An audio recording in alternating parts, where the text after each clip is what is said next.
Alright, so I am back from vacation. Vacation was a lot of fun, but I am looking to get back into the swing of it. There's a very large 10K coming up this weekend, another of Tia's The Pack events. This time is going to be quite a bit bigger than the previous ones, so we're going to try and do our best with that. And then coming up beyond that, in the next few weeks here, will be the set championships or the store championships for the Stitch Rockstars, and I'm going to be going to a handful of those. So I'd like to make sure that I have a deck list nailed down so I don't have to think too much about it. I'd also like to finish this grind so that then I am able to just not worry as much about it in the future. So that we're just done with it. And then we have an idea of where we're at. So we're about 134 games in so far. I am going to get Diamond this week is my plan at the very least. So I'm going to play quite a bit, I think. And then next week, leading into the set championships, we're going to see if we can't finish out the remainder of this grind, if we can. Maybe we can't, but I'm also trying some weird stuff with our deck today. We are just going to jump into some games, but we can talk about that a little bit more when it comes up here as well. So we're going to see if our changes actually matter, if they do what we were hoping for. I'd like to get something a little bit beyond just theory with them, sort of hammered out. So that's the plan. Against this going second, we're going to need to mulligan quite a few cards, I think. I think we just send back basically everything. I can maybe keep a beast for ink. Let's do that. The Fire the Cannons is good here. The second one is a little less good, but still fine. A lot of times these decks are quite a bit more aggressive than they used to be, so this can do well against things like Rafiki if they start out with it, which I think we'll just blast immediately and then not feel too bad about. So one of the things that we've changed with this deck is we've got a little bit better early interaction that's not specifically just characters. Previously, our only real early interaction was like playing our cheap characters, and that was basically it. Now we have a little bit more, I would say, variety, I guess. In that we have some spells as opposed to Captain Hooks. I think, given that we have the Whole New World and the Fishbone Quill, I think for the most part we can mulligan, ink a bit of this stuff. We could have blasted the Cusco here. I didn't feel like it was super necessary. Especially given that there's going to be something like a mini. We may just hit the mini with a Fire the Cannons here, potentially. Because it's likely that we're not going to use Let It Go on it. But that makes it weak to most of our other removal as well. So let's do Quill. Get rid of the Mickey here. Now would sort of be the time to do this. It opens it up to being vulnerable to swords or potentially Big Tink. So I'm kind of okay with it. It is one of the ways that we have to answer the mini surfers. So our opponent doesn't have a ton of cards here. We have some ramp. We could even play towards getting the Gaston next turn as opposed to the Cogsworth. That is a possibility because it's a little bit bigger and it plays a bit better around something like Tremaine.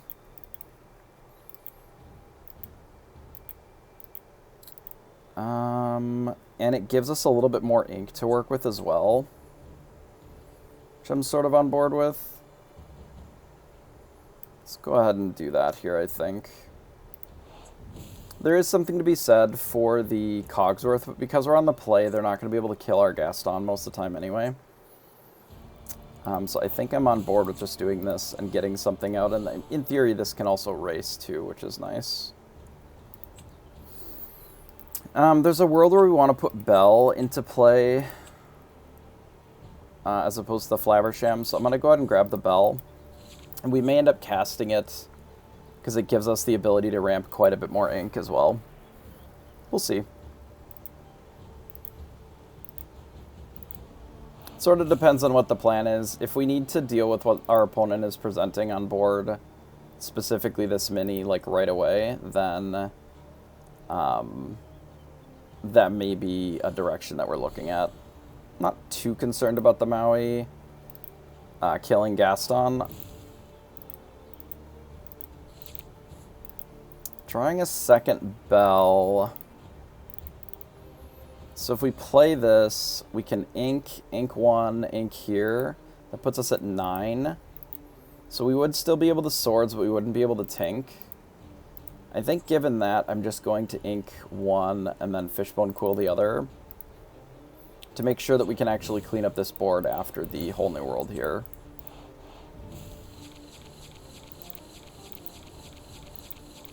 And the way that we do that is likely just by playing Tink here over most of our other choices. So I think that's what we're going to do. We can afford to... I'm debating if I want a Fishbone Quill again. I don't necessarily think that I have to here because we're so ahead on our resources already. I think I can just play 2 Popsicles. We can play a big Tink here. It cleans up the mini, and then it makes the Maui have to trade with the Gaston, which is generally better for us than if it doesn't. And then we can go ahead and pass. Our worst case scenario here is likely that our opponent plays Tremaine to kill our Tinkerbell, which would be a bit sad. But it does happen sometimes. It would have to be specifically ink into Tremaine. We did get rid of one of the Be Prepareds, as well as some of their card draw with the Rabbit. Obviously the card draw is less important since we whole new world there. And they do have the Tremaine. Unfortunate. But also unsurprising. So we do have the ability to have some Tremaine protection with the Alice, which is nice. So I think the play is just we play Tinkerbell.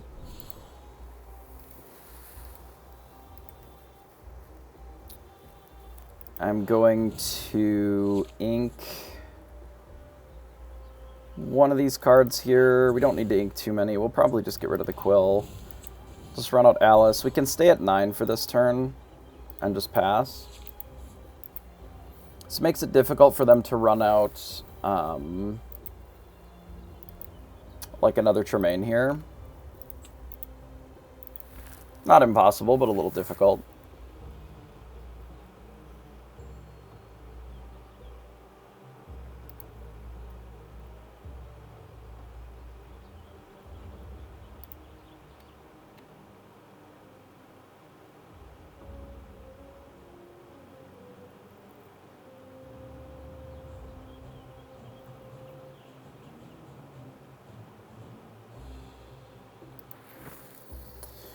See what our opponent has to answer what we've got going on right now. They may just Medusa the Alice, which if true is fine. I don't actually care about this Alice realistically. Losing my Tinkerbell would be a bit unfortunate. Losing it to this line I care a little bit less about though. Especially seeing as how we have another Tinkerbell to just kill the Pinocchio.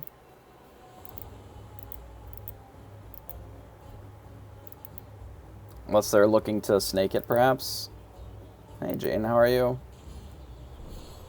Okay, are they snaking the crab or the Pinocchio? The Pinocchio, sure. We could just kill this board with a Tink Swords, which I don't hate, given that we know that they have specifically a Pinocchio. We could also just do Flaversham Tinkerbell, which is a reasonable choice as well. Let them go to 10. I'm likely going to keep this untapped. I think let's start with the Flaversham. And we'll draw a couple cards here. So we ripped a Whole New World and a Bell. We don't actually have to Tinkerbell this turn. They don't necessarily know that we have a Tinkerbell here.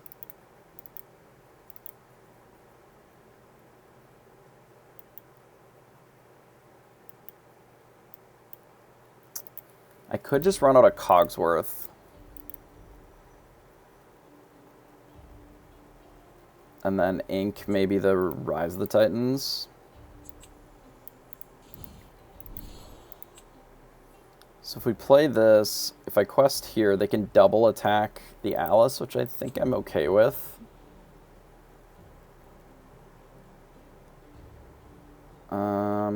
Because I don't necessarily need the Alice for much. I don't actually need to Quill here. I should, though. I think we'll do this and pass. I'm not actually going to attack the Alice here because it makes it so that tapping these is a little awkward. Mostly because we can just like quest with Cogsworth and then just kill one of them because of the support. So we'll see. They may just B-prep this board as well.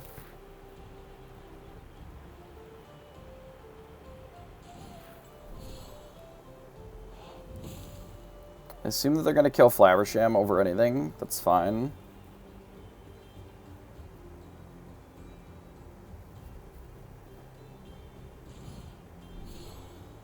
Okay, and they run out of Kuzco. So we have the ability to kill most of this. We can actually kill this whole board. It is a little vulnerable to Be Prepared.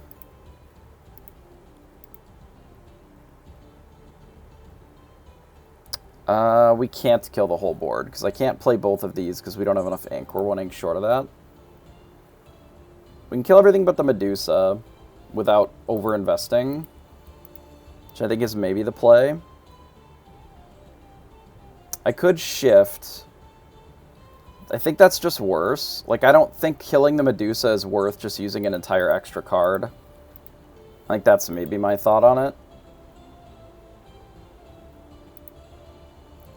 Yeah, I think it is just worse, but we can do Tinkerbell here. And I'm just debating if the play is to... Because this is almost our last Bell here. Like, we don't have that many more Bells in the deck. I would like to keep the Cogsworth safe if we can. Because they don't necessarily have a Be Prepared here. So I think the play is still just to get rid of the Bell. We're going to do... just cast to grab your swords. And then I don't actually think I'm going to Whole New World this turn.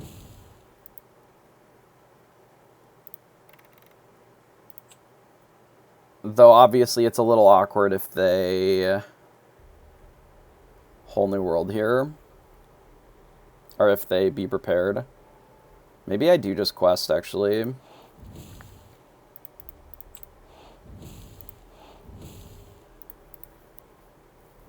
So currently we have 1 Alice in the deck. I think it's possible that the deck could afford to run 2, but I wanted to try it a little bit to see if it's something that I actually like. So there's a couple of thoughts behind Alice in general. So it makes your Gastons better at questing and then still allowing you to like fight the board. It allows you to deal with locations without necessarily needing a non-add to the board kind of card, and it's inkable. So it has a lot of things going for it that I like. I was running as much as 3 Rise of the Titans, But a card like that is so narrow in its application that the third one felt a little rough, I think. Because if your opponent isn't playing locations, or if they're playing like Pride lands, which is seeing more play in some of the steel deck, like the Steel Song, it feels a little ugly to do that. So if they're out here attacking Cogsworth, it likely means that they're not looking to be prepared, which is good for us. This is great. So if they end up foxing to take out the Cogsworth here, I actually think that that's awesome for us. Because then we can use the Tinkerbell to just Whole New World here. And we can also probably play this Tinkerbell to kill the Fox. Okay, so they're just going to bounce it, so they just have a 3-3. So then I don't necessarily have to play the Tinkerbell. I could play Gaston, and then we just take something irrelevant.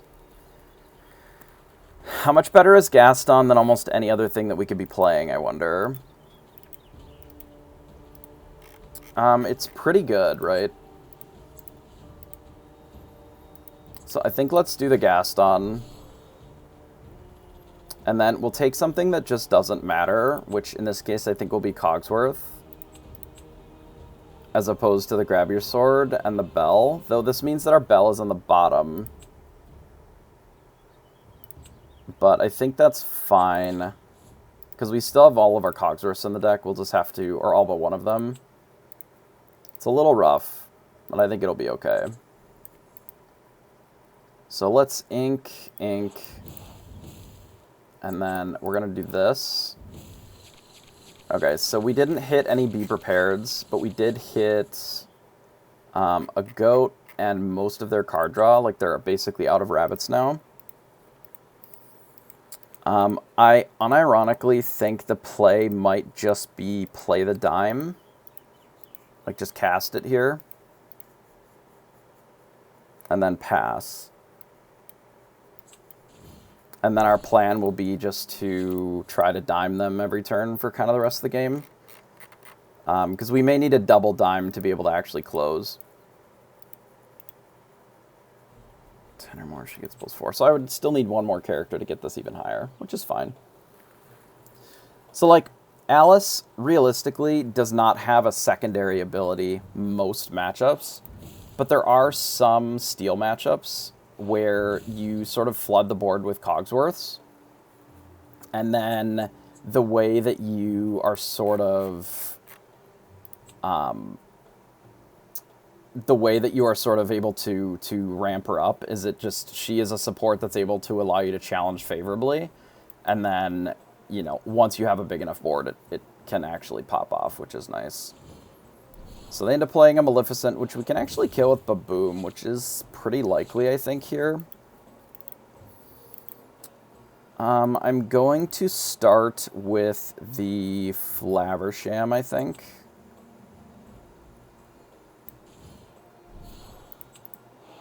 And we'll just draw 2 cards. We may need to use this Let It Go, so I'm going to hold on to that. We likely don't need this Fishbone Quill, though. Because we drew the Popsicle, basically. So we have 10. That means that we can go 5 here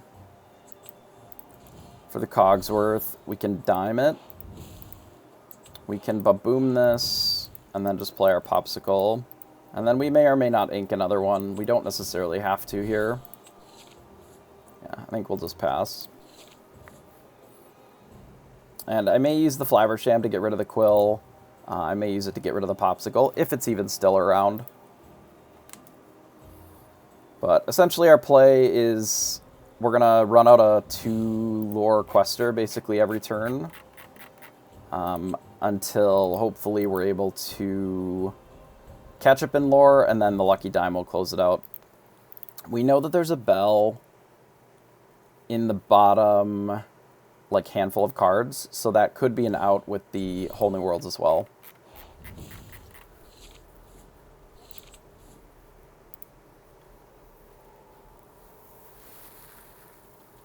I do think that So I think it's interesting. I actually think that Belle is likely better, or that Alice is likely better as a one or maybe a two of, as opposed to running a bunch of them. Because I don't necessarily think that it is a great card, but I think it's an okay card, if that makes sense. So let's play this. We'll dime, gain 2 off the beast, and then I think just pass. So, like, the Alice gives you the ability to trade up with some of your characters. It allows you to have a Flaversham, like if you're out of items. You know, you can quest with a Smee, or you can quest with a Tinkerbell, and then just use this to attack for 5 instead.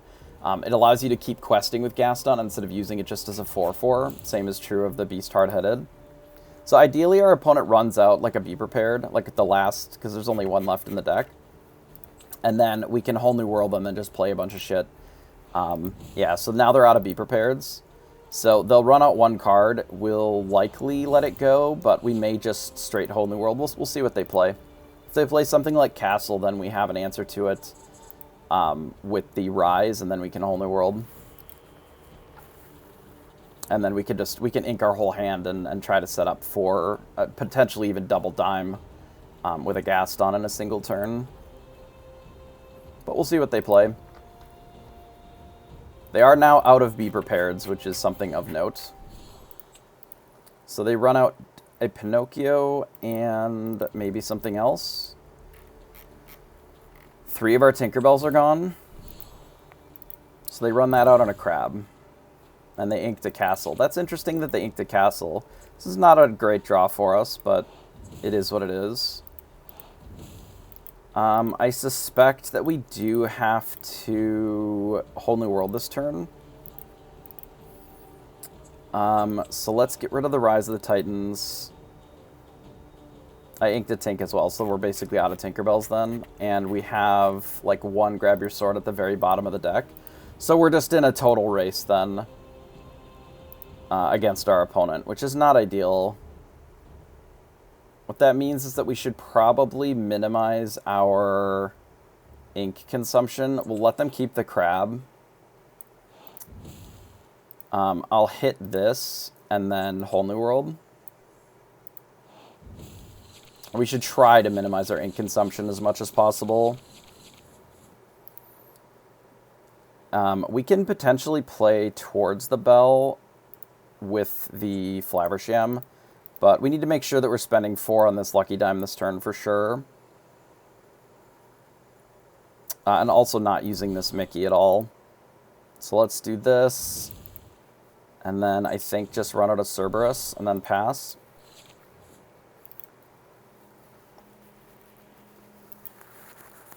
So we're also trying 3 Cerberus in this deck currently for a couple of reasons. It is one of the largest bodies for 5 that you can get outside of Maui. It does trade with Maui, so if you ever sing with it, like, it just is able to be doing well in combat. And one of the problems that Steel generally has is it doesn't have a lot of strength on its characters a lot of the time. So it can struggle a bit just not having that strength to work with. 2 Rafikis. Yeah, we are going to need to find the other swords pretty badly here. So we're likely going to have to start Flavershamming, because I know where it is, and we can get to it if we find the other Gaston. But this is a race that we are currently not winning with the goat that they likely still have, because they haven't played any of them yet. But we could, in theory, catch up in the race pretty quickly, because currently we're looking at going to 12, 13, 14. So we, like, win in 2 turns with the Gaston anyway, in theory, because there should be another diamond here. I don't believe that I inked one. But maybe I did early with the Fishbone Quill. I don't remember seeing it, though.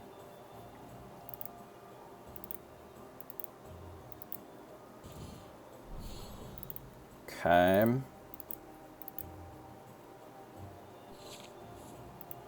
Well, that'll do just nicely. So if we're looking to race, obviously we swords and we kill all of this. It is probably better to use both of these to kill the castle than it is to gain the 3. And then we just play a bunch of shit.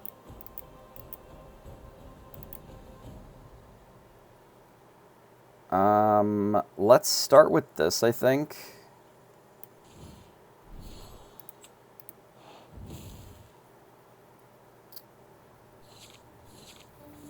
Nice, so we did find the Gaston, so that's good. So I should ink this. And we're also going to ink here. So I should play Gaston. Digs us into this. So I can do... attack here. Attack here. I can just activate Dime on Gaston. And then swords. And then we should be fine here. Because at the very least, we have Smee double Dime. Or this Smee and double Dime. Or we can Flaversham and rip into our Bell in 2 turns as well. To close it out. So the double Dime should be good enough. Hey, Green Wolf, appreciate the follow.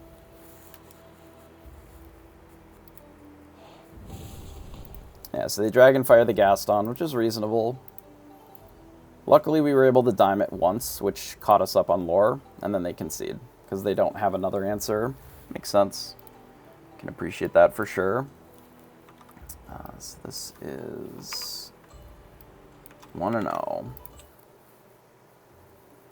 So we can look at the deck real quick here with the changes that I've made. So currently we're running 1 Crab, 1 Alice.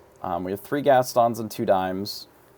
And then I'm currently running 3 Beast Hard-Headed and 3 Cerberus, which these numbers could potentially change. This is more a hedge against blue-red and the mirror a little bit. And then some of our removal numbers could also potentially change. Like we're running 2 of each of these and 3 Let It Go. This is mostly for ink considerations because we're running some Fire the Cannons. I'm not 100% sold on this list as being the end-all, be-all yet. But I do think that just trying 1 less Rise of the Titans for 1 Alice does make some sense. Given that it is a little bit more flexible, I think, than the Rise of the Titans specifically.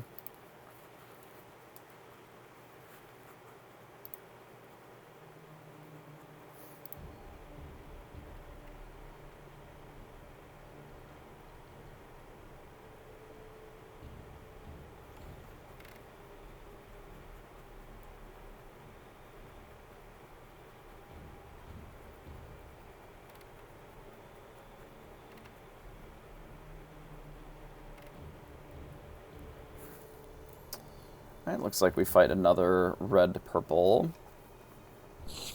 I actually think that this deck is highly favored into red-purple. It does matter, certainly, what the draw looks like, what our draw ends up looking like, and how important it is, especially on the draw. I think I send a lot of this back. We can keep a Mickey... and maybe Flaversham, which we could, in theory, use as ink. We don't actually have any early interaction, which is unfortunate. So that's going to be a bit of a problem. A lot of these red-purple lists have gone to a much faster early aggression type of plan. We did rip the Fire the Cannons. They played the Mini instead of the Rafiki this time, so we don't actually get to use it here, which is unfortunate. Let's do this and pass, it's fine.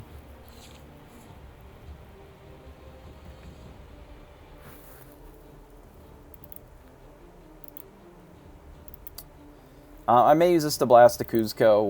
We'll have to see how the game progresses. And what our next draw is, because we may not have the opportunity to just take 3 or 4 lore from it. But we'll see. If they just do Snake, then that's generally fine. It may even encourage me to play the Mickey instead of the Fishbone Quill. If they're opting to Magic Carpet, I suppose we'll just blast the Magic Carpet then. That's fine. Bit of an unusual choice. Yeah, it just takes practice for the most part. Given that they ran out of Magic Carpet, we probably will want the Beast over the Cogsworth. So I think we'll ink the Cogsworth here, and then just kill the Carpet. This is likely the Agrabah version, which if they run out an Agrabah, it's a little awkward. We may even end up having to run out the Mickey Detective instead of the Quill, but it's probably just better to run out the Quill instead. So another Carpet. Okay. In this case, I think we can ink an additional Flaversham. I will just play the Quill into getting rid of the Mickey Detective and pass. So the swords can be useful here. Our worst case scenario, I guess, is that they play Castle this turn and then put the mini into it. But if they just draw cards, that's fine. Because these both only quest for 1, so it's not like a particularly fast clock. We can either hard-headed just as a 4/4 here, or we can play Gaston this turn. If we play Gaston, it does minimize a lot more of our resources that we are a little shy on currently. I don't think I can get rid of the Grab Your Sword currently.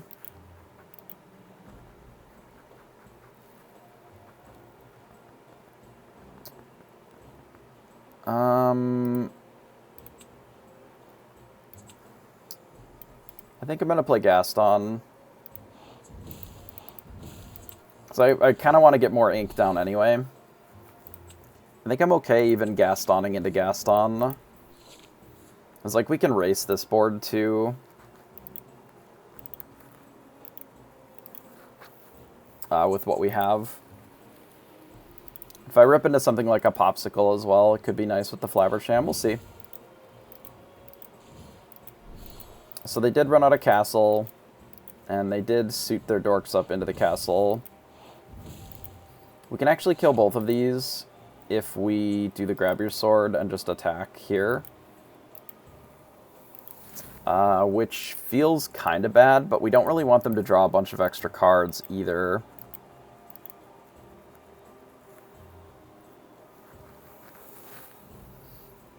Because that's a bit of a problem. Like, drawing 2 cards here is a disaster. Can I reasonably use Grab Your Sword to, like, kill 1 card? Or is it better to try and develop a slightly bigger board while we have the time?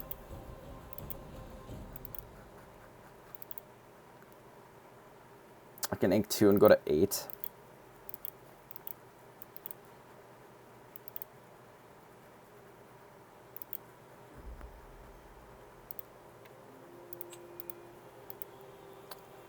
I think it's probably better to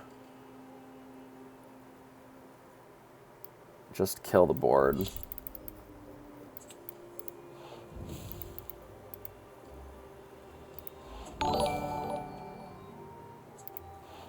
And we'll get rid of the Cogsworth. And we'll hold on to the rest of this for right now. I won't ink this. I may have to use it as draw. Like, if they play Tremaine here, it's a bit of a mess. But I can use the Flaversham or the Gaston to draw into an answer to the castle, which we currently don't have. So the best way to answer the castle is to do this, play Flaversham, and draw into Rise. Popsicle can still rip into the Rise. It did not. So is the play to hit the Queen's Castle or just quest for 3? I don't actually think that hitting a castle does anything for us here. Yeah, I mean, best card is always meta-dependent a lot, I think. Hitting this down to 3 doesn't really help us. So I think I'm just going to quest and try to race it a little bit. Because, like, realistically, our opponent is about to B-prep us here, so we need to use the Gaston to find Rise, most likely, if that's their play. But yeah, it is different, basically, week to week. So that's not unexpected. That's why I didn't attack the Queen's Castle here. We can just, like, rip it and then have it. Or never not have it. Play another Gaston here.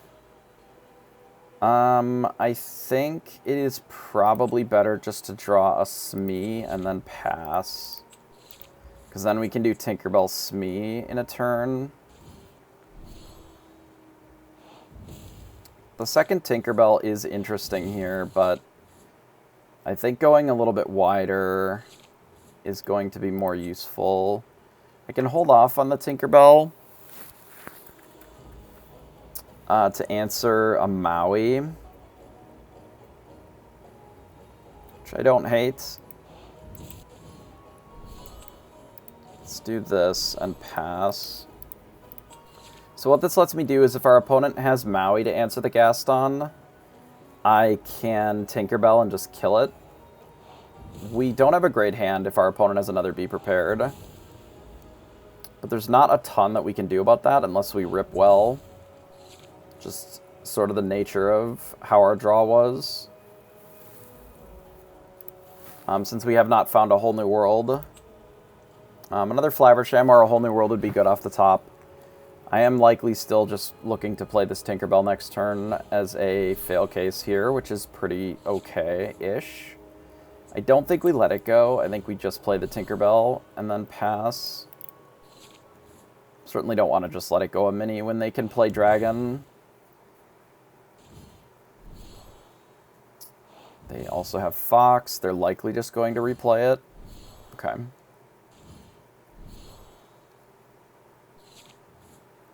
So they're going a bit wide. I can just play Belle. Medusa's a bit of a problem.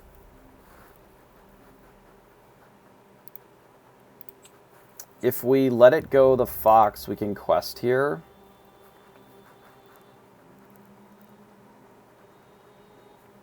Puts us to 8. Leaves us on like a 2-turn clock. I think I'd rather pass, because it dissuades them from attacking unless they have an answer for this Tinkerbell.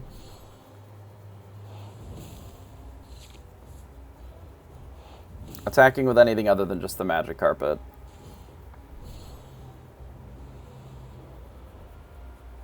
We are not in an awesome position here, however.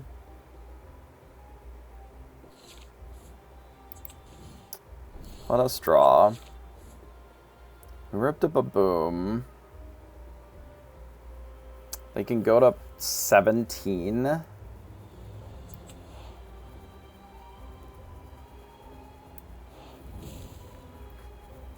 we take that out for sure.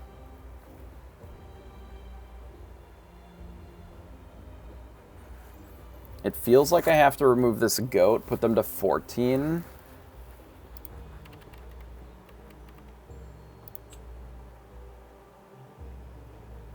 Like, I don't think that questing with Belle for 5 does anything for us here. They can just attack it with one thing and then jam with everything else.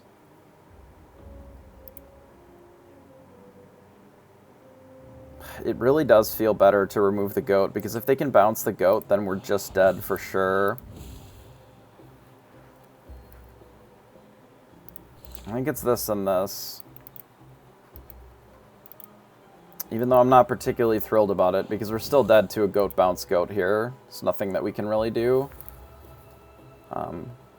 We didn't have a particularly large amount of card draw, unfortunately.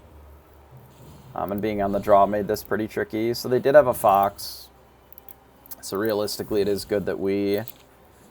I have a spell book. Okay. I'm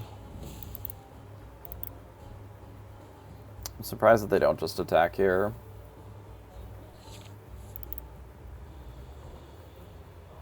Like, we're suffering from this problem where we can't advance our board, and we can't defend properly, because we just don't have enough resources.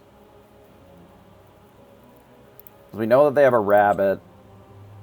If we quest with this, if they have a Maui, we're just dead instantly. If they have a goat, we're dead. I don't know. If they have literally, like, any cards, we're not in a good spot here, so... I suspect that we are just dead on board then. Maybe do another spellbook or a goat. Oh, be prepared. Okay. Be prepared into a character. Not ideal. Okay, they got me. Unfortunate. Being on the draw in that matchup is a little unfortunate. If you don't have the... Whole New Worlds, the ramp just doesn't matter as much, and then they're able to catch up. We really only had the draw from specifically the Flaversham that we didn't pick up until later, and we only had the one item. So a bit unlucky there.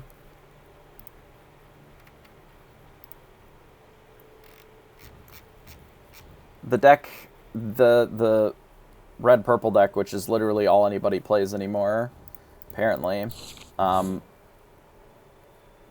We've gone second 3 times in a row, which is really a bit annoying.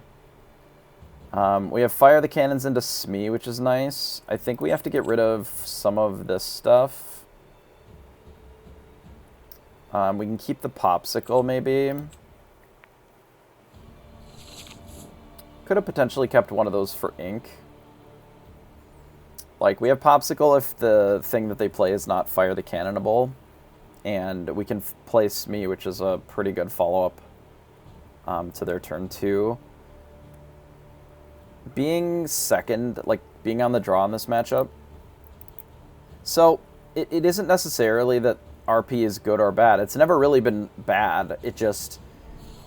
It is the kind of deck that cannibalizes itself a lot. And it's hard to want to play a deck that is, like, you're always fighting the mirror.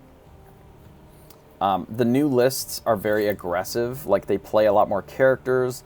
They play more locations, gyms, with the intention of trying to, like, close out the game. And the reason that they want to close out the game is specifically because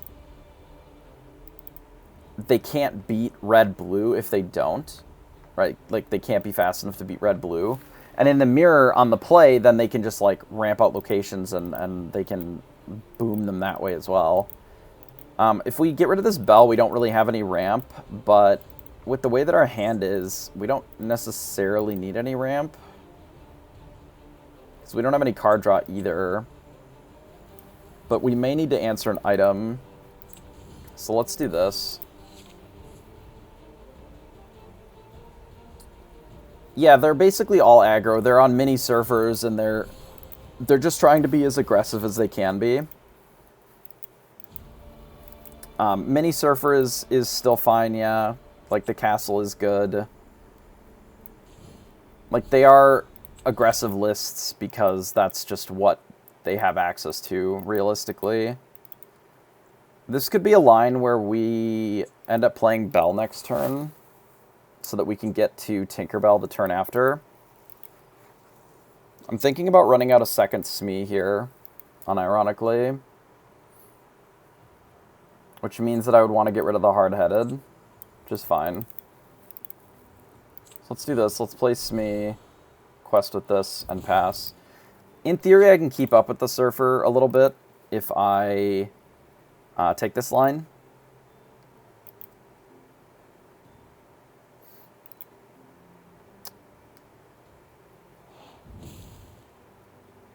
And if they decide to just, like, Fox and trade with this, that's okay, because the Smee can still do fine there.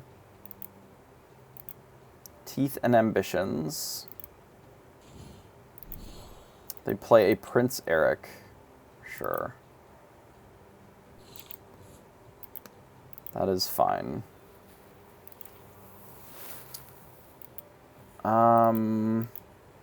So plays that I can make. If I run out Bell, then it's just going to die to the Prince Eric, which is a little awkward. So perhaps I just play this.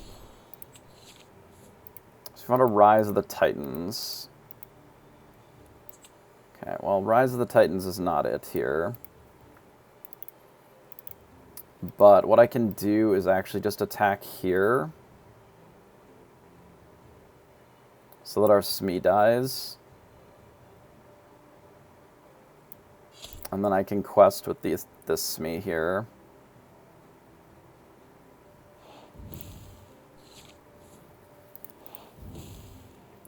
And then pass. So the intention here is that this makes it so that the Prince Eric can't 2-for-1 us by hitting the Smee with 1 damage on it. Which disincentivizes them from attacking it. I'm not sure if that's necessarily a great choice, but that is the choice that we made. And then if they quest with the Prince Eric, we can just hit it here with our Cogsworth. Unfortunately, I think I have to get rid of this Rise of the Titans, even though I know that it's very good in this matchup. Because I kind of need this Cogsworth to live. Sorry, we need a Cogsworth into Tinkerbell so that we can likely clean up this board. So I think I can do this and quest, and then pass.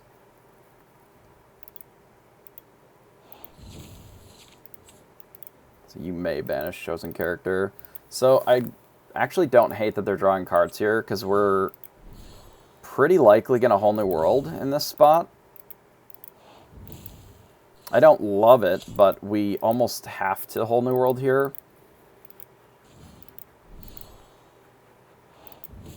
Which means that I like the Tinkerbell even less because of the Prince Eric, but...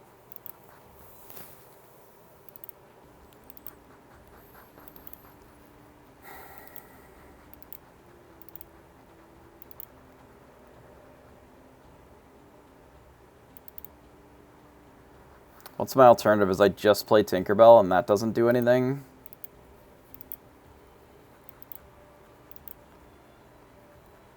It's awkward, because they did just draw a bunch of cards this turn, but we're pretty far behind.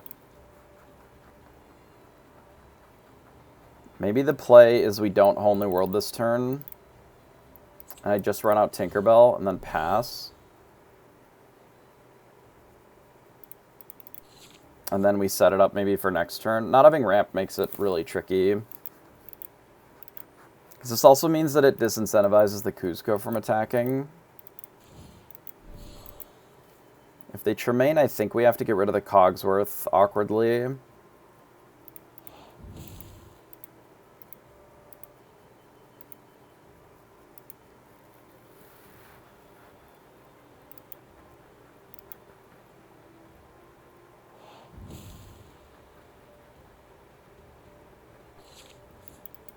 That's a surprising choice from our opponent. I would have quested with this Prince Eric here. I guess it keeps their Surfer alive if they don't. So I have sort of two choices here. I can Whole New World now and attempt to find an answer to this. I could also just Flaversham and do the same. Or I could Gaston. Gaston has a handful of answers that work with this. In either Fire the Cannons or Swords, both of those would work. But then we would lose our cannon. They have so much lore. It's really annoying. I'm going to play the Flaversham and draw 2 cards. Because we can still Whole New World anyway. if we need to, which it looks like we do. Which is unfortunate. So we did rip the cannons, so we can blast the Surfer. And just pass. Not great. But it's what we've got.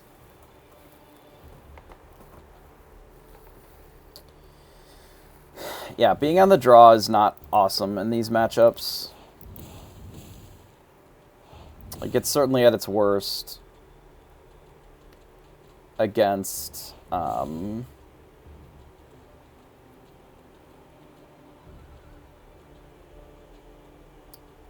against red-purple with the new aggressive lists. Makes Surfer a lot better, because we currently are not playing any cards that directly interact with Surfer. Because then they can get in positions like this, where we're just getting buried by not having ramp. It's like, what can I do here? Just lose? The draw is really rough.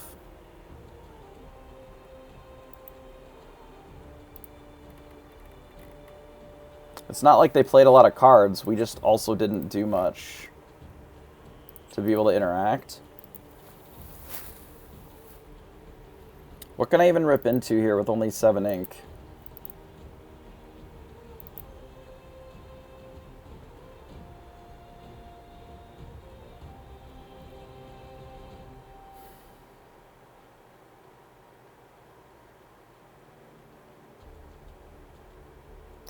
Not much.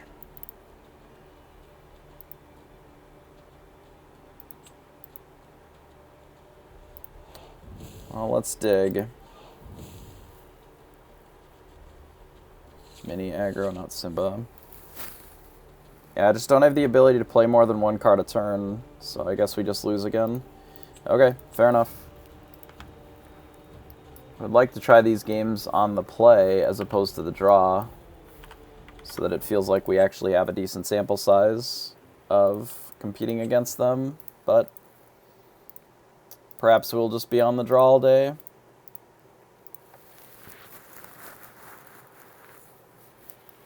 Okay.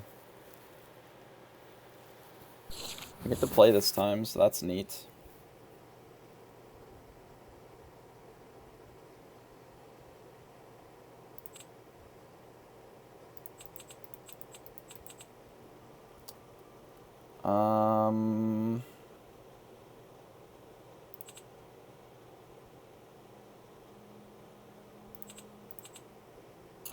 Guess it's probably something like this, actually.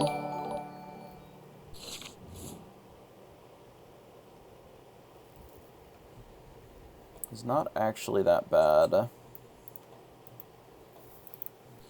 So we do have the Smee. This draw, we likely can only play one Smee, though.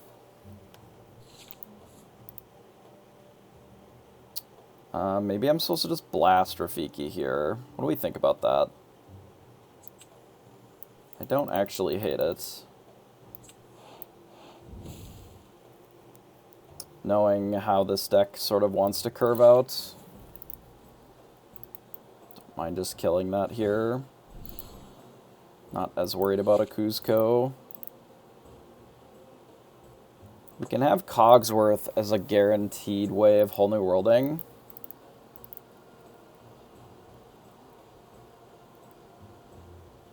Though Tinkerbell is often a better card. I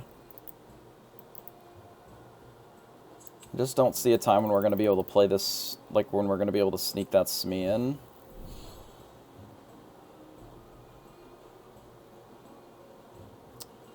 Am I even going to have the resources to play this Tinkerbell, maybe, is a better question.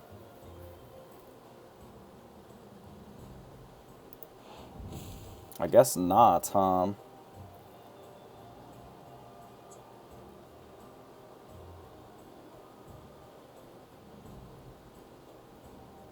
Because if I ink this, then we'd have to rip an inkable, and then still remove basically everything else. Yeah. Guess I don't actually have the resources to be able to play towards Tinkerbell here. We just have to Cogsworth, ink everything else, and then Whole New World.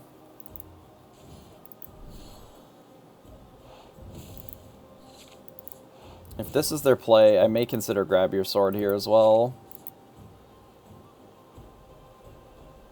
But I think we'll ink Let It Go.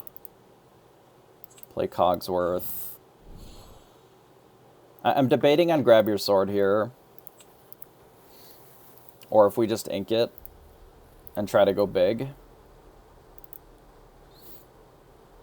Like just Whole New World next turn with the most ink possible, I think is maybe fine.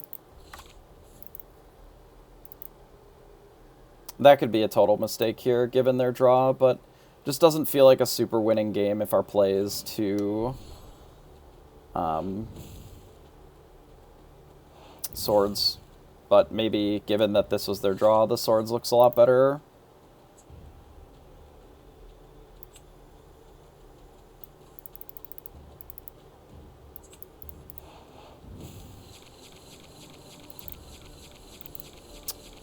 Yeah, the swords certainly looks a lot better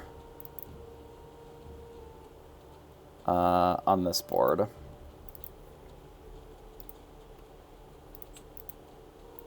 No arguments from me there. Hey, Web. So we can get some extra card draw in. And some extra ramp maybe this turn. Or we can just play Tinkerbell. I live in the US. I think we'll do this on the Popsicle, and then we'll see where that leaves us. A Mickey and a Smee. So we can get rid of the Mickey.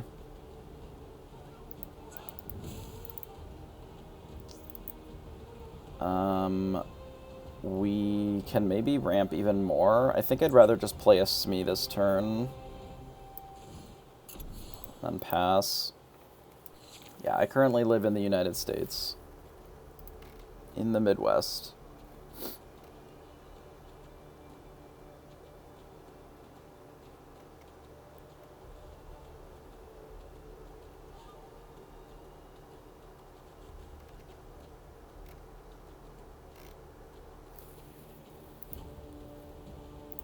And maybe we get off a blue steel, or at least the flavor that we're playing right now. If there's so much red-purple, we may need to adjust a little bit our game plan.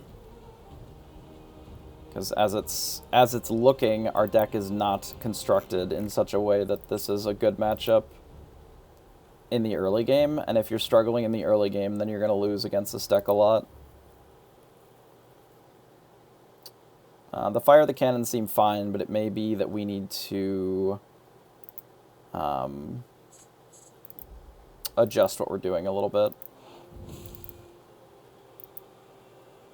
Jam with Eric, and then they teeth it and kill what? Flaversham? Smee, sure. Oh no, they're 2 damage on Smee to kill the Flaversham. Okay, yeah. Luckily, they've removed most of their own board.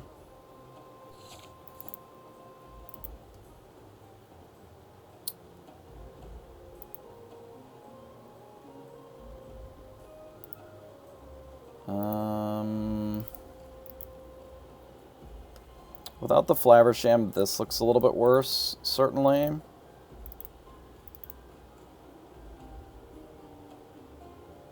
Definitely feels like we should be playing a Tinkerbell here.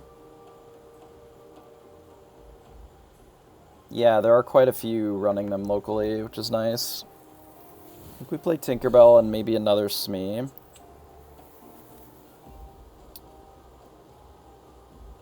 And then I probably don't use the Quill this turn. I actually think I'm going to take out the Kuzco here, since it's going to die anyway. Let's do that and pass.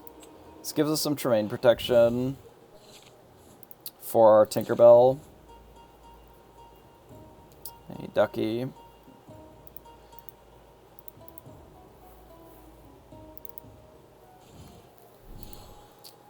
So they play a mini and another mini. Okay. I think I'm currently planned on going to like 5 or 6 for sure. I don't know the exact number. Okay, these minis are really annoying. There's not a ton that I can do about it currently.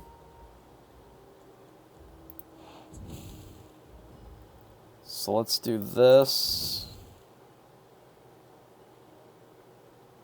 This.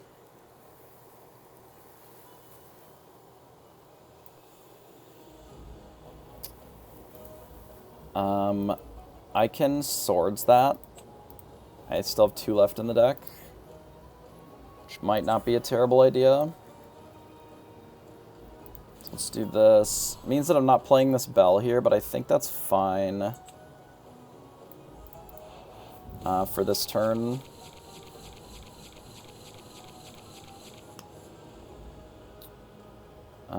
So let's...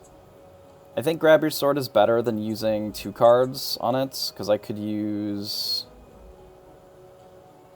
Like, I could do this, but I think just grab your swords is good here.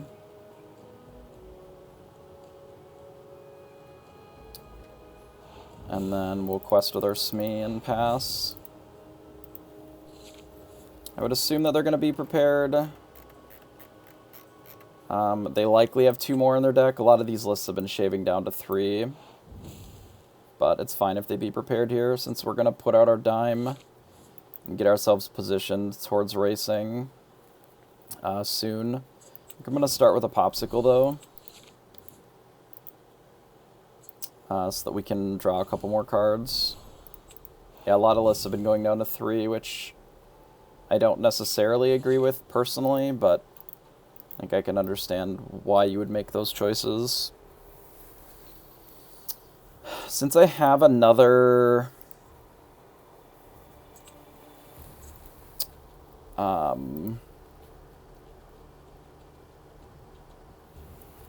Since I have another whole new world,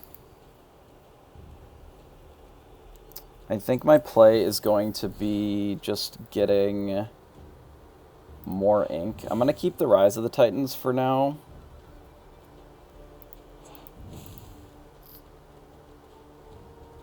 And I'm going to get rid of a hard-headed... No. Yeah, that's fine. Let's get rid of a hard-headed. I'm going to ink this as well. So I can't think of any card that I would really want to hit with that more than anything else. And I'm going to play this and just not use the ability here and then pass. And then my intention is going to be to Lucky Diamond Whole New World next turn. More than likely. With 8, there's not a ton that they can do that I'm terribly scared of. It's fine.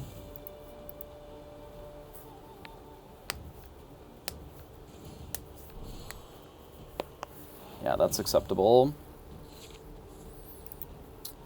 Do we want to play Cogsworth? Not necessarily.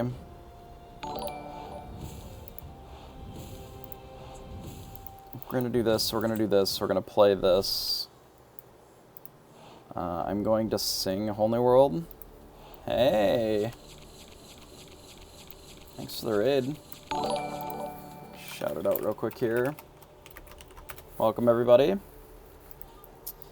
So we do have Bell and Dime now, which I think we should be doing right away. So let's play a Bell, and let's Dime it and gain 5. We can also Popsicle here. And then I don't think I need to do anything else this turn. I think we can just pass. Welcome, everybody. Hello, hello, hello. Thanks to the raid at Lorcana League Italia. Hope everybody's having a good day. We are not having a spectacular start to our day so far. We've fought against only red-purple, and we are splitting it about even right now. This game's looking pretty good for us, but we have been on the draw 3 of our 4 games so far. We are looking to climb back up to Grandmaster from being Grandmaster previously. Are they going to double teeth our bell? Okay, fair enough. Double teeth it, and they look to draw a card with their rabbit. That's cool. I mean, if our beast is still in play, we'll go to 9.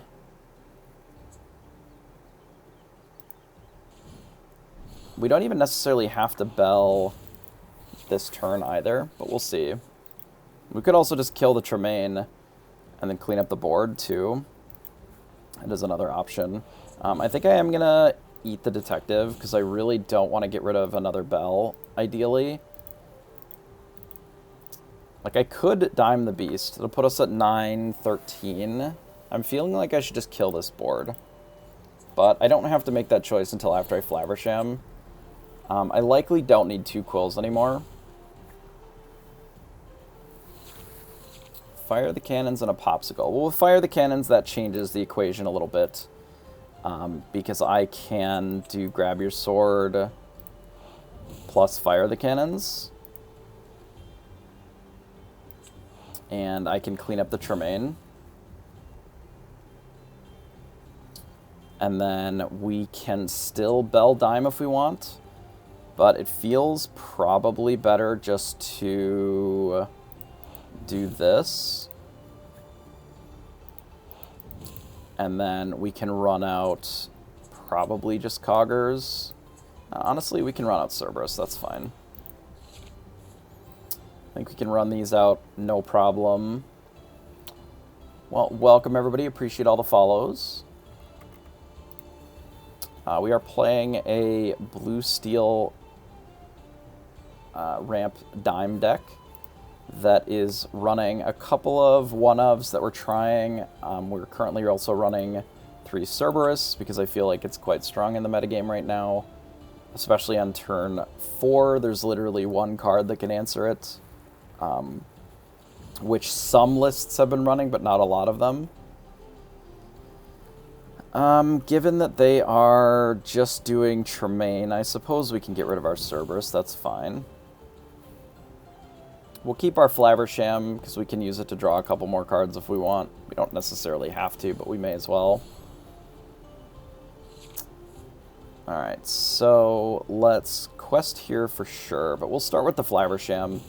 We may use the Beast to sing, to look for a second dime.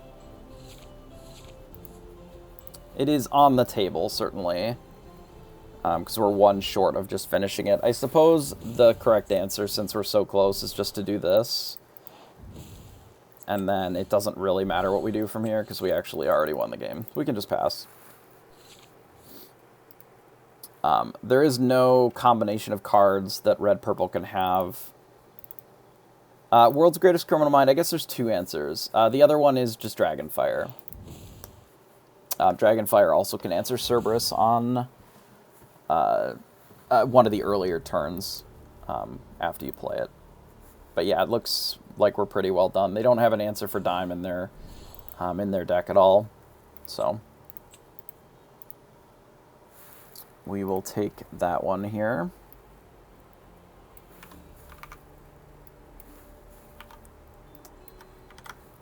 So a split on red-purple. So I'll show off the deck since there's a handful of newer people here. So this is what we're running currently. We have 1 Alice in the deck in place of like the 3rd Rise of the Titans.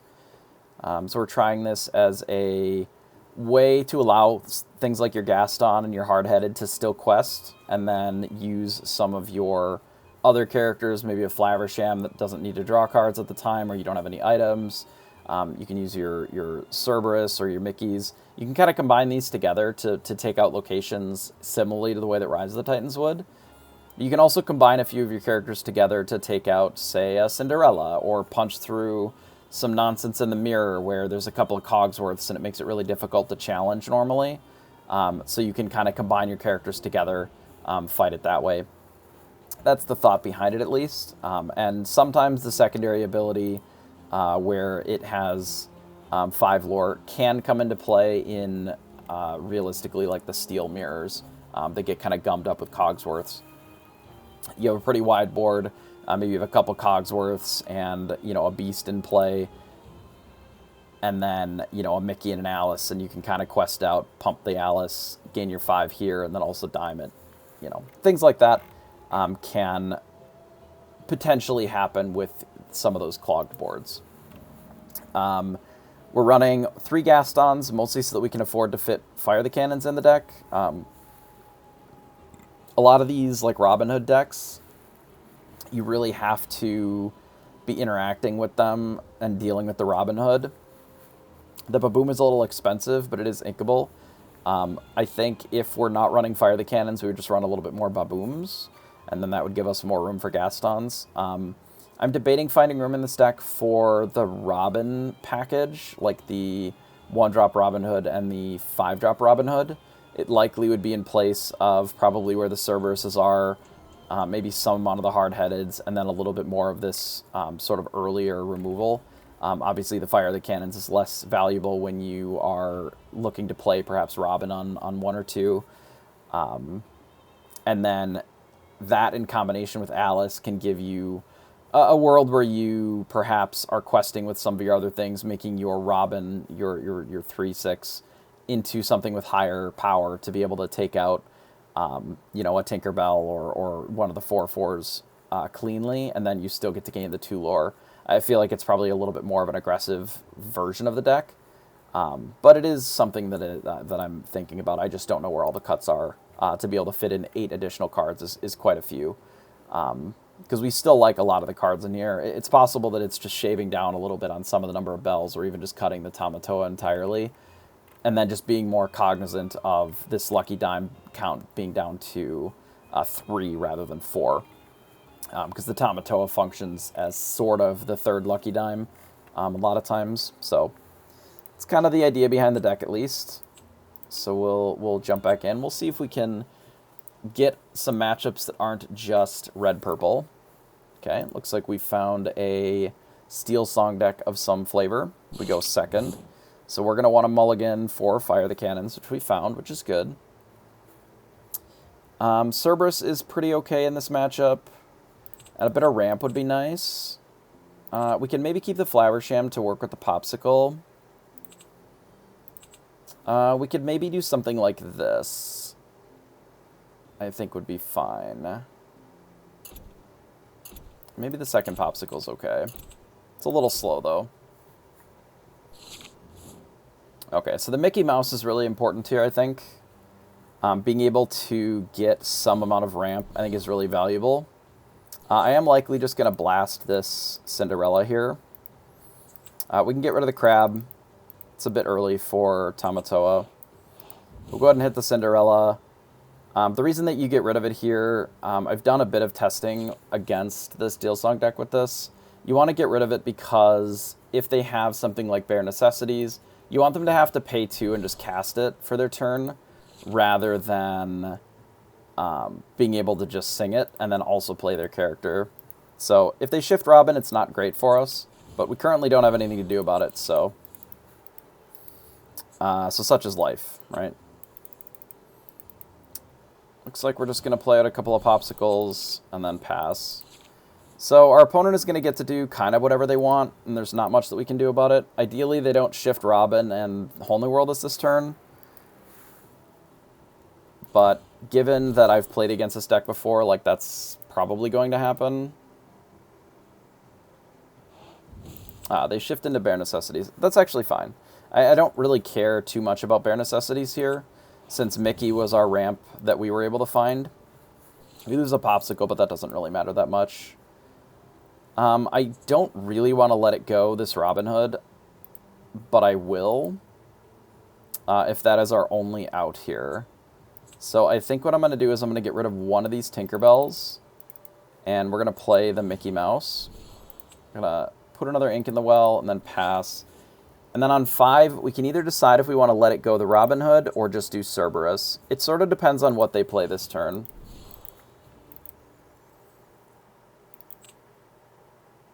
Giving them 2 ink off of the Let It Go is not ideal, but it is something that I would do if we had to. The problem is that it puts them way ahead of us on ink, which is a bit tricky. Especially if this is Whole New World. They likely would have cast Whole New World here more often than not, I would say. But I don't think giving them 2 ink is really the ideal run out here. I think instead of that, we're going to go ahead and ink the Hard-Headed, and I'm just going to play Cerberus. And then I think pass. I don't really feel like using a Popsicle to heal the Mickey makes a lot of sense. So we'll see if this is the Whole New World. There's another Aerial. Okay. I would very much like to be able to play this Tinkerbell. They could double spell to kill this Cerberus here. They ink a Robin, so they have Zeus plus X, so they have Zeus plus Queen. So this is just Zeus in their hand. With just Zeus, I like getting rid of the Robin Hood a lot more. And then just playing Tinkerbell.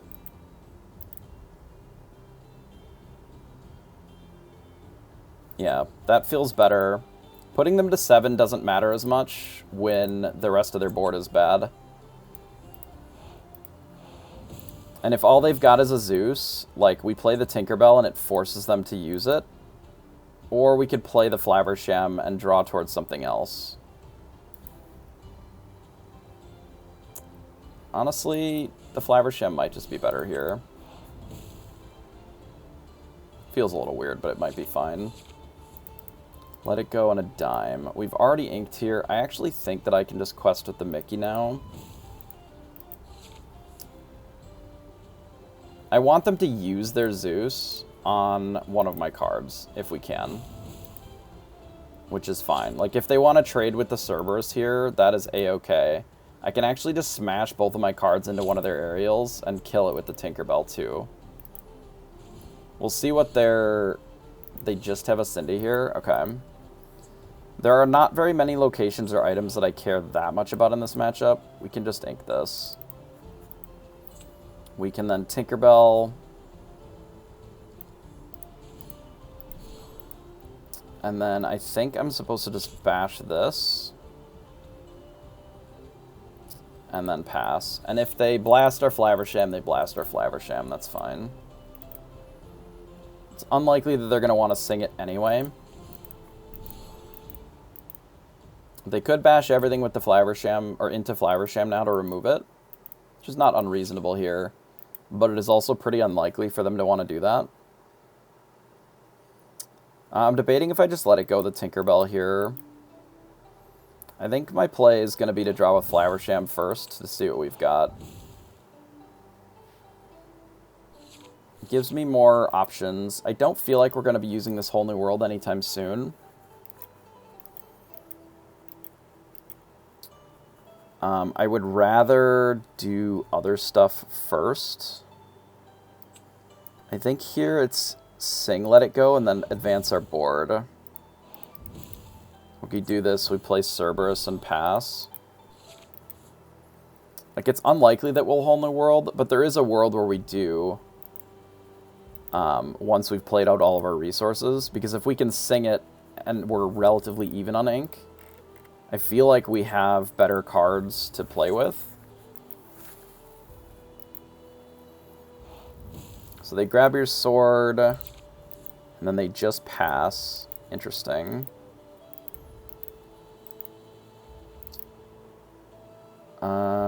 This is 8. So we can't quite do both. I suppose the play is just cast this then and then quest. Like, it is on our opponent to have to do something here, I think.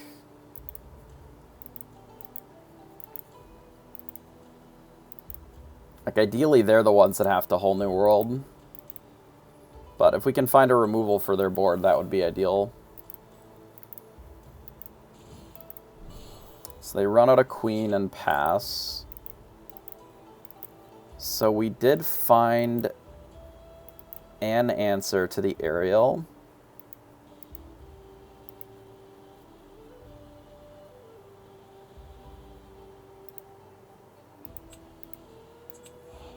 Which I think I'll use.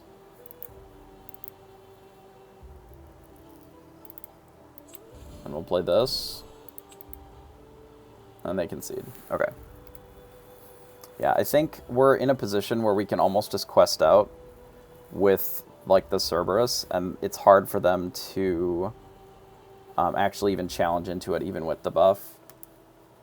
Yeah, we gave them Double.ink with Let It Go, which I wasn't thrilled about, but given the way that the game played out, it made sense to make the play. Since they were out, we knew exactly what their hand was. We had perfect information. So then, given the perfect information, their best card was just the Robin, so we could remove it, and the extra ink wasn't going to help them that much. So we go second. We're going to need a little bit of help here, because this hand is bad.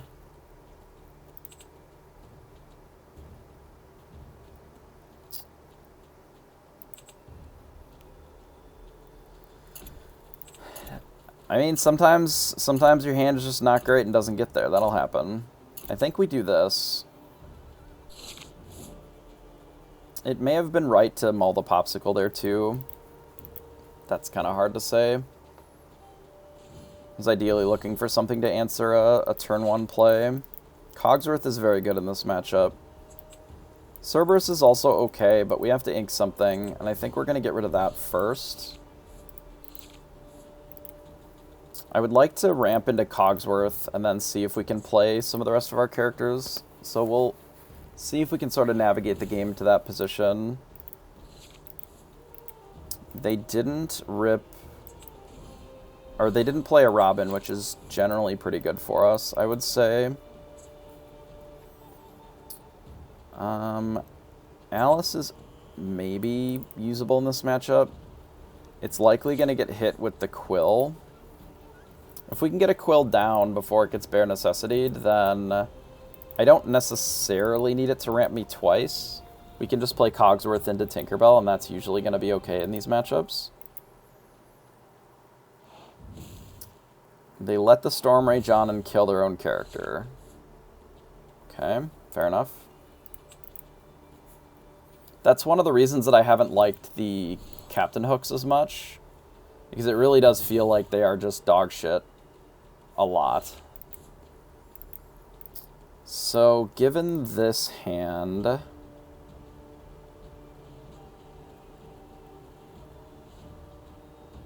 we can make the bare necessities have multiple targets to choose from, I guess, which I don't love.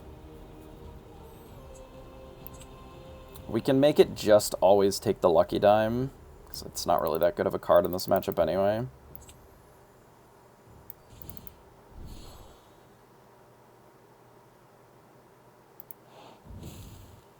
I guess we can make it just take the Quill, because we may play the second Quill. Like, if they want to do that for their turn, I guess it's fine. The dime's pretty bad. I should have got rid of the Alice and kept the other thing. I think that would have been better. Hey, appreciate the raid. Let me give you a shout out here. Hope your games are going well. So they decided to just play Ariel here. So given that, I suppose the play is just run out the Cogsworth. And then we can ink the Fishbone Quill and then just pass. And then we can actually run out the Tinkerbell here in a spot where it can't just be Zeused. Their hand was just double Zeus, double Whole New World. Okay.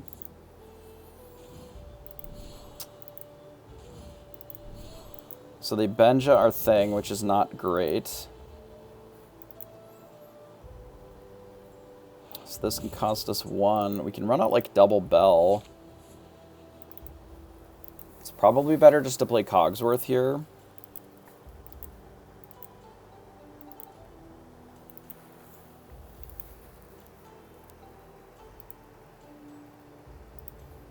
Is there ever a world where I Cogsworth and then also grab your sword to get rid of this Robin?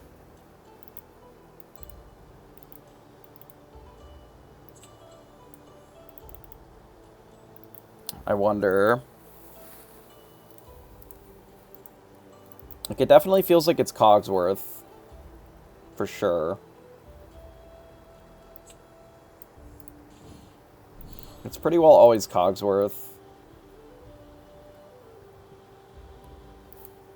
It's just really awkward to play the grab your sword here because, like, they can Rapunzel and draw two, which is a little awkward because we don't have a great answer for, like, a second Rapunzel anyway.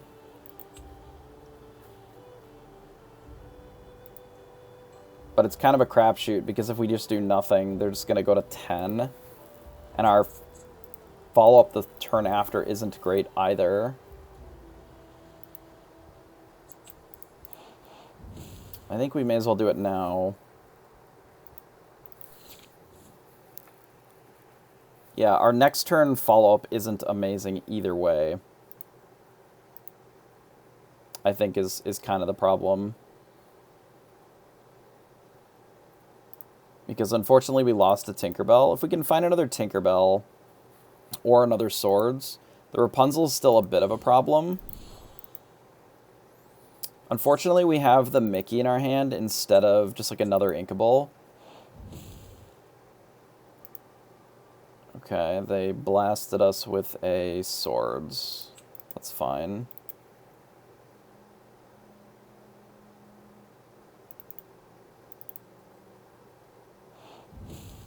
And then they decide to quest and quest. So if we rip another Swords, it's pretty good for us. We could also just play Tamatoa. They're going to be at 15 if we do that.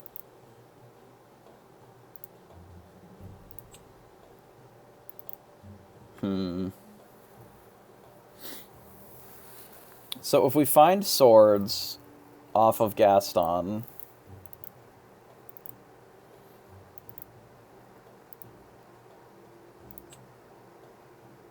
that would be pretty good. Because then we can just kill everything. Maybe that's just the play. Given how rough the board looks for us. Oh lord, okay.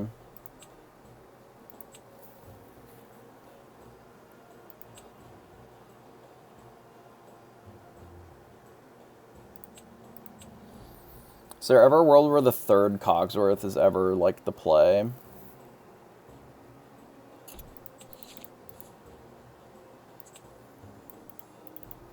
Doubtful, but... Is it ever just double attack Rapunzel so that these both have full health?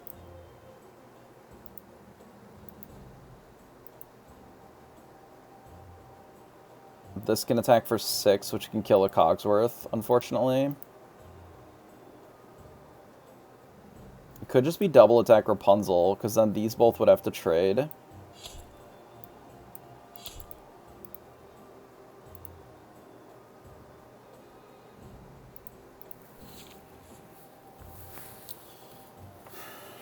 I don't love where we're at currently, but the Queen doesn't let them clean up a ton of Cogsworths in a single turn. And we do have an additional Cogsworth as follow-up. Like, if they make the play to try and bully the Cogsworths, we can literally just clean up the rest of the board with what we have left, which is interesting. So they got rid of Swords. Sorry, Strength. Unfortunately, our Alice is gone, which is what would give us an out to a big Cindy. But if they play a big Cindy, our world might just be doing Cogsworth Bell, Flute, into a whole new world. Okay. Interesting that we found another Cogsworth. We're a little stuck on ramp here. The heal is annoying there. But they don't have a lot of resources. If we can maybe just race, weirdly. If we just, like, play Cogsworth and Bell. We'll have to see what they decide to do with the rest of this. We may end up having to do this and leave them with just Rapunzel.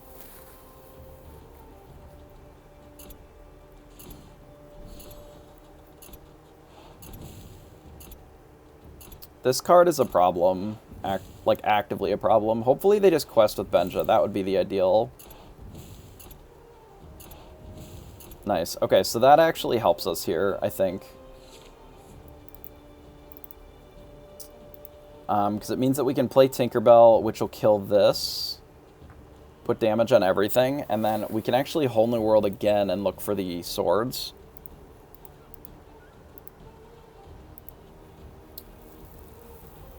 We can even potentially shoot this and just, like, all in looking for swords.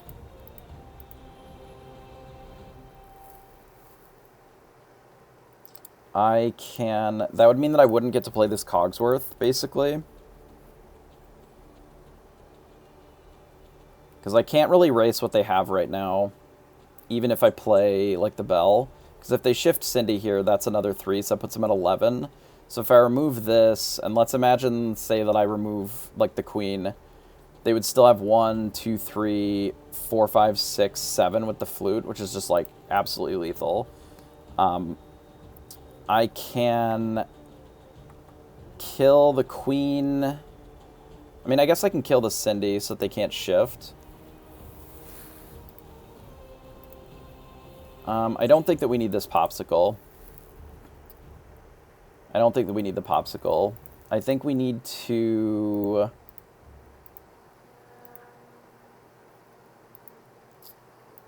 If I play this...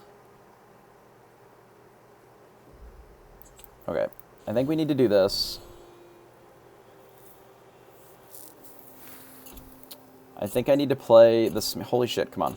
Alright, I need to play the Smee. Oh, I just took too long, apparently. Oh, cool. I guess it's no longer my turn. Nice. Excellent.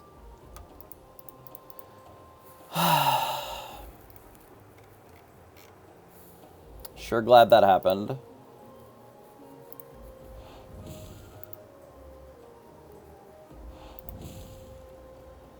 We have 11. I doubt that we'll be able to win here.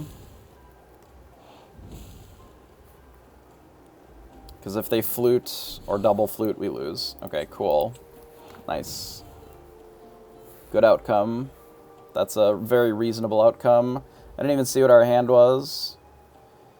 Because we played the Smee, we didn't have enough resources to be able to clear more stuff, I don't think. But didn't really have time to think about it.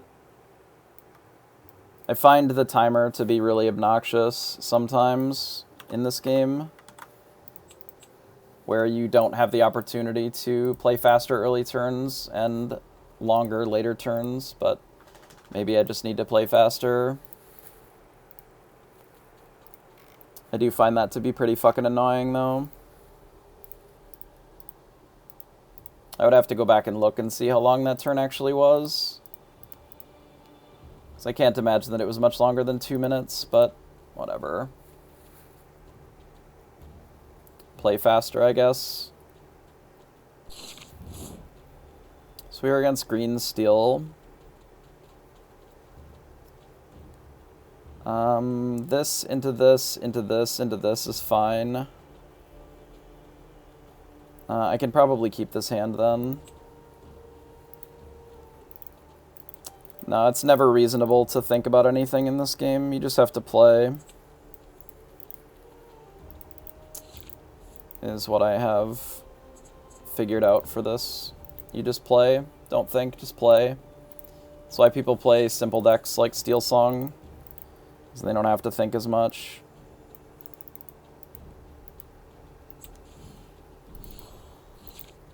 You play Steel Song, so you just play your cards and then sing with them.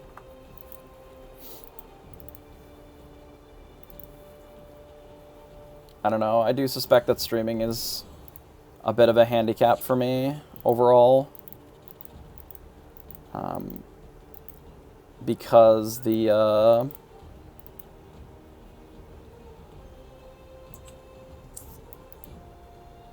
What am I inking here? Am I just getting rid of fire the cannons so that I can play this Cogsworth?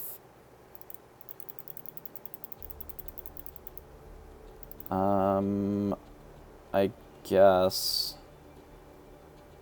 Because I'd rather keep the popsicle, I think.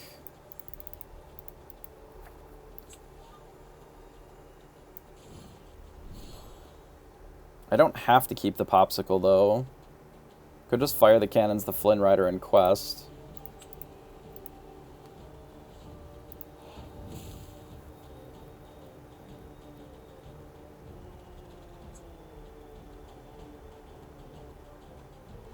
Maybe it's better just to not worry about that.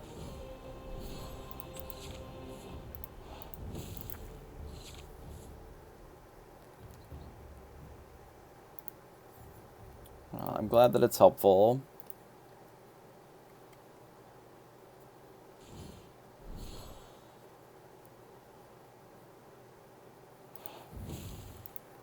So they play an Ursula. So I feel like our play is supposed to be just jam Cogsworth and then kill the Flynn Rider. Which means that we're getting rid of Bell then, I guess. We're going down to one card, which I think is fine. Let's ink that secretly. We'll play Cogsworth. We'll bash here. Get rid of Quill. And then we could popsicle the Smee. Like, unironically. Because then the Ursula wouldn't be able to double blast it for one and kill it. I think that's fine. Do that and pass. So the reason that we're doing this to get it to full health is with the resist 1, the cards that they can sing with Ursula in this deck are Let the Storm Rage On and Strength. Both of which are going to be really hard to get to more than 3 damage on this turn. So our Smee can live and then potentially just trade with the Ursula.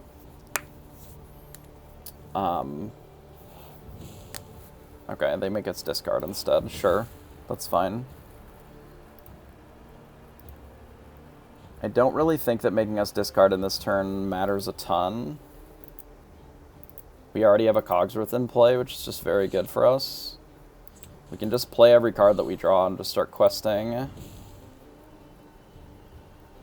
I can probably quest with the Cogsworth too, actually.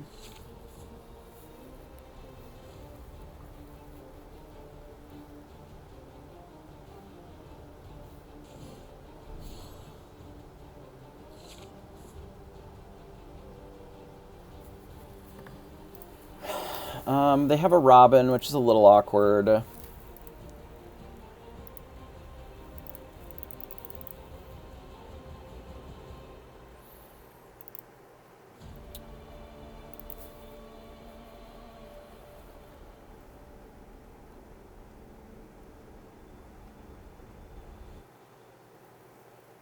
Let's see.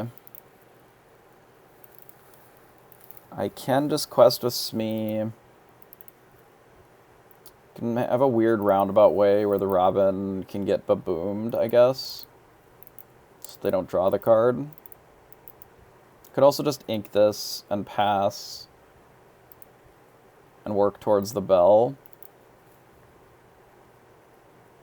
That's maybe fine. I can potentially quest with Smee. But I don't actually have to. I think we just pass here. It's not like their clock is particularly fast. We have a little bit of time to work.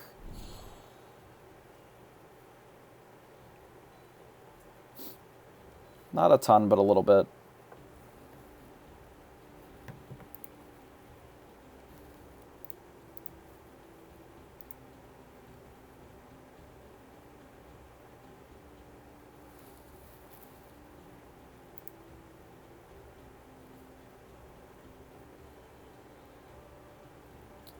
Debating if they want to quest with Robin. Okay.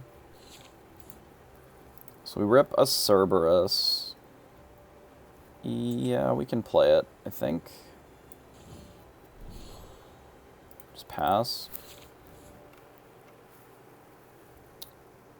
It would be nice to draw Whole New World.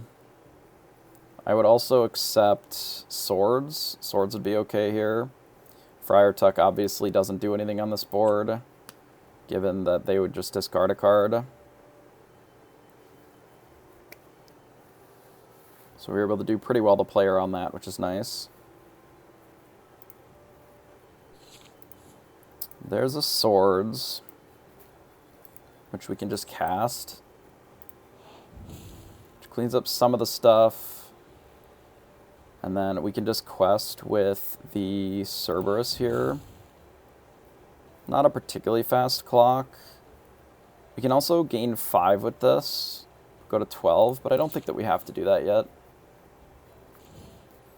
You can just rumble into combat with the Cerberus for now. If we let it go this Robin, we can then jam with more of our stuff. Get in with these two. And the Cogsworth. And I guess in this case the Bell as well. We don't have to get in with the Bell just yet. We probably didn't need to get in with the Cogsworth then either. We could have waited a full turn.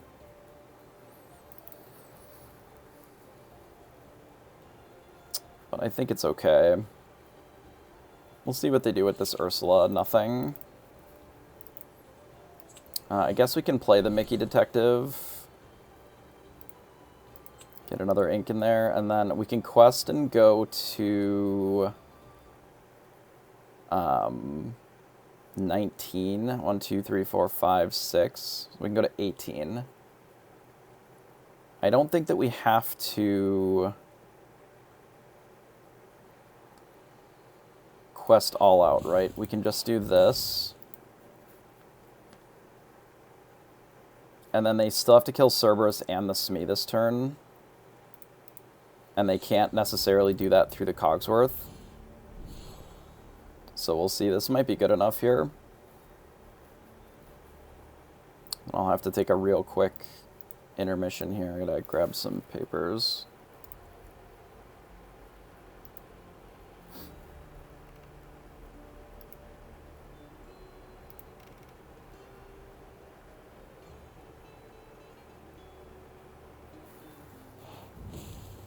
So these swords, something for 4. Smee, I suppose.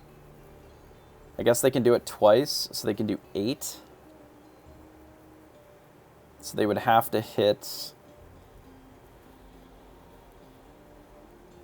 I guess, the Cerberus or the Smee.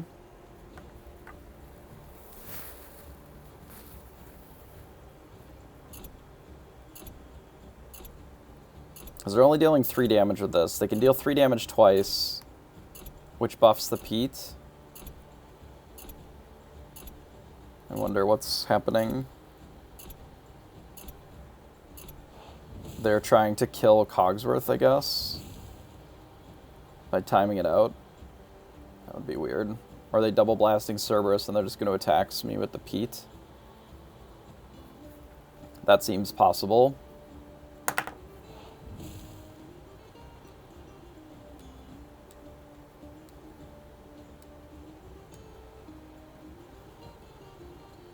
Okay. And they concede. Okay, fair enough. It's this. I need to take a real quick intermission. I just have to send some papers, and then I will be back. That should link to this deck. But yeah, I'll be right back.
Sorry about that.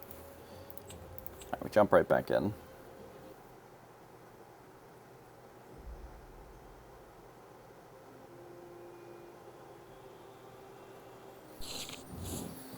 Holy shit, we get to go first in the red-purple matchup. Crazy. Okay.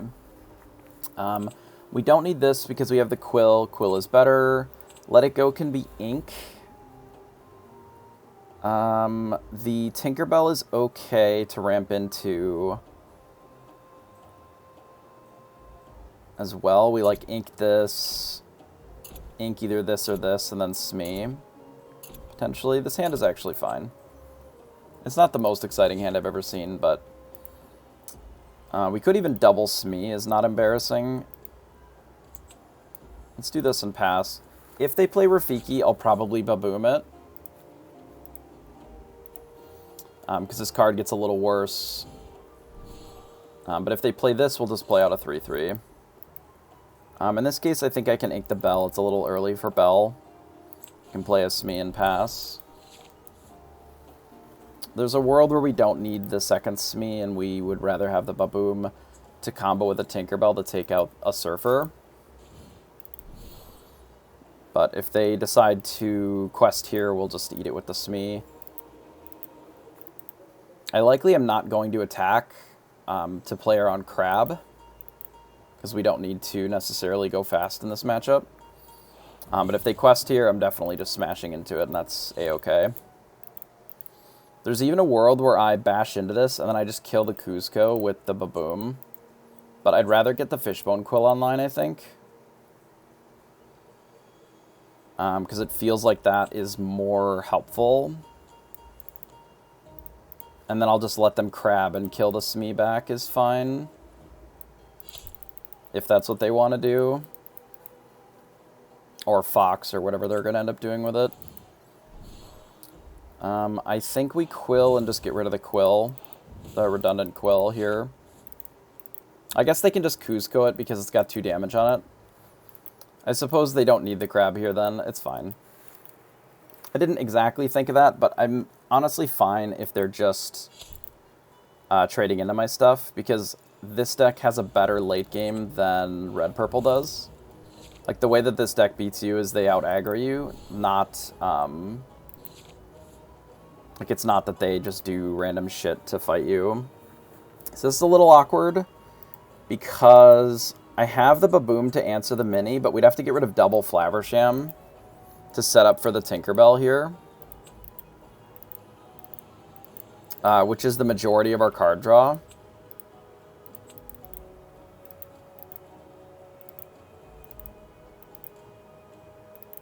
There is a world where I just Quill and then Flaversham it instead.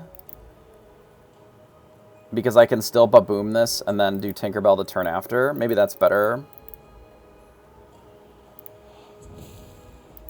Obviously we lose our Quill, but we currently don't have enough cards that it matters a ton.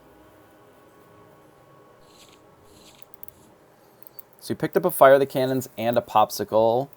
Well, given that we have the Popsicle, we don't need the Baboom. We can actually just do Tinkerbell plus Cannons next turn.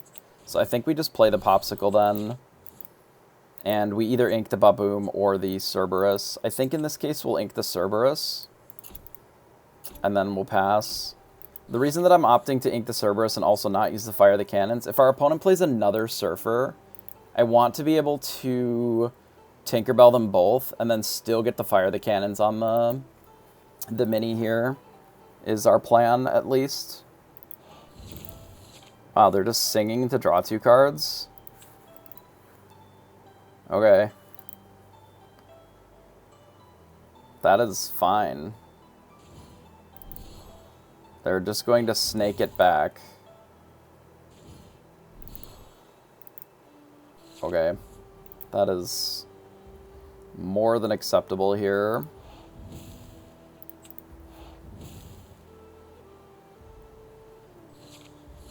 Not particularly fussed by that at all here.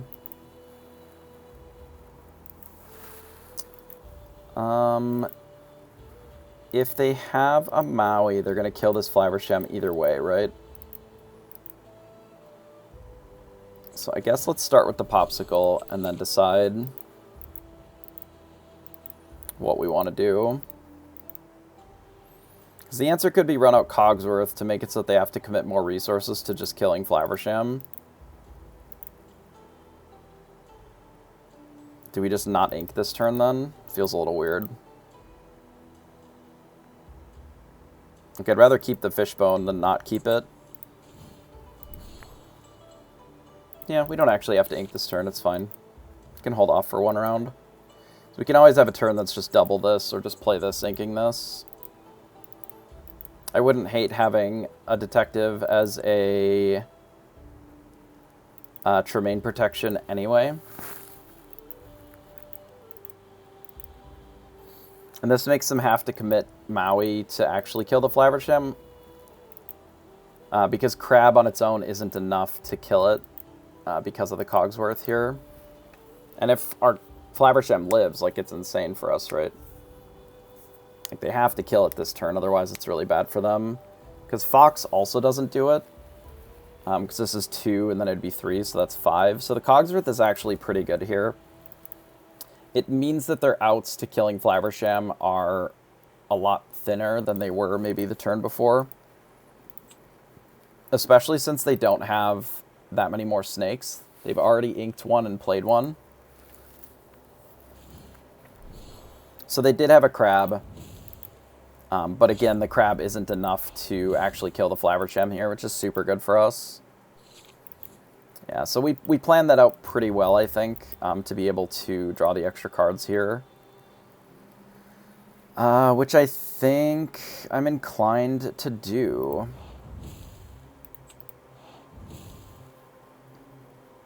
So we'll draw a couple cards. So we have another Flaversham, so I don't actually care if they kill this one here. I would like them to commit a little bit more resources to the board, ideally. I think I'm going to play the Quill. I do like the Cerberus, actually, in this matchup. It's good against the Mauis, but I think we're a little bit past that point. And I may want to keep this Let It Go.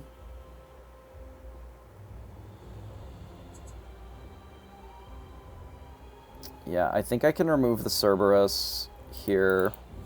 Like, what I want to do is I want to play this Mickey for Tremaine protection. And then I could, in theory, fire the cannons on this now.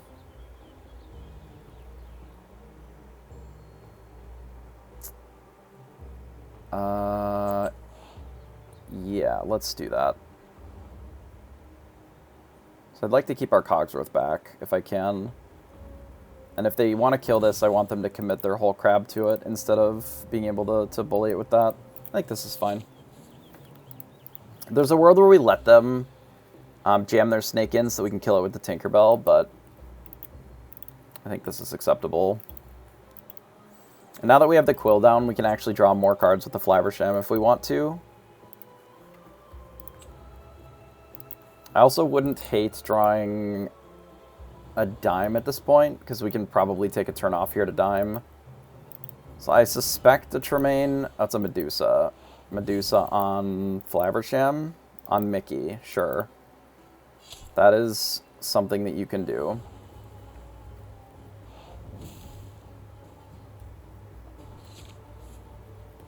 That is not a problem.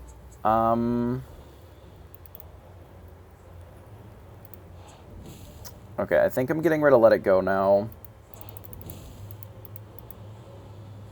And then I'm going to jam the Flaversham first. And we're going to draw a couple cards.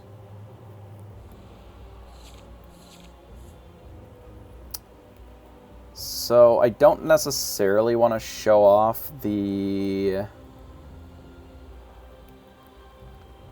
Popsicle yet. Or the Alice. I like all these cards, though. It's tricky. Because I want to fight the board. Because they have so few resources that a Be Prepared is actually not that bad for us. But if I commit too much, then it's also not great for us, either. So perhaps the choice is just we play the Popsicle first and then see what we draw. We rip a hard-headed.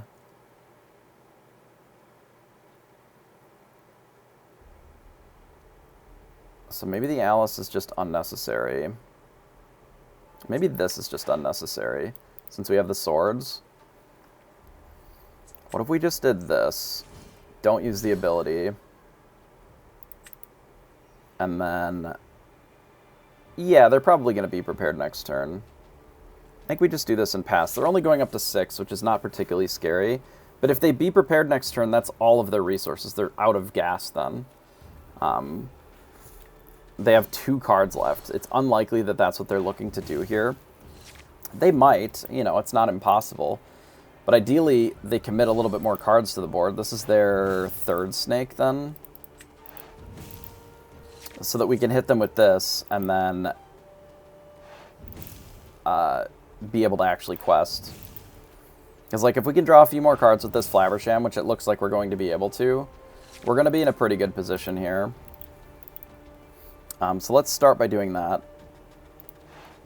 with our Flabbersham. We don't actually need the Alice for support just yet. We were able to fire the cannons, which we don't necessarily need right now. I think... I'm debating on singing this so that we can do more stuff, but then be prepared is really awkward against us. Like, I could just leave the Medusa in play. The problem is if you sing it with the Cogsworth, then it is playing into be prepared even more than it already would be. But maybe we can do that and get the Mickey down, and that's fine.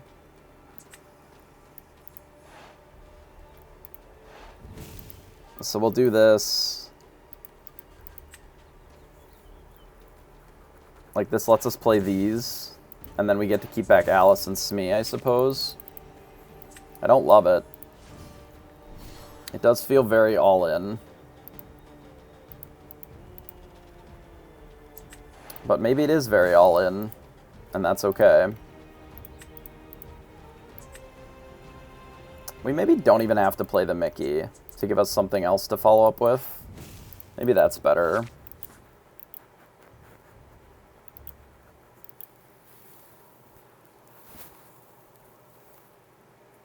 Like, we barely even had to play the Tinker here. We could have almost just swords and shot the one thing. That would have been fine. So we did rip a quill. Can run this out, and I guess run this out and pass. Medusa's annoying here. We do have some Tremaine protection.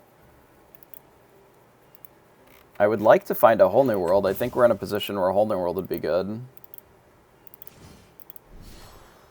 Rafiki's about to get like 10 lore. A bit awkward. Perhaps I was supposed to keep one of, maybe the Alice in my hand. Just so that if I ripped something like a Bell that I actually had. I mean, I may as well just play it. Makes our Whole New Worlds better. But Medusa's really problematic for us here. Tremaine as well. Not keeping one of the characters in my hand. Like, I should have just played Mickey and Smee, probably, and kept the Alice. Because now, if we don't find a Whole New World, we're pretty dead. It's unfortunate. 4. I play 4.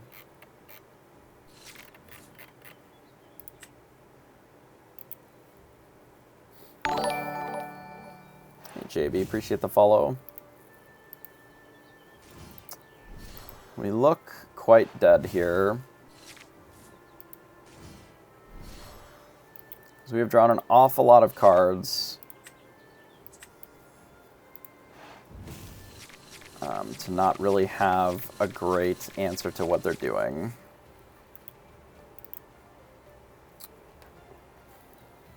So this loses to Tremaine no matter what I do.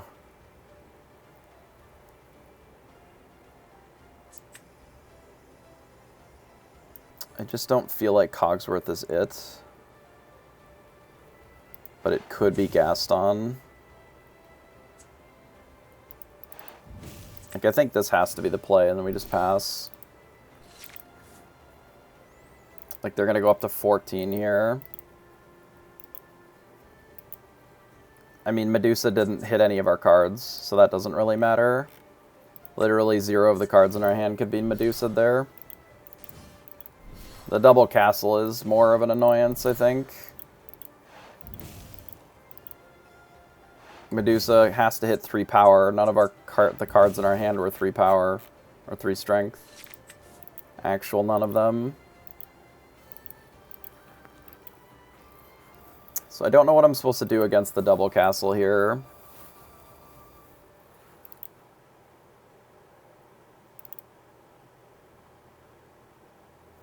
Like, the answer is probably a whole new world again.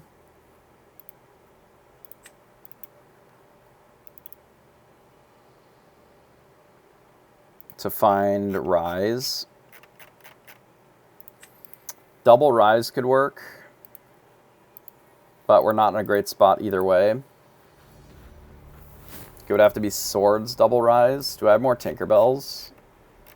I don't know if I inked a Tinkerbell. I probably didn't, so I'd have one more Tinkerbell. But then I'm just like dead to a goat.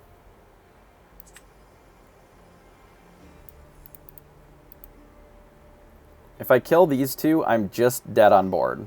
So I don't think that that's really the solution here. Like, literal dead on board. This is 6. It's not, I don't have enough.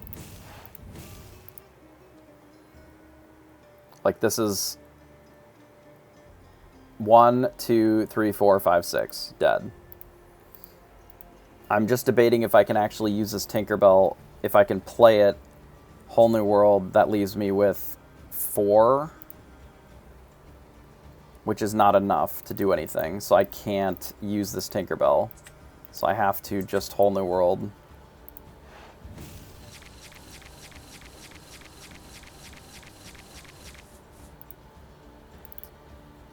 Okay, so I can rise, kill both of these. That leaves me with 4. I can play Belle as well. So I do this. This. I mean, it's still not great.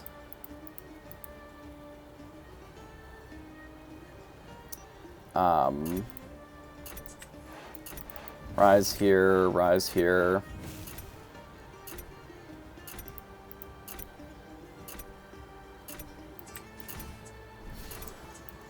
Holy shit, game. Let me play my cards, please. There. Fine. We may still be dead anyway, because they're going to 16, and they have like 1,000 cards in hand. 2 of their goats are gone. 1, 2, all their snakes are gone. I assume that they still have a lot of foxes left. But most of the castles are gone, which helps. I just don't know if we can reasonably race. 1, 2, 3. Only 3 of the Be Prepareds are gone. Presumably they're trying to draw into what else they have here. Our best case scenario is that they just do nothing and pass. But if they play another Tremaine, we're pretty boned. Minnie is also not great here. I don't know if I have any dimes left. Maybe 1. I know that we don't have 1 for sure, so we might have 1 left. Like, the dime isn't the problem here. We can't double dime, like, that's, I think, the issue. Like, we still need to answer the board, and I don't know how many more swords we have. We actually still have at least 1 more in the deck. Well, no matter what I do, I have to play a Gaston.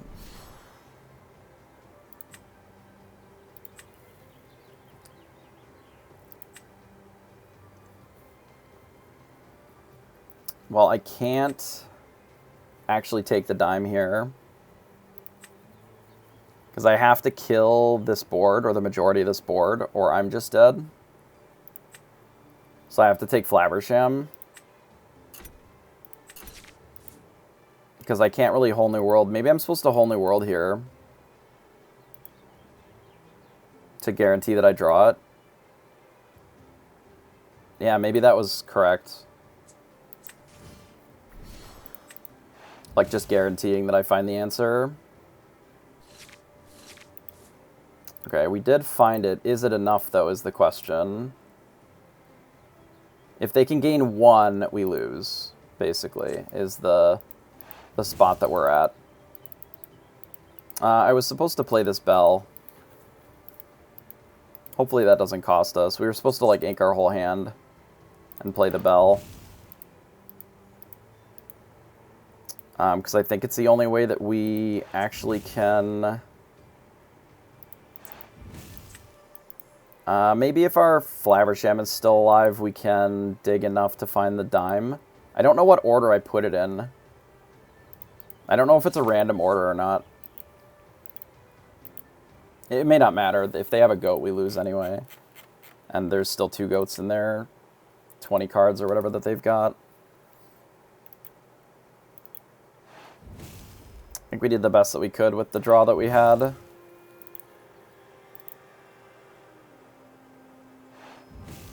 Be prepared into a thing.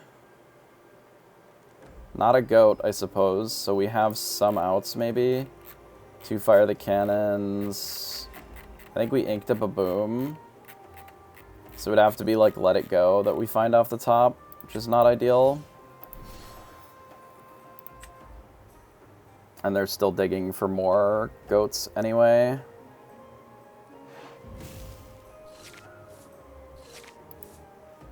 Beast isn't it. We can Whole New World and just kill ourselves. Given the cards that we have left, I suppose that is our only choice. It is insane to me how many cards that we've gone through in our deck to only have cast 1 Whole New World. Like, we drew through almost our entire deck. I won't even let me cast it because we don't have enough cards. Alright, I guess we die.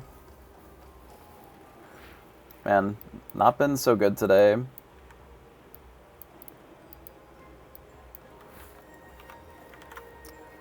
Not been so good today.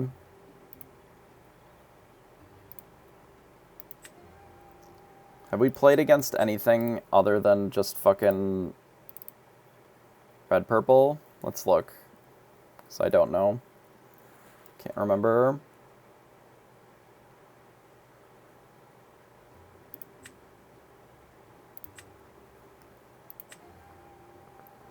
It was 5 red purples, and then we split a Steel Song, right?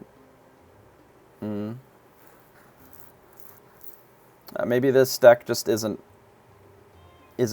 where it needs to be. It's been okay. We have not really been able to have them ever in play at convenient opportunities.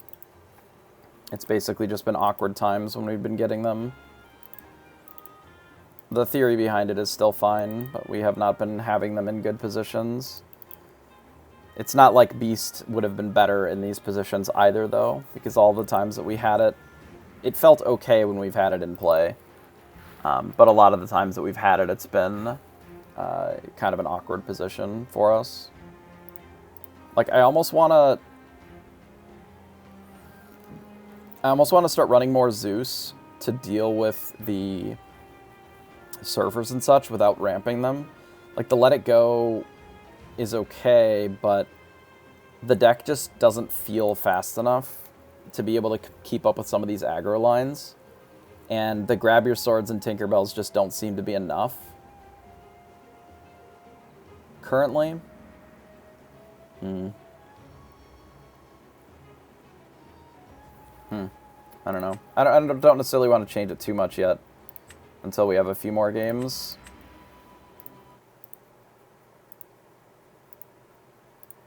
The Alice has felt okay. Felt like there's some spots where it would be good, but I have never felt, in any of these games that we played, I've never felt like I was in a position where, yeah, Hiram can sing it, so can Bell. I've never felt in a position where I felt like I could do anything other than literally just turbo ramp into fucking Tinkerbell, because every deck is just an aggro deck now, except for blue-red and blue-steel. Yes, I think it's not very good, personally. I think it's playing a lot of really bad cards.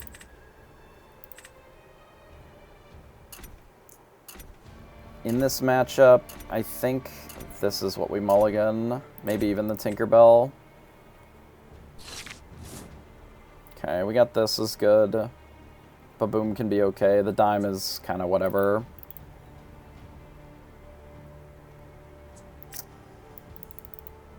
I think that Develop Your Brain is just not very good. Personally.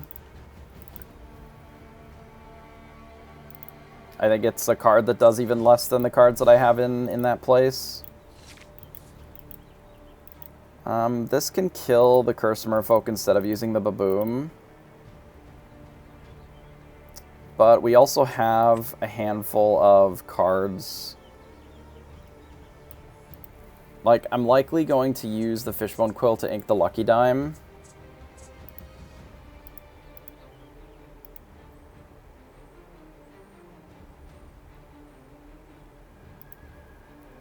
If we have to ink this, we have to ink it. I think I'm going to do this.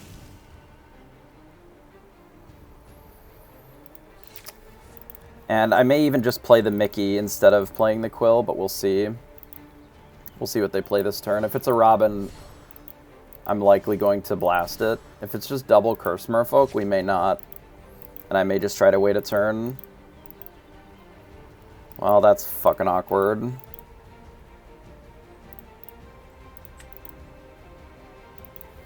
This is the cost of getting rid of the Baboom there, because now we're going to have to get rid of this Flaversham if we want to try and ramp towards the Tinkerbell to kill this.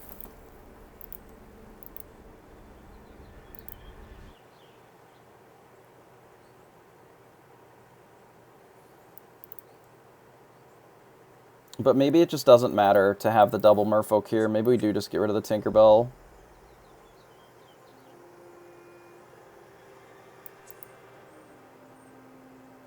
Instead of the Fishbone.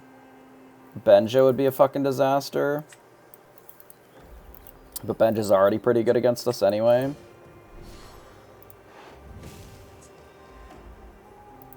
Let's do this.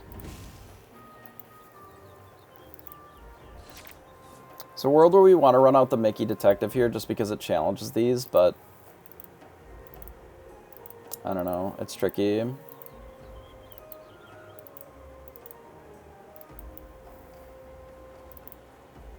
Like, they may not run out John here. And if they bench us, at least we can Flowersham to draw some cards again.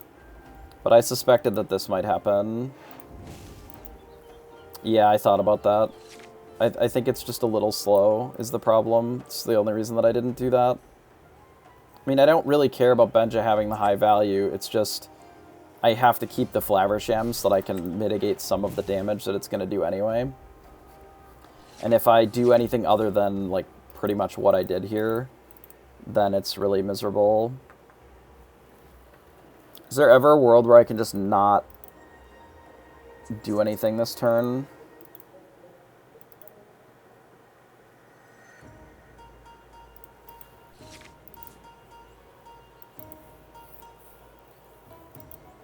So it's going to get in for 6.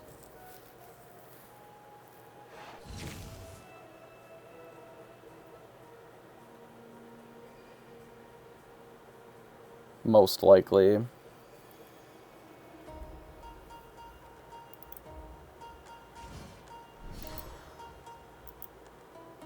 It's annoying.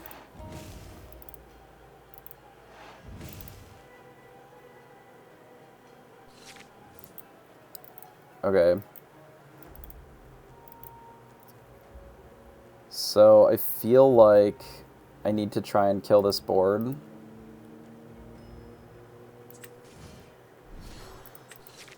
but I also need to draw some cards. And I need to get the quill done. Like, I need to do all of these things, and I just, like, don't have the resources to do all of them. I can have them draw one card here and just play this Flaversham instead. That's a possibility.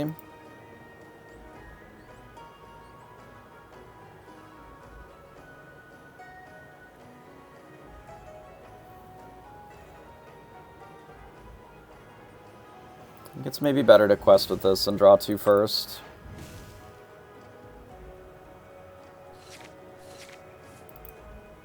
Double Bell.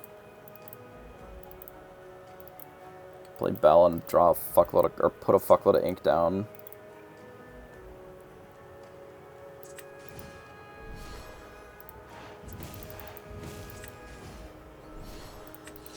I think it's this, and then I get rid of one of the bells. And then I pass.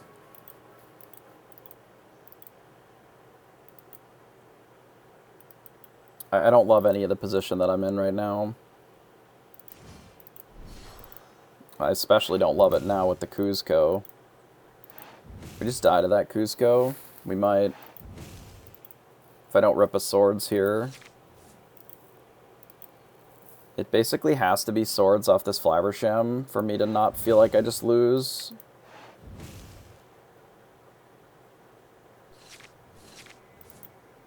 Fucking another whole new world, huh? Nice.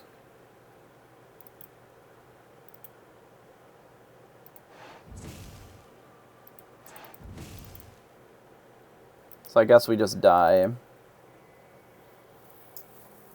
Because there is nothing that I can do here to not just fucking perish.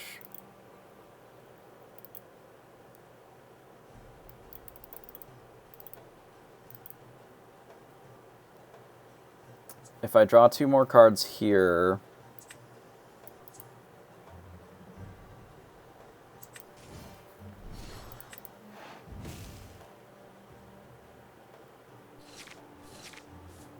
Alright, fine. Whatever. You got me.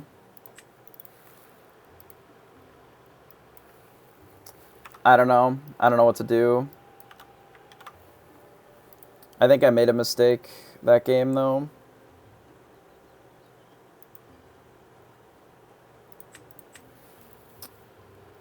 Just not playing very well. I haven't been for a while. It's one of the reasons that I haven't been streaming. That and the vacation. Just sort of demoralized, because I really don't want to be playing red-purple right now. Because I kind of hate it, but all of the types of versions of this deck that I think have some potential just aren't. Maybe we just go back to a slightly more consistent version of this deck. Guess we get rid of these. Maybe we keep Gaston. We don't really have enough ramp for Gaston.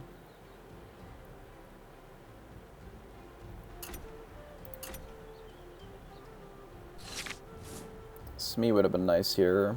But we can ramp into Cerberus is fine.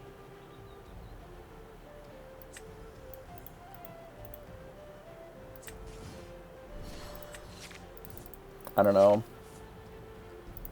Just not sure. Every fucking deck is just an aggro deck now, so it's just very weird.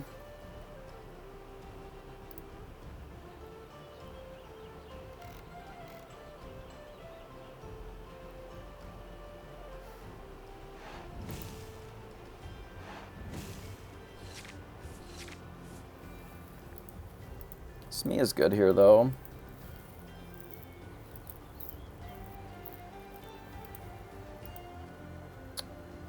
I have to get rid of Cerberus, then. Because I don't think I can afford to get rid of the Popsicle, necessarily. I will, if I have to ramp, but I would rather not get rid of the Popsicle if we can help it.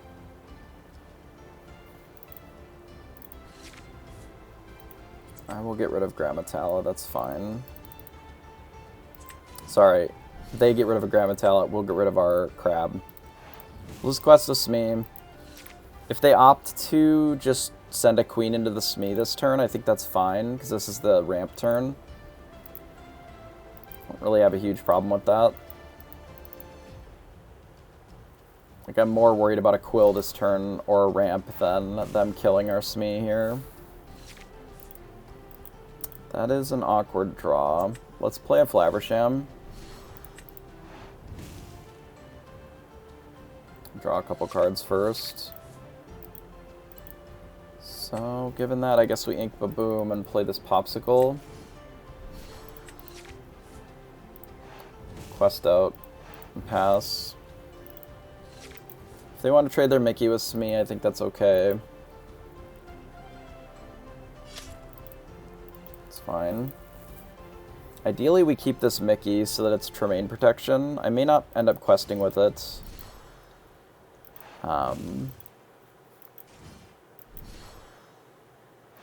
Too terribly much, but we'll see. I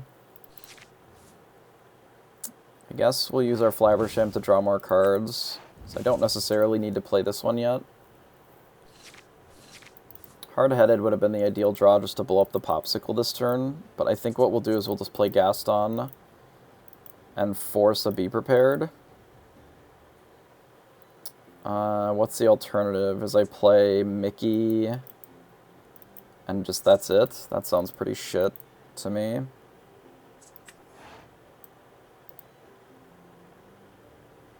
So I think we'll just play Gaston. Pick up a Whole New World here.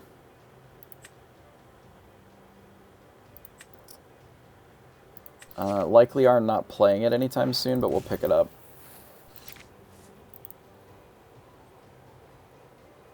We may. It depends on if they run out of Flaversham or something and draw some cards.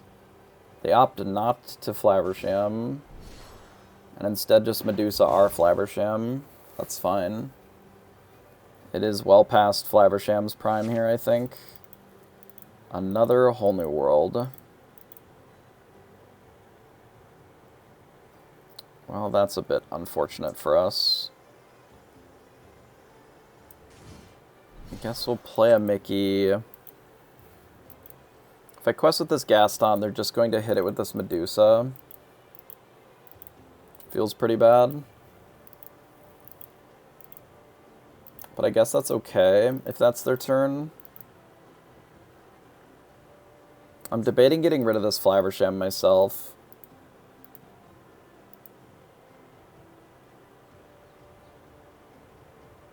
Probably... The Flaversham might be more useful than this Tinkerbell. We'll just do this and pass. And if they decide to, like, Maui the Gaston, it opens up the Grab Your Sword to kill their board. I did not.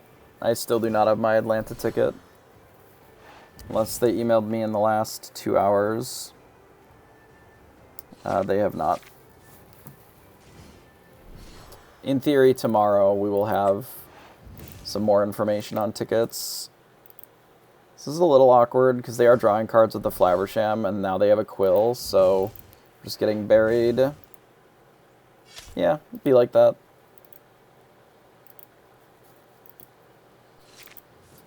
But no ramp is no ramp, right? Not much I can do about it.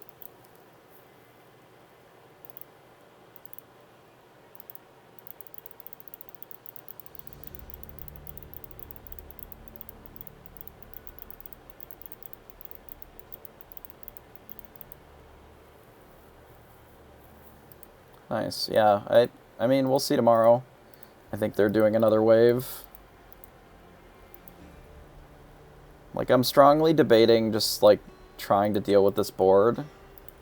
Questing some more and maybe hoping to set up for Whole New World later, but there's not really much that I can do here.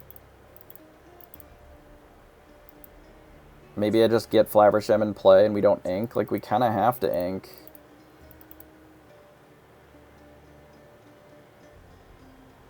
I just don't think Flaversham does anything for us here. I could kill Mickey.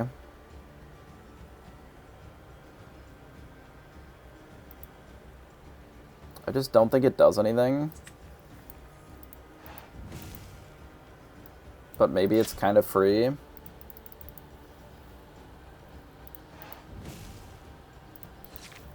You just do it like this, I guess.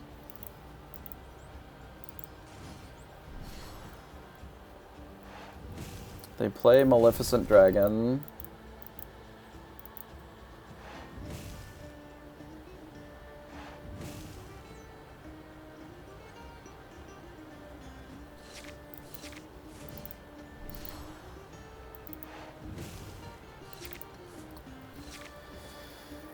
They rip into another popsicle.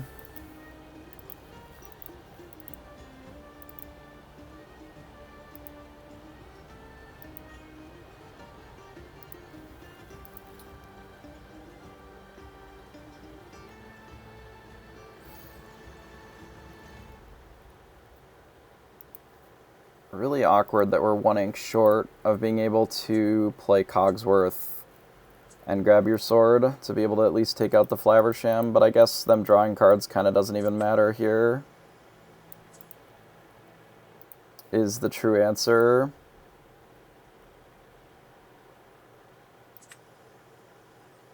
So I suppose the play is just play Alice, play Cogsworth, and just jam grab your sword and pass. Since my whole hand is grab your sword. Yeah, 14 hours is a little much. I've done the drive. I don't think I'll probably do it again, even with other people. I think 9 hours is kind of my upper limit. It's too old now. Well, now they can just run out a bunch of bells, because all my grab your swords are gone. I don't know if I can actually race here, then. I'm surprised they didn't play a Tamatoa. Maybe they're going to. I don't know, they play a dime and they can bell it immediately. Well, that's not good.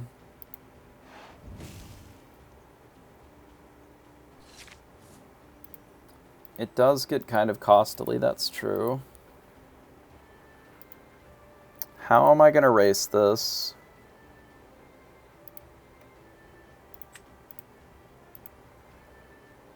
It feels pretty impossible, but no matter what I do, I think I have to shoot the bell. Because I'm just not winning if that is able to just do shit. And then I think I have to sing A Whole New World and see if I can maybe find a hard-headed. Good God.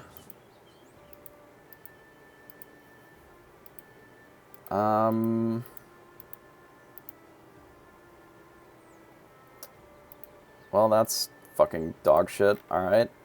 All of their popsicles are gone. Basically, which is something, I guess. And one Be Prepared is gone.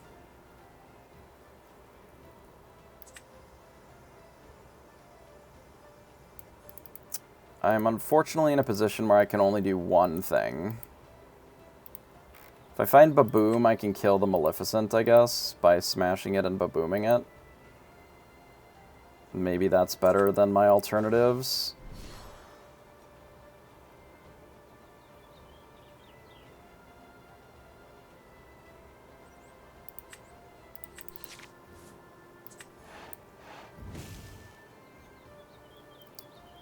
I guess we do this, and then I pass.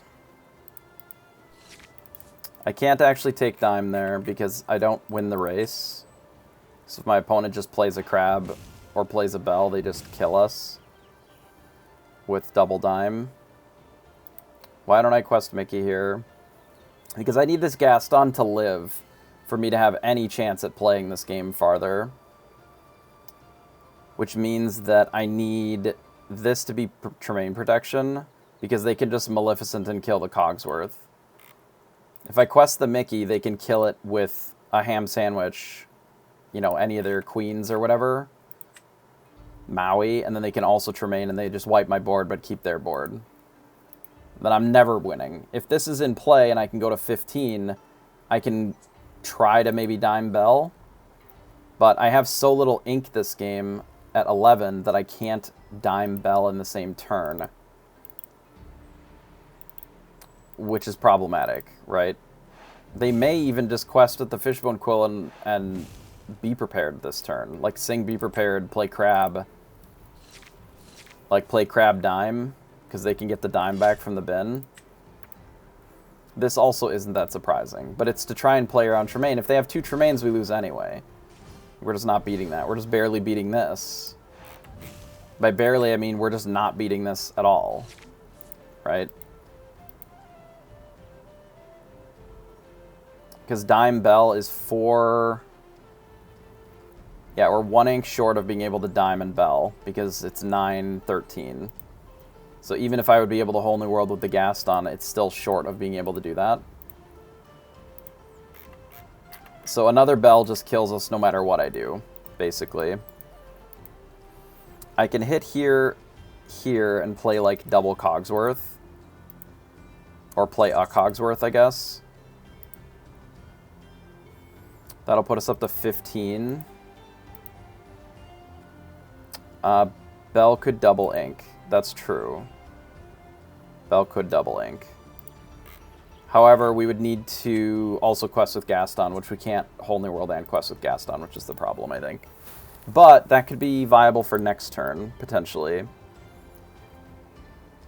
I actually don't think I can win if I don't get rid of the Lucky Dime, but I also don't have the resources to be able to get rid of the Lucky Dime and still try to win the game. So it's kind of tricky. Tink Let It Go would be an option as well. I'm thinking that just hitting Mickey here and doing this, and then playing just a Cogsworth is fine. We'll ink another Cogsworth. And I feel like I'm supposed to quest here. 1, 2, 3. Yeah, it's not great. The problem is, if they have another Bell, we just lose anyway. But there's nothing I can do about that in this spot. If they have a Crab, we can survive if they only have 2 additional items. If they have a second Dime, we lose anyway. But they can't Crab and double Dime us. So that's nice, I guess. But it does mean that we only have 1 turn. Because this is enough to almost kill us. But we actually have an out here. Oh wait, we just kill them.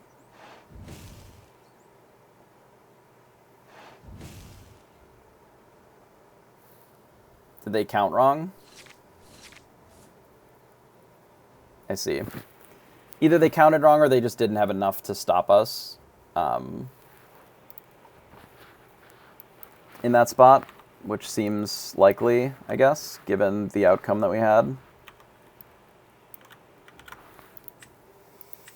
An even split today at 10 games, 5-5. I don't know about this list right now. What have we liked and what haven't we liked?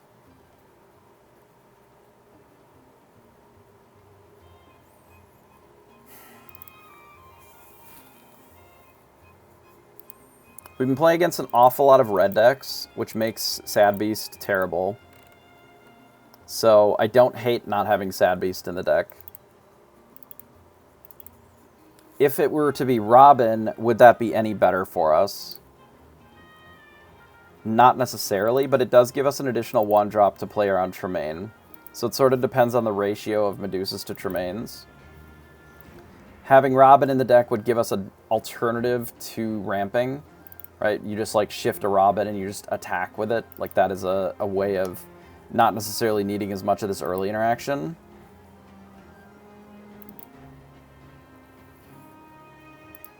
There was a list that supposedly won a tournament over the weekend, or maybe even 2 weekends ago. I know that it can sing for 5 on turn 3, but I don't care about singing for 5 on turn 3 with this deck. That's the thing. If you're not ramping, it just doesn't matter singing Whole New World. I don't want to be even ink and just Whole New World when I still have 4 or 5 cards in my hand.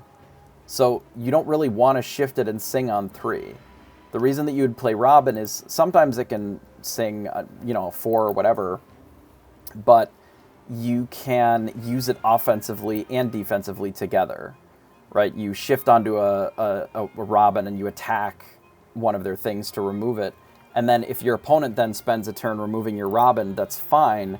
You draw a card and then you're still doing fine, right? You've gained 2, you've drawn a card. Like it ends up working out pretty favorably there. But like the shift into singing Whole New World doesn't work when your curve is as high as this deck has. Because if you're not actually adding additional cards to the Inkwell, like if you look at the curve, it's full of 5-drops. You know, you can't really be just immediately Whole New Worlding if you're not also ramping. Like your hand, there are some hands, admittedly, that are terrible that you would want to do that on. But everything costs so much here that it's hard if you don't have the Quill or the Mickey to really want to be doing that kind of stuff. Which is one of the reasons that I haven't ran the Robin, is our turn 3, as opposed to shifting, is generally saved for like Mickey's or Quill, ideally. Right? Obviously that doesn't always work, but that is the theory, at least.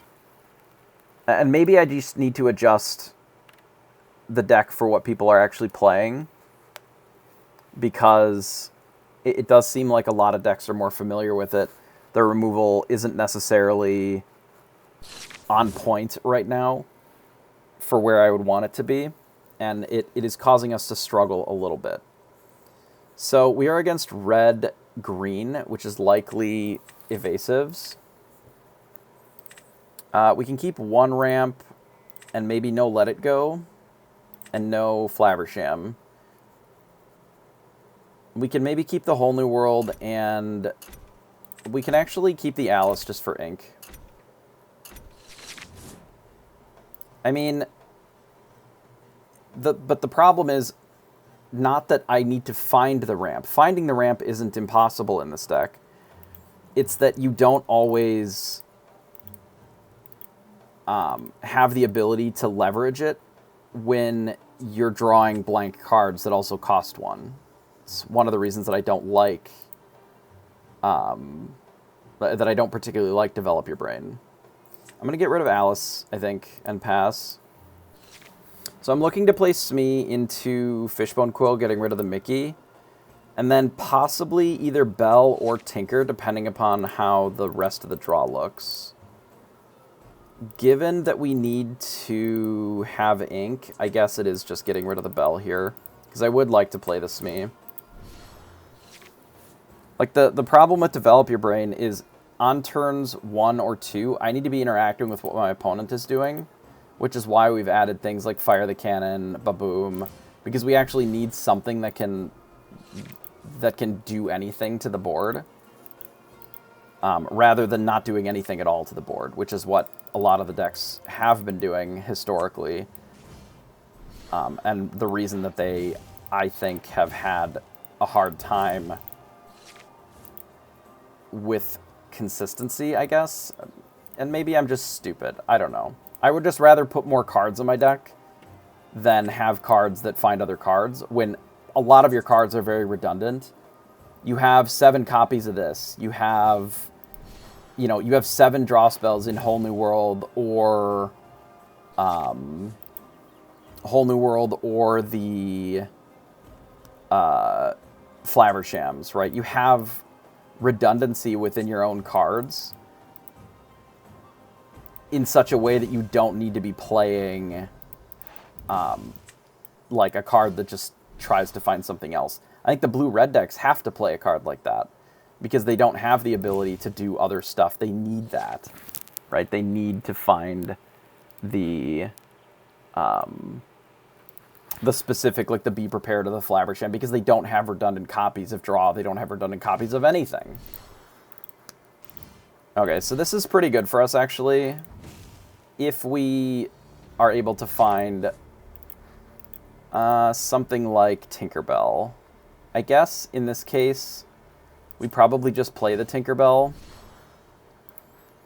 And then I do think that I Whole New World, they just concede. Okay, that's fair. I mean, I guess I can just quest here, and it's also really bad for them, even if I don't Whole New World.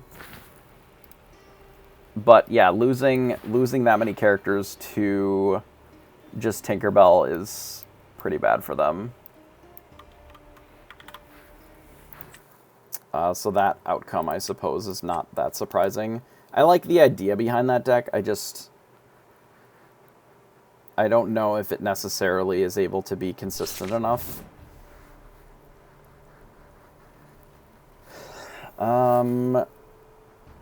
Okay, so we don't need the Mickey because we have the Fishbone Quill. Cogsworth isn't necessary for this matchup. We can ink the Alice because it doesn't really do a lot for us in this particular match. Maybe I need to dig a little deeper, though, to find more answers early. Okay, so we got a Baboom and a Fire the Cannons. I think that'll work. I will get rid of one of these quills just to play the Popsicle here. And we'll start with that.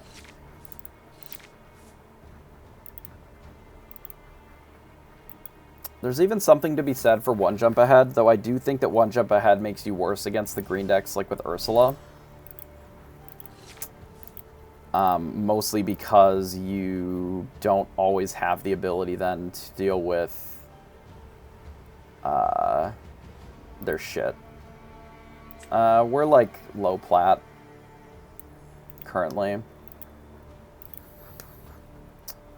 So if we do this, we'll have to ink Cerberus. That's fine, I think. I would like to get rid of the Cursed Merfolk so that it doesn't just get the quest for free.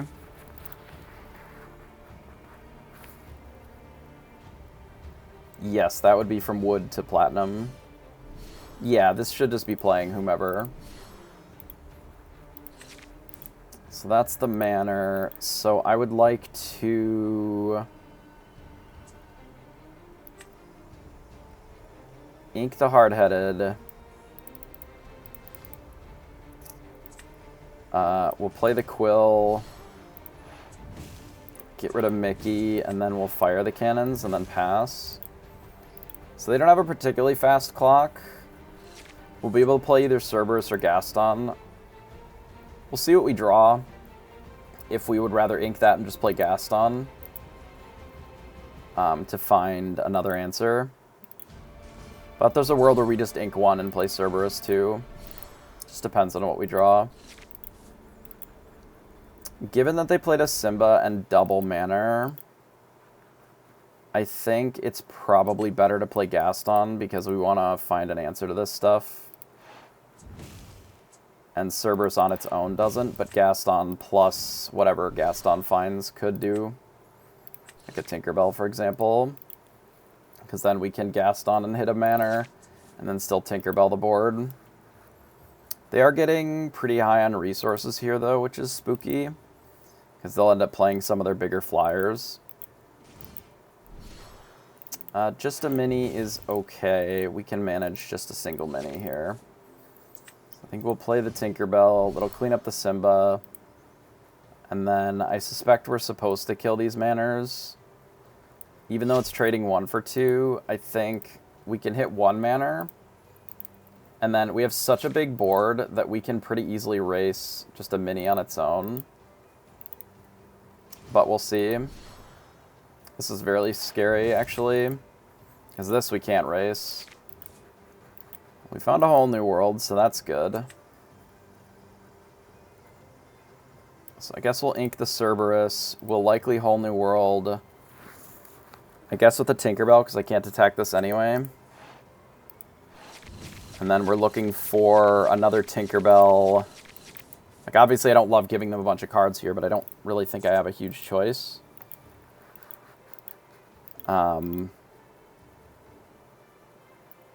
Like, I think it has to just be... I can ink 1, 2. That would put us at 9. So we could play Tinkerbell plus another Quill.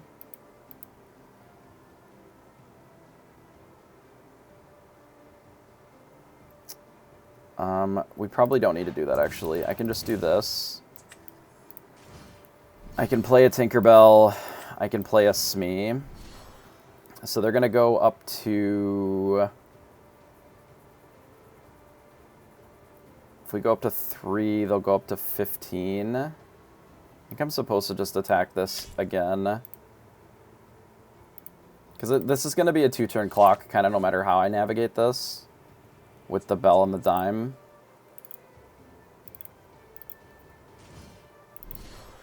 I don't care about Ursula, that's fine.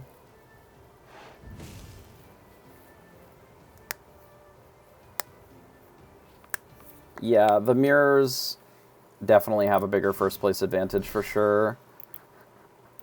I'm surprised that they played another Curse from Merfolk when they know that we have a Tinkerbell in hand. I guess if that's all that they have in their hand, they force us to play the Tinkerbell instead of doing like the dime.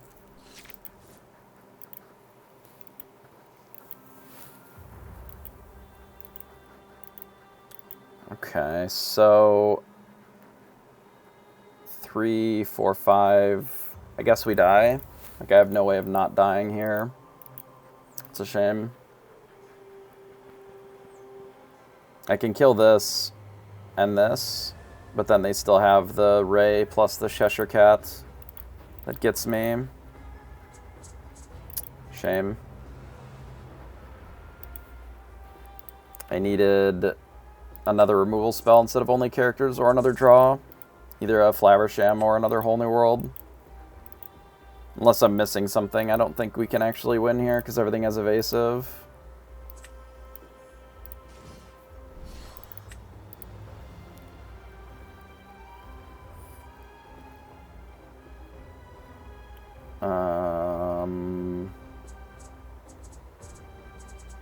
Maybe it was right to try and play the extra ramp so that we could get Bell down to try and close faster. I don't know. Guess we die. I don't know. I just, like, can't win a game to save my life today. And some of that is how the deck is constructed. Maybe it's just not good.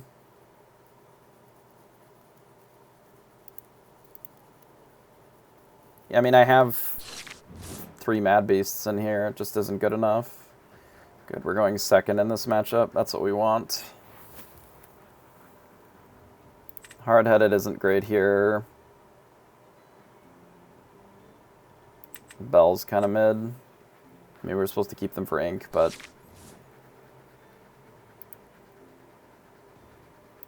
I mean, maybe I'm just not supposed to be dealing damage to fucking Curse Merfolk. Like, maybe it just doesn't matter.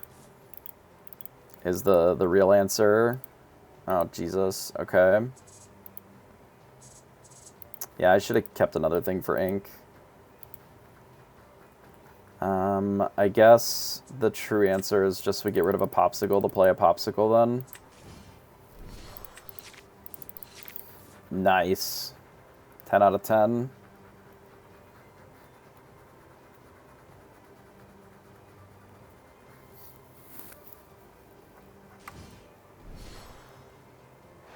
So we'll have to shoot one of these instead of playing the Smee, I guess.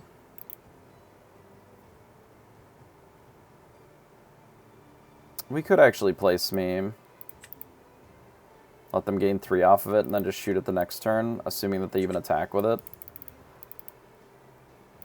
Because we also have the line of, like, quilling into a Fire the Cannons next turn to clean up 2 things. Because we may end up having to double Fire the Cannons a flyer. I don't know, we'll see. This at least hopefully keeps the Flynn Rider back. See what they play. Pride lands in Red Fossa. I mean, Pride lands seems to be doing pretty well for people. I don't know, I just, like, none of the decks have felt super great to me.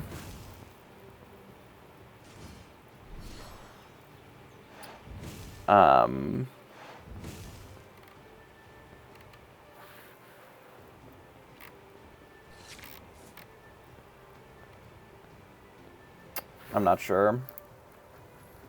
They played LeFou to untap the Simba, which is fine.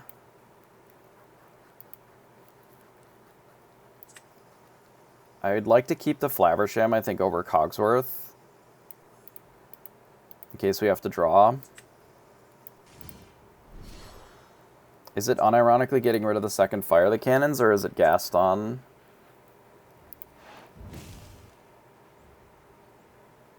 Maybe it is just Flaversham, and then we use this to draw.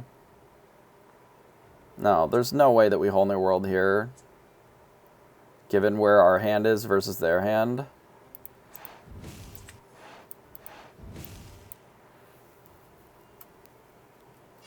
I think this is just the play. Since I have the Flaversham, I just don't need a Whole New World here. We just sort of try to pinch them on resources a little bit. As much as we can, at least, since we have some ways of gaining extra resources. Rid of a Hans on the ground to play another Hans. Okay, and then I assume that they're going to trade with their Smee here. The LeFou into the Smee. That's fine. That is totally acceptable. So rip another Quill. So I have a few choices here. I can Quill the Cannons, ink the Quill, and just play Gaston.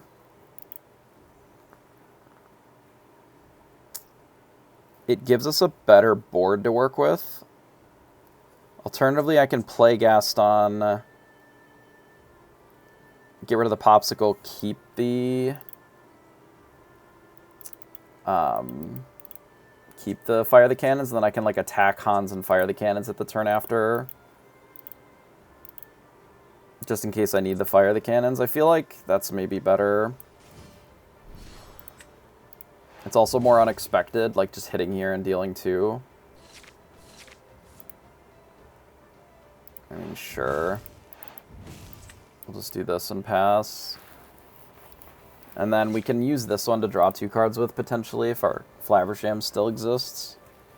Cloud Kicker would be annoying.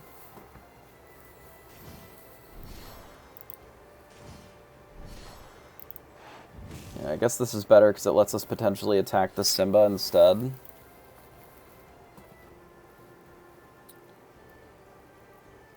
I don't think that I can afford to Whole New World here. But I can potentially do this instead and have an answer to more of their things. Well, not like that. Because if we find like Big Tink here, then that's a better answer, realistically. Let's play Gaston. We'll take a Let It Go here, that's okay. We'll kill the Simba, and then I don't think I have to do anything else this turn. Just pass. So this gives me the ability to... Oh, goodness. Okay. Well, that's a fucking problem.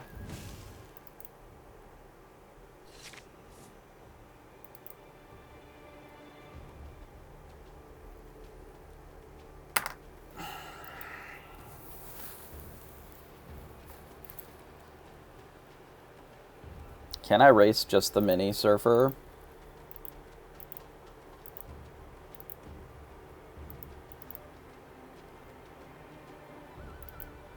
Like, if I play this, can I get rid of the Tinkerbell even?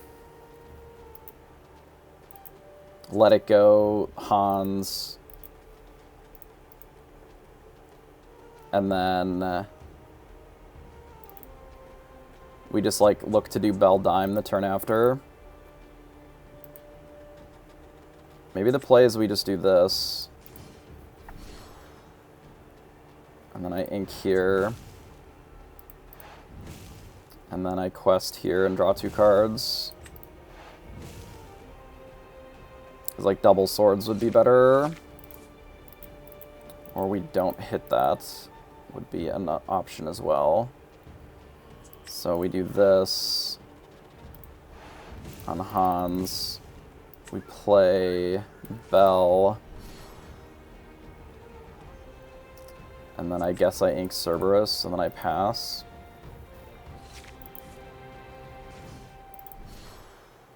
Cursed Merfolk.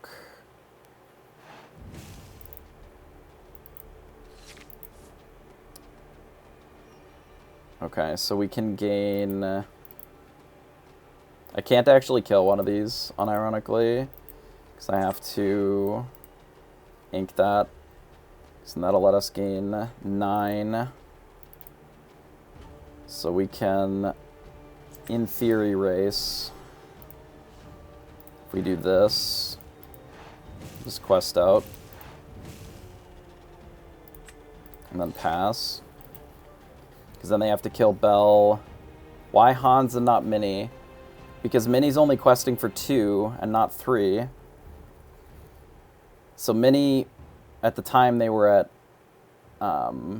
what, 13 or whatever?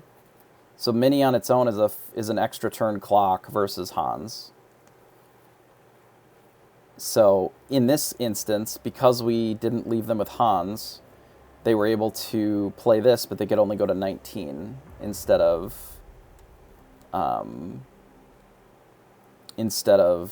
20, because it just quests for more. If the shield wasn't there, yeah, you blast the Mini for sure, and then you can challenge the Hans with your characters. But because they specifically had the shield, that wasn't an option for us anymore. So I had to change the tactic to how do I give myself the most turns to quest. Because I had the Bell and the Dime, I can close in 2 turns, so I just needed to give myself an extra turn if they ripped something that quested for 2. Is basically the reason. Obviously, if they hit something here that quests for 3, like we still may not make it work, but it did not end up being a problem in that instance. I would like to do more than just win 1, lose 1. Would be neat today.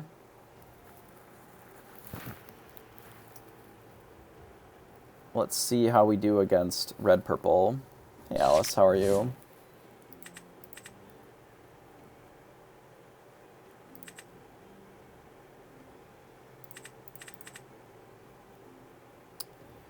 What if we play towards just whole new worlding with Fishbone Quill on turn 4?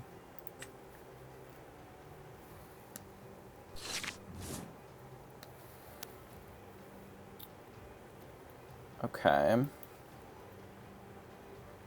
So that means that we don't really need all these Cogsworths. 1 is fine. I'm glad that it's been doing well for you. Popsicle. So we can actually ink one of these Flavershams pretty easily. Feeling, mostly. You might try Boss on a Roll. I think that's the one that lets you look at 5 cards in that deck. That could be pretty good. Because it lets you look at 5 cards, gives you lore, but also it lets you set up for future turns pretty well.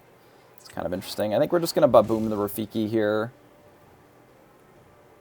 Make them a little bit slower, and we don't care that much about the resources if our play is just to do this on 5 right into the whole new world. Doing this on 4, this on turn 5.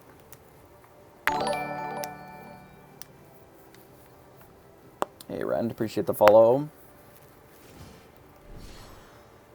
There's a Kuzco. We may end up Tinkerbelling instead, we'll see. So let's get rid of Bell here then instead. We'll play Fishbone Quill. I think the play is just to ink the Flaversham. Like, we're just playing towards doing a whole new world. Which may end up being playing Tinkerbell to threaten what they're doing, and then still having the whole new world as a backup. Which kind of feels right to me. As opposed to just playing Cogsworth, since our opponent is playing so fast. I think we just ink these 2. We'll slam a Tinkerbell and pass.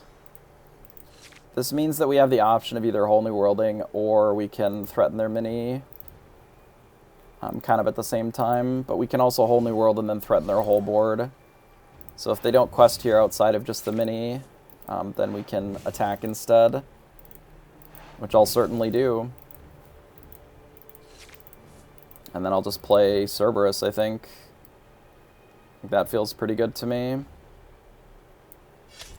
I don't know why they would choose to do that. Feels like it sets them up for failure there, but maybe I'm wrong. Like now they just don't really have a board, and we have a Cerberus. I could even heal the Tinkerbell, so that it's just Maui that's problematic. Because then they can't Fox and kill Tinkerbell. I actually think I'm okay doing that. If they Maui Tink, that's fine, because I can Whole New World with Cerberus and dig into another one. But this means that they have to Maui or Dragonfire. Dragonfire is even better for me. Like, card doesn't even really have text. I'm debating if I play this Smee or if I just use it as ink. Feels like it's probably better as ink. So double Tremaine, be prepared. That's a good hand. Well, it was a good hand. It's no longer a good hand. I'm thinking it is Cogsworth plus Smee plus a Popsicle. So I'm going to play the Popsicle and see what I want to ink. In this case, it'll be a Fishbone Quill. Excuse me, Cerberus is a 5/6 with resist 1. That's very good.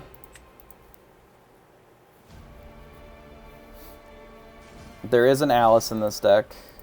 That is true. That is factually accurate. So I would like a Swords. I could also just Whole New World again. But they're looking to be prepared. One of them is already gone. I could get rid of the mini, and then I can Whole New World again. Maybe that's worth. So let's play Tinkerbell. Why one Alice? I can talk about it in a minute here. Yeah, I'm probably going to send it. I'm just debating if I want to use one of these Popsicles first, or if I just want to ink them. I think I'm just going to ink them, because I don't want to randomly draw... I don't want to randomly draw like a Whole New World or something, because that's really fucking awkward.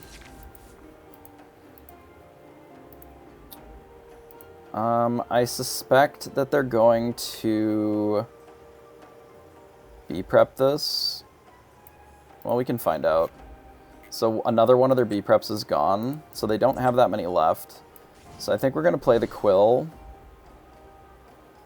And do I just full send? I can send with the Smee for sure. I don't think I need to full send. I think I can hold the Cogsworth back. And I just don't ink with this Quill. I think that's unnecessary. We'll hold the Cogs back. If they decide to use their last B-prep, like, most of these decks aren't running more than 3. Oh, they're playing Broom now to shuffle them back into their deck. Interesting. I'm not running a single Zeus. I mean, they double Broom this turn to put 2 B-prepareds back into their deck. I see. Well, unfortunately, I don't know if they have enough time to do that. Oh, they're trying to draw into it with the rabbit. Nice. Okay, well, I guess we just, like, do this and kill them both.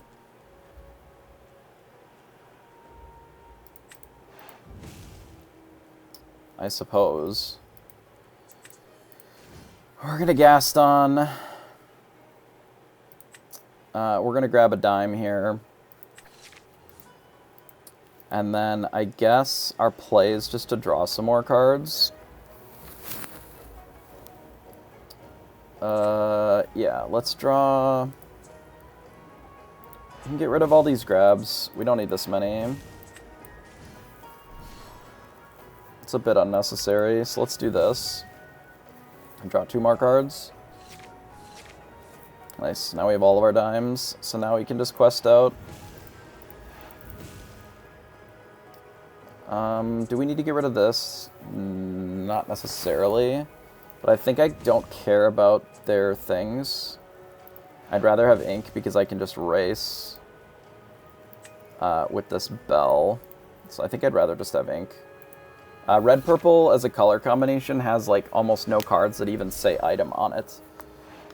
So they don't really have any answers to dime once it's in play. Like, there's basically nothing they can do. They're just digging for Be Prepared here. And while they're doing that, I'm going to be playing dime and activating it on my Gaston. I think we're done here. We can talk about the deck here. Just a moment. Let me update this. Okay, so we'll come look at the deck so we can talk about some of the singleton and removal choices.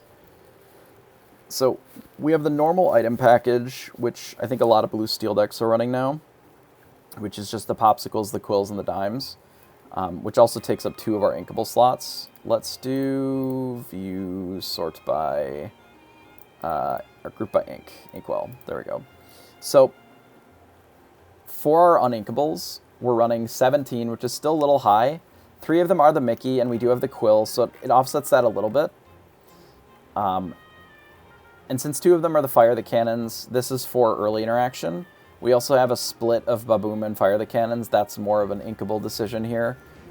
These are to deal with Robin as a shift target, as well as sometimes shooting 3 toughness characters in combination with Tinkerbell. You've seen we've been shooting like the Surfer Minis and things like that. We have also blasted Rafiki on turn 1 with either Baboom or Fire the Cannons like several times. And it's because the way that you lose these matchups against red, purple, or steel, whatever, is they're able to just do their normal game plan. Or they're able to sort of rush you down before you can get to this point. Because if especially in red-purple, if we get to the Lucky Dime stage, which we just had there, they literally just can't win because they just don't have cards. Yeah, I don't think you can go full Baboom because you do need some earlier answers, especially on the draw. That was why we were edging on the side of Fire the Cannons. I had 3 Babooms in here originally, but it ended up being there were some draw, like some times on the draw that you sort of needed Fire the Cannons more than you needed this. And this you can sort of, you know, if you get to 7, you can play Tinkerbell plus this, or, you know, whatever, which you can't necessarily do with Baboom as much because it is a little more expensive. But you do need the inkables, which is why there's that consideration. We had to shave a Gaston, again, for inkable reasons, because we added the 2 Fire the Cannons. We have the normal split of 3 Mickeys and 3 or 4 Quills. Quill is a better card, but Mickey is immune to most of the hate cards. Bare Necessities and Ursula can't hit your ramp then. Like, this is over 1 jump ahead in that instance. Obviously, Benja can still hit this, but Mickey just always gets you the 1. And that's that. So that's our inkable count, or our uninkables. We're still running 3 Grab Your Sword to mostly combination with Tinkerbell to deal with some of the aggro decks if we fall a little bit behind. So we have the full set of Smees. Smee is great. Smee is the 2-drop that we ideally want. If we don't have Smee, we're firing off a Baboom or a Fire the Cannons. If it's Fire the Cannons, usually that'll be in combination with a Popsicle. Our One of Alice, I'll talk about Cerberus in a minute here. So our One of Alice is in place of like the 3rd Rise of the Titans. So far it hasn't really come up too much. It was okay for us, mostly just as a 3-drop 1/4. But I think that Alice, instead of the extra Rise of the Titans, is interesting in that it can do some weird stuff. It can allow you to still be questing, for example, with your Gaston, while challenging, for example, with your Mickey Mouse. Rather than needing to use your Gaston to get into combat and challenge, you can just quest with it. You can use this less as a character and more as like an item or a spell that allows this to happen, that just sticks around. In the mirror, like the blue steel mirror, this likely will be very strong, and this second ability will trigger pretty often. You'll get pretty clogged up boards that'll have, a couple of Cogsworth on them. You might have a Flaversham, maybe a Tinkerbell. All of a sudden, you can quest out with all of that. Your Alice becomes 10 strength, and then is able to be a 5 lore, right? So it does a similar effect to just like an extra bell, in the same way that this Tamatoa is like an extra Lucky Dime. It's not exactly correlated, right? It is not the same effect as Lucky Dime, but I don't want to run an extra Lucky Dime because it's an uninkable. Like, I don't have room for another one, but I want that effect. If this gets blown up or I have to Whole New World it away early or whatever, I want to be able to find it again later, so the Tamatoa gives me that as an option. So the Alice sort of gives us that extra bell type of option in some matchups. You can also combine this with a couple of your characters to be able to break through a big Cindy, which this deck struggles with a lot, especially in a world with Cogsworth and things like that. It is just different, right? It is a different way of attacking it outside of just having Let It Go or outside of just having it. That just the same slot, which is the third copy of Rise of the Titans, just really doesn't do as many potential things that Alice can do, right? Being able to kill Big Cindy, being able to kill Robin Hood with a Tinkerbell in one shot, all of those are pretty interesting as potential options, right? And Alice can still allow you to, for example, quest with your Smee, buff up the Cerberus, and have Cerberus punch a location, while you're still gaining your lore and able to race in that regard, right? Because any of your 3s, like the Mr. Smee or any of your 4s in combination with any of the other ones can take out almost all of the locations. So we'll touch on that too. So we have the full set of bells. Bell combos really well with the Lucky Dime. It's also good with Whole New World. You have Bell in. It is a secondary ramp spell in case your Fishbone Quills just aren't working. If you need to really hammer it on and send out the Whole New Worlds. Flaversham, obviously great with Popsicle. Like, we've known this for forever. This is your secondary draw card along with Whole New World. Sometimes Whole New World just isn't good, but you can still draw cards with Flaversham and keep that rolling. Cogsworth is one of the reasons, I think, to play this deck. Mostly because if you get out early Cogsworth or a couple of Cogsworth, certain matchups just really struggle to interact with your cards at all. A lot of them, like Steel Song's cards, you get 2 or 3 Cogsworth in play, they literally just can't do anything to your board at all, and they have to try and race. Even just having 1 in play makes your Tinkerbells and your Flavershams just very hard to remove right out of the gate.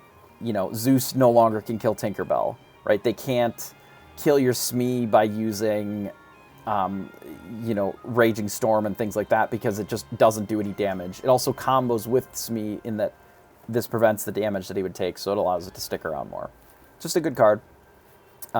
Beast Hardheaded is sort of in that same slot that a lot of people are playing Benja. I don't love Benja in this deck. It doesn't really fit the curve. Like, I don't want to be playing Benja on 3 over a Fishbone Quill or a Mickey. So your 3-drop slot is a little clogged with stuff that you basically need to do to play the rest of the game. If we look at our curve, we have some 3s, and then we have just like a fucking shitload of 5s. We have like 20 5s, right? And then we have a bunch of 6s too. So 3 is like one of the most important slots to have right away. It's okay to have an Alice in the 3-drop slot, because you're not looking to drop this on turn 3 anyway. Rise of the Titans is also fine there, because this is an added value card later. Same with the Alice, right? These are better in the late game. But the Benja is better right away. Like, you want to just slam it down. I would rather play Beast on turn 4 to do the same thing, but you also get a 4/4, which is a pretty good stat line right now. 4/4, can't get Medusa'd, which is very nice. Like, it's the same stat line as your Gaston, and Medusa, which we know are both, very good in the format right now. So 4/4 is just kind of where it's at, right? And if they decide to Zeus your Beast, like, for the turn, you killed their item and they Zeus your thing, do you care? Like, you killed a thing and then they used a card to kill it. Like, that's still a 2-for-1, right? But then this can also sing your Grab Your Sword or your Whole New World, or in some instances Let It Go. It's just a bigger card than Benja is all it is. This is just a big fat Benja. So I've liked this over the Sad Beast, mostly because Sad Beast dies to Zeus and it gets no value. It dies to Medusa, it gets no value. Like, it loses to a lot of cards still the same way, but this is more of like a sideboard card. This is a card that can sway certain matchups. If your opponent plays a couple Quills, or even sometimes if they play a Popsicle and you just play this as your 5-drop, like, that's fine. You don't mind just killing an item or a card, but Sad Beast just doesn't stick around because literally every removal spell that people play kills Sad Beast for a good reason. Sad Beast is really strong, right? It is an incredibly powerful card, but that's why people are playing so many Zeus. That's why people are playing Medusas. Because of Sad Beast. Because you need to be able to remove it, because if they can't remove it, like, it's a really good card. But, so we're trying to play around a bit of the removal in the format with something that gets a little bit of value when it comes into play. But obviously this is worse than Sad Beast unanswered, but this does have the ability to blast something when it comes into play, whether that's a Quill or a Popsicle or sometimes a Fishhook or whatever, a Spellbook. This can get value in addition to it, similar to Rise of the Titans, but this can hit locations, right? So we look at Cerberus. So the Beast Hard-Headed and the Cerberus are kind of both in that Sad Beast slot, right? So the Sad Beast being a 3/5. So if we think about how the deck curves, you want to go 3, either with Mickey or Quill, and it's possible that we just want another Mickey so that we're more consistently doing the 3 to 5 spot. Because, like, our 4-drop slot is Bells and Flavershams, which is fine, but this is more of a late game card, and this card is also better later than earlier, right? You want to really be getting a 5-drop out on turn 4. That is where you get your extra value from, because then you're ahead, right? And it can sing your better spells, and etc. So Cerberus, if you play it on turn 4, does not have very many natural enemies, right? The 5/6 stat line can trade with Maui, so if you sing with this and then they play Maui and kill it, that's fine. It just trades. It doesn't just lose. Basically, all of the other steel cards, pretty well most of them in the game, even most of the blue cards, they don't trade with Maui. Maui lives, he bashes your Cogsworth, bashes your Flaversham, bashes your Alice, your Smee, your Gaston, your Beast, your Sad Beast. Pretty well just hits into all of them and lives, which is problematic because unless you played a 4-power thing or 4-strength thing and then let them Maui into it, yeah, even Tinkerbell, and then they Maui into it, and then their Maui has 1 health left, like 1 willpower, then you still need to play Tinkerbell to actually clean it up, right? It's awkward, and it feels bad, right? There's also the fact that if I have a Gaston in play, I don't want to be doing anything other than questing with it if I can help it. If I have a Cogsworth in play, there's a lot of matchups where I can't sing with it because I need to use it as the secondary effect of, like, giving all my characters resist, because that's sometimes just better in the matchup than having a ward 2/5, right? I don't give a shit what happens to Cerberus. It's a 5/6. It's their fucking problem now, right? You have Cerberus, right? You have this big old dog, and you just sing your thing with it. And they have to figure out a way to kill it. They have to combine 2 cards to kill it, or whatever. And that's fine. You don't care if they're having to jump through hoops to deal with your Cerberus while you're singing songs and playing other cards. That's exactly what you want. You don't want it to be a clean answer where they're able to bully your card and then still have the thing that they bullied it with, like Maui. right? Also, this is better against locations. It's just bigger. This is better into things like Tinkerbell. This can just kill a Tinkerbell and live, even through the trigger, right? So it's just a big fat bundle of stats on a card that, because it's only one lore, you don't care if this is not questing. You use this as more challenging, right? So you don't always run it out. A lot of these other cards that have more text on them, you know, that have come into play abilities or other abilities are better. But there are a lot of times when just a ball of stats is more useful than a lot of your alternatives, because this doesn't die to Zeus without help. Like, you have to Zeus plus something. If you have a Cogsworth in play, even Maui can't kill this cleanly. This doesn't die to Big Cindy. 1 for 1, right? This is a 5/6, so Cindy would have to hit into it twice. It doesn't lose to Medusa. So here's my problem with Captain Hook, is it's fucking dog shit. Okay, you play Captain Hook, and either it's going to get Rafiki'd plus Pinocchio, and that's a fucking disaster, or it gets Cindy'd plus Storm, right? So then you just lose your Captain Hook, which is a fucking disaster. I never felt, even when I was on the play or draw, that I could ever quest with it. So it felt just worse than a Fire the Cannons most of the time, or a Baboom, which is what it ended up getting cut for. Right? All that having that one-drop character did was allow opponents that had answers to one-drop characters to have something to answer, which I hated. I thought that was so fucking dog shit and just miserable. Like, I've watched Sky play the deck. There are no hooks in here. They were cut for removal spells that just do the same thing. Like, Smee is great. Smee is a 3/3. It also quests for 2. Like, this is a good, cheap card, right? Captain Hook as a 1/2 feels so bad, because all of the best removal spells just kill Captain Hook.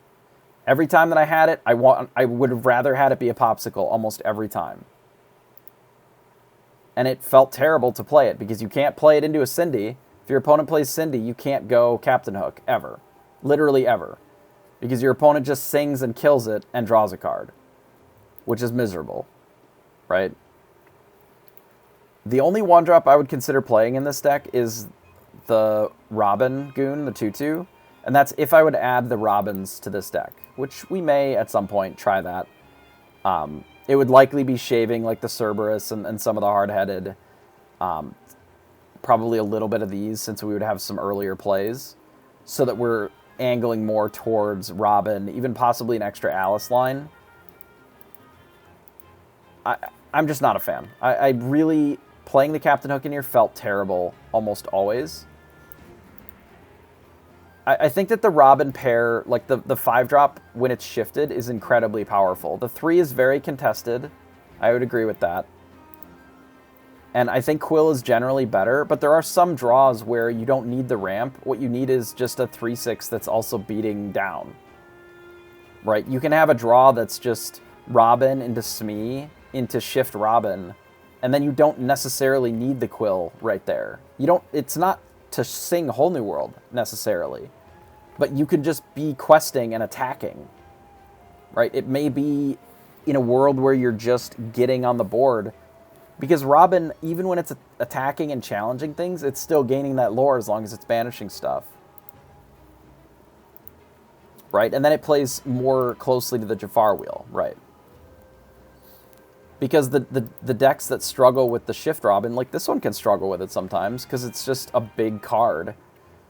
Right, then you just have a Robin in play, and that's pretty good. And you can just ramp the turn after, or maybe you play a Bell to do ramp instead.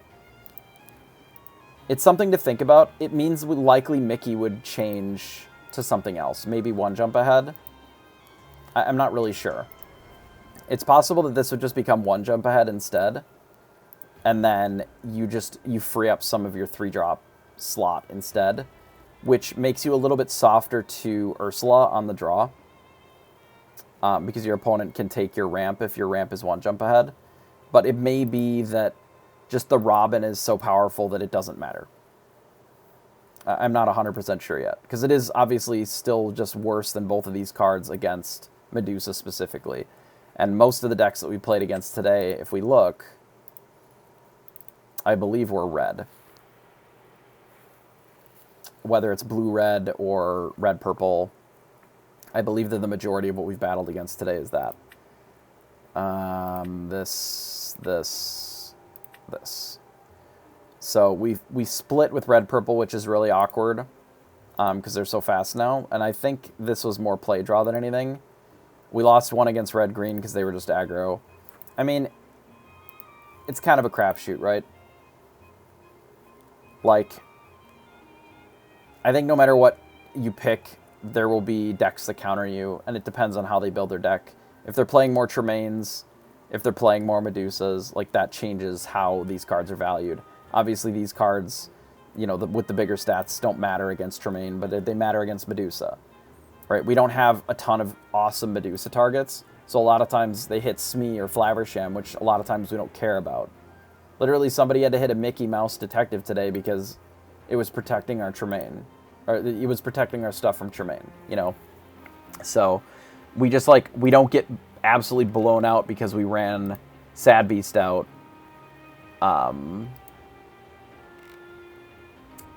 And then it just got killed immediately, right? So that's sort of the thought behind a lot of the cards in this deck. Let It Go over Zeus is a concession again to Inkables. Tamato, we talked about, is basically Lucky Dime number 3-ish, right? The one drop also allows you to play around Medusa. How's that? Oh, just because there's more Robins, like there's just more targets for it.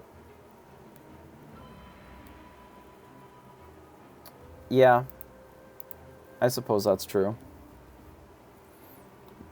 Oh, Tremaine. Yeah, Tremaine. Yeah. Yeah, having the one drop, you can sometimes just jam out a Robin, and then it makes, you know, you can do Tinkerbell plus a Robin, and then that's good against Tremaine or whatever. The 2 Rise of the Titans, again, we're running the Alice in the slot for the third one. I think is necessary because more of the, like, the red-purple deck are running locations as a way to rush out the game. Some of them are even playing Jim again, and that can be tricky to deal with if you don't have something that just hard answers it. We're going to play a couple more games with this list before we try something else. We may end up...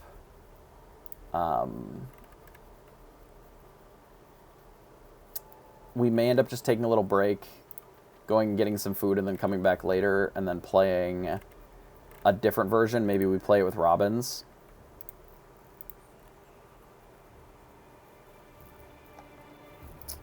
Yeah, the locations they're tricky. You have to deal with them, you know? But I think that they give you just another thing to do that's not just items always, right? So we're playing against red-purple. This hand is terrible. So I think we're going to full send it and then just get boomed. I think 3 swords is the correct number because it's not good in a lot of matchups. Like, it's really terrible against Cogsworth. It's, like, okay in a lot of matchups. So you do need it, but you really don't ever want to see, like, the fourth one. I don't know. And it's, again, it's an uninkable, right? Like, you have to have other cards, too. It's tricky. So we don't actually have an answer to a 1-drop here, which is not ideal. I think we don't need all of these bells. We may want one of them, though, but I would like to play this Smee. No.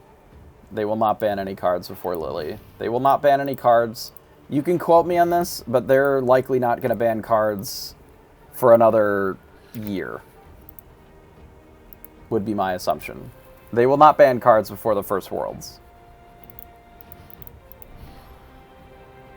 It just is so unlikely that that happens. Yeah, like France. Since we don't have that much draw, I think the bell is less important here. I'm likely going to run out the Beast or the Cerberus next turn over the Cogsworth, given that we're on the play. Cogsworth can be pretty good, though. I need to keep the Flaversham. I'd like to keep the Hard-Headed. Maybe we do just get rid of Cerberus here, then.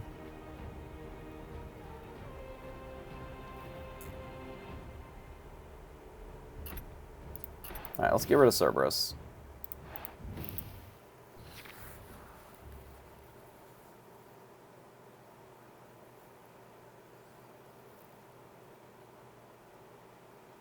Yeah, so Lily has the has one of the Lorcana challenges or whatever. So it's not surprising that they have a crab here. That was one of the reasons that I was hesitant about worrying about the Cerberus, given the way that they had ran out their draw so far. Here, I may just run out the Cerberus anyway, though.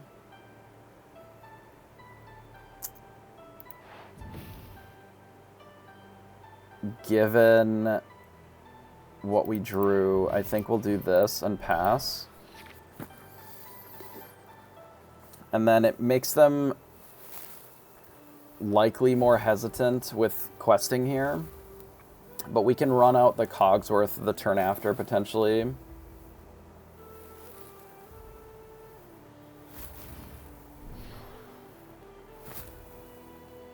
So they play a goat and pass. So we have the whole new world.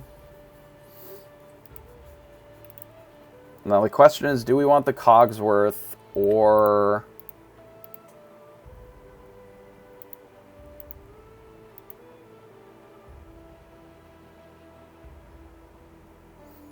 Or would I rather just have another ink?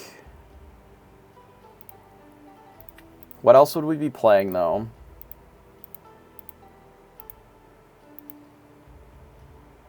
It feels like Cogsworth is fine. So let's do this. Let's run out the Cogsworth. And then let's play this.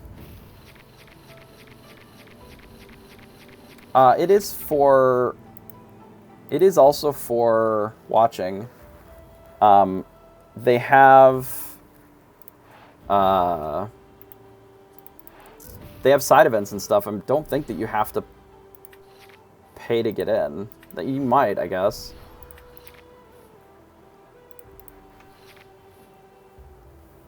I thought about inking both and YOLO wheeling, but the Cogsworth is actually good here, because it makes them commit more things into killing the Cerberus if they want. And I can just ink something here, and then I felt like that was a little bit better. But I could be convinced one way or the other pretty easily, I think.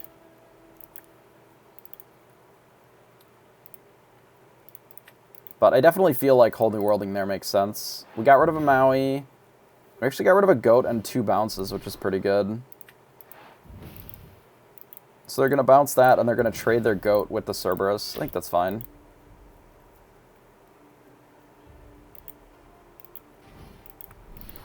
So they play a Kuzco and a Chernobog Followers. Okay, I think we can quill this for sure.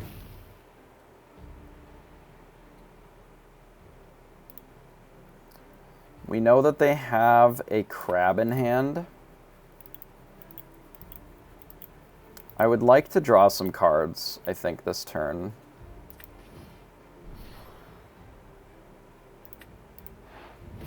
And let's start there. Well, we have a Tamatoa, which we'll probably use then.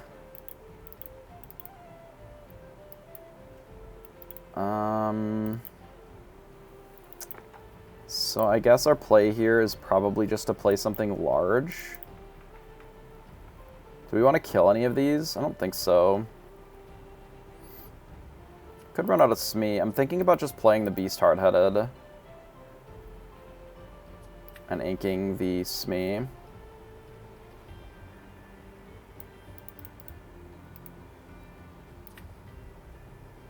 Maybe inking the Smee was a mistake, actually.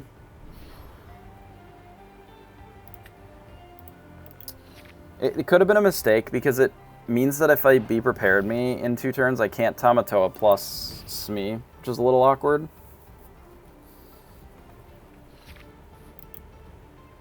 But maybe it doesn't matter. Yeah, it's like a Grand Prix. Other followers into a Maui, sure. I would assume that they're just looking to quest here.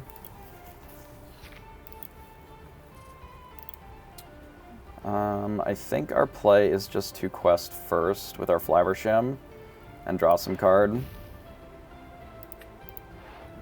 We're likely going to run out this crab to force our opponent to do something. We could also grab your sword and hit the snake.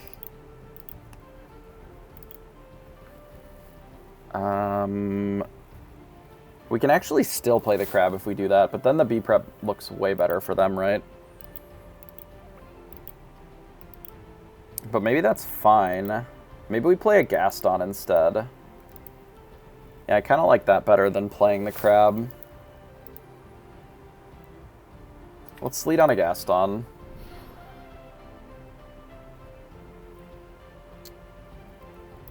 We can draw a Popsicle here. So let's do... grab your sword here.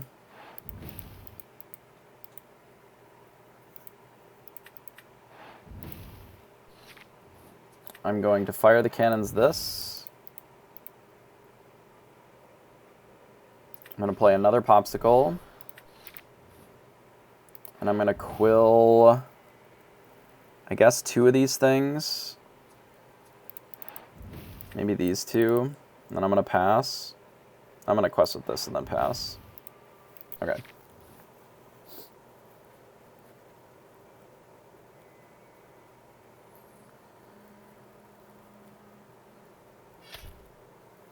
And I don't care if they hit me with cogs. Like, if their play is just to play another Maui here, I don't even think I care at all. Because we're going to be at 10 then, and they just have a board with Mauis. Like, I'm not really particularly scared of that. Yeah, there are people that are reselling. I don't necessarily recommend doing that, but there are people that are reselling. Let's maybe lead on a Gaston. Because if I find a Tinkerbell or a Grab Your Sword, I'd like to cast it, I think. Because that'll kill these 2 and it'll leave just the Maui, which I think is fine. We don't actually have to ink anything here. This is fine to just cast this.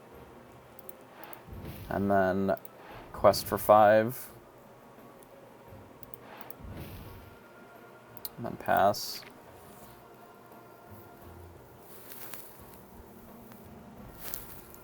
Yeah, people are reselling. I had some options of getting tickets from people as well, and I opted against it. You know, if I don't get in, I don't get in. Such is life. For the one in Chicago, or Atlanta, rather. Well, I guess that'll clean this up here. So we ink this. We ink this, and then we do dime, bell, bell.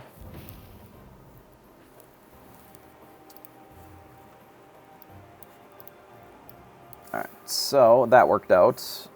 Basically how we drew it up. Cerberus felt pretty good in that match. There was not a lot that our opponent was able to do against it in a lot of spots, especially with the Cogsworth in play. Made it very difficult for them to really interact with what we had on board, which is nice. Obviously, we had Quill on 3, which makes it a lot better, certainly.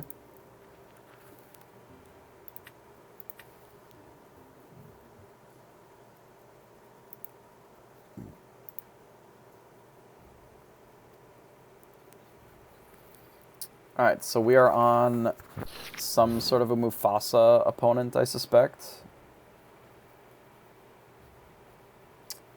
We send back the dime for sure, and the let it go. We probably need something a little bit faster than what we've got. Hello? Hello? Can I fucking click this? Maybe we just keep the hard-headed and the 2 quills.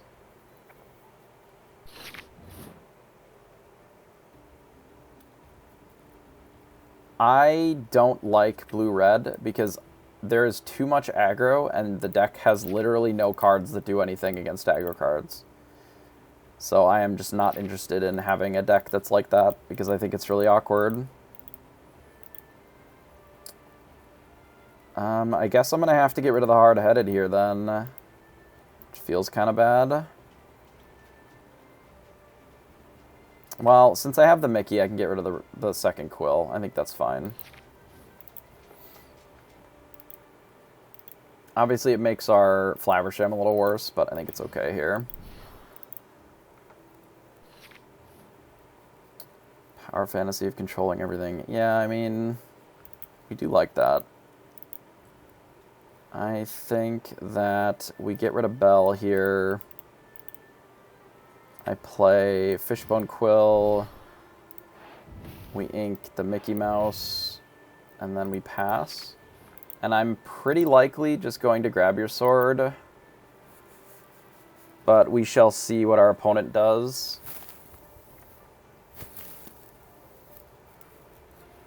I mean, I don't necessarily think that ramping into Hades is great.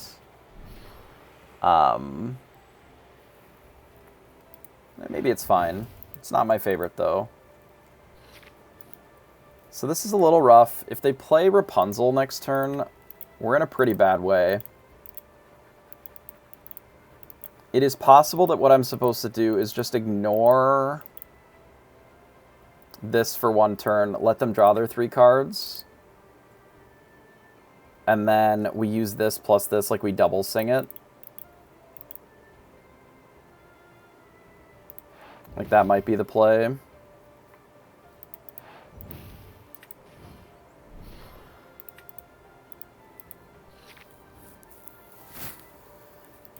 Yeah, I mean, like, there's nothing inherently wrong with the red-blue deck. I don't like that it doesn't have enough realistic interaction early. Like, I hate that. Like, it doesn't have anything like Grab Your Sword. It doesn't have Smee, which is a card that is generally more favorable in a lot of these spots. Like, it just is missing those elements, which I am not a huge fan of. I don't think that I inked the Smee this turn. I think I'm just going to blast their board and then say go.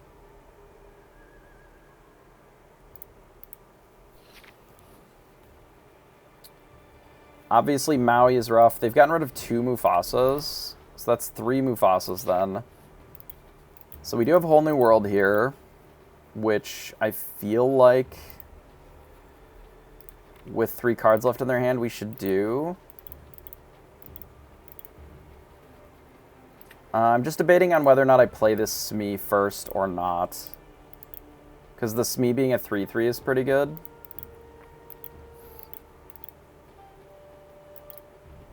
We can always quill something next turn. I feel like I'm supposed to.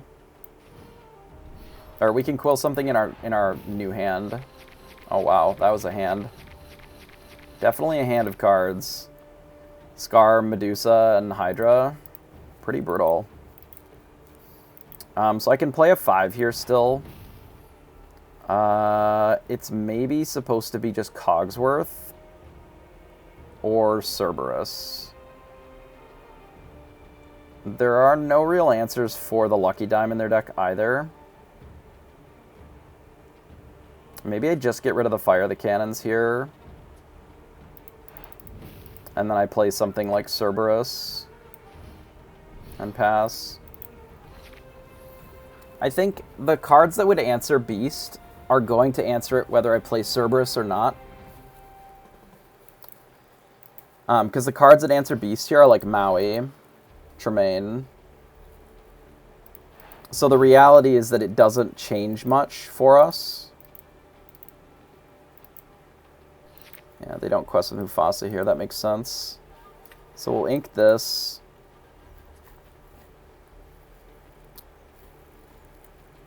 I want to get this dime down sooner than later. We could also Whole New World again and not worry about the dime yet. Like, I could play 2 things or whatever and then Whole New World.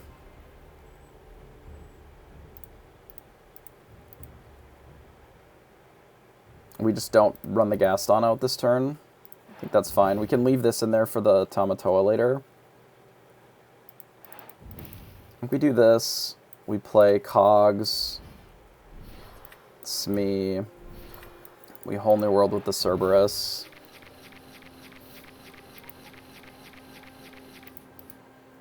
We run out of Popsicle. They just concede, I see. I guess that makes sense. We got rid of 2 of their dragons. Didn't see what else it was. I think it was 2 Tremaines, or at least 1 Tremaine as well. Not only did we get a second wheel, but we also had the 3rd one in our hand, which we could have cast immediately if we wanted. I don't think it was right there, since we were out of resources already, but I definitely feel like we could have played more cards and then done that.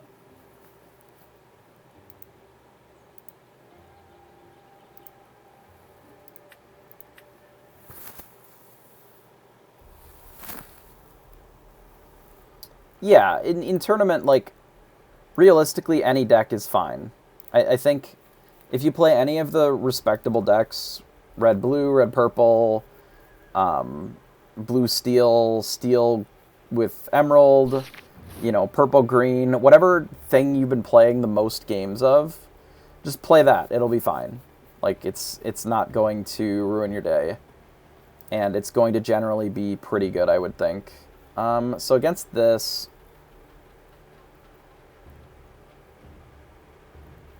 we really want the Tinkerbell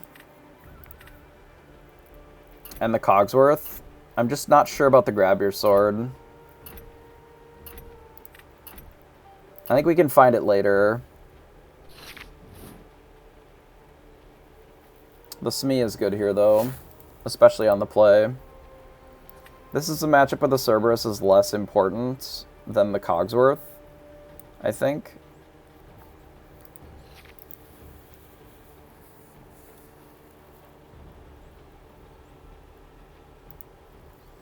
Like, we're going to go Smee into Fishbone Quill, into Cogsworth, and then potentially even just into the Flaversham. We'll see. 1-3 Tiana. Okay. I guess that means that I get rid of one of the Quills and play this. Nah, because I had double Quill. I don't need the Mickey. Especially not against this color combination. It's not as important. Like, I already have a game plan. It's get to 5, play Cogsworth, and then the rest of it doesn't matter. I don't need to turbo ramp in this game. They already don't have a great answer to me just getting to Cogsworth, right? This color combination can't deal with Cogsworth. So I'm going to let them quest here. Because once I get the Cogsworth in play, like, I'm just in a good position anyway. I think we do this and this. I'm debating if I get rid of this Flaversham over the Gaston.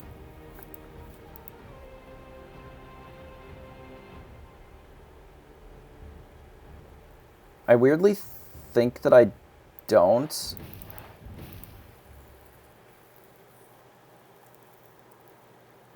I think I'm supposed to just pass here. So the reason that I pass in this spot is the answers that this deck will typically have against Smee in these colors is something like, for example, Rising Storm, right? So that would deal 2 damage to our Smee. If we kill the Tiana, they just get to kill our Smee for free and keep theirs. If I just wait until we get the Cogsworth down, literally next turn, then it is difficult for them to interact with our shit, period, let alone deal with it favorably, right? A bit unfortunate that we drew the Popsicle here.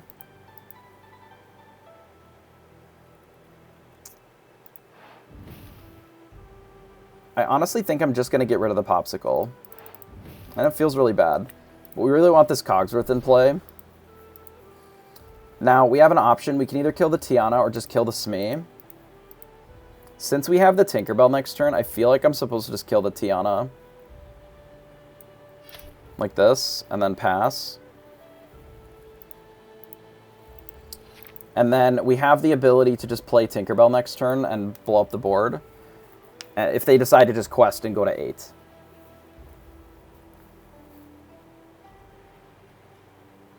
Yeah, I think the Jafar combo is kind of free if you're running purple steel with Whole New World anyway. Our opponent just inked a Cerberus as a note, so that's good to know.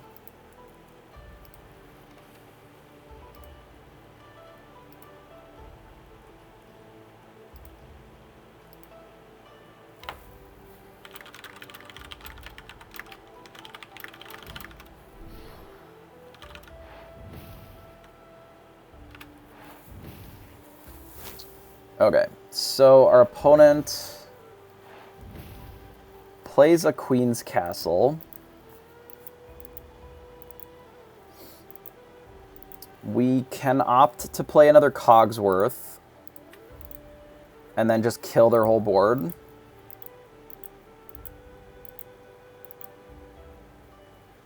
And then just keep these 2 cards. Let them have the Queen's Castle for 1 turn. We can also Tinkerbell, kind of do the same, and then play the Cogsworth next turn. That might just be better. We lose our Flabbersham, but I think that's okay. The Tinkerbell getting to destroy both of these. I'm debating if I'm supposed to hit it here, or just do 2 damage to the Queen's Castle. Maybe I don't even worry about the Queen's Castle at all.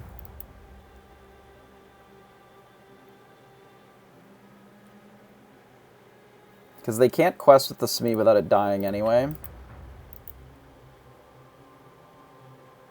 Perhaps this is the play. If we hit it with both this and Cogs, I guess it's just this. And then we quest here.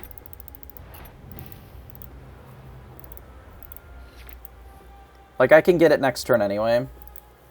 Like, there's not that much rush in these colors that can deal with the Cogsworth this turn. And if I just hit the castle, then they get to keep the Smee anyway, then they can go to 12, which is worse. Now, if I get to untap and play the Cogs, it's, like, super good for me, right?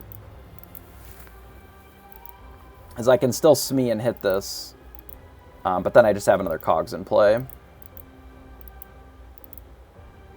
Like, we can still take out the castle pretty easily.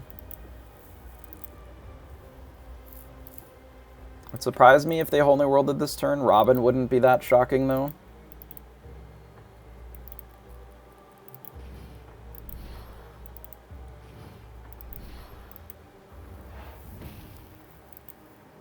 Are they looking to bash my Cogsworth? I see.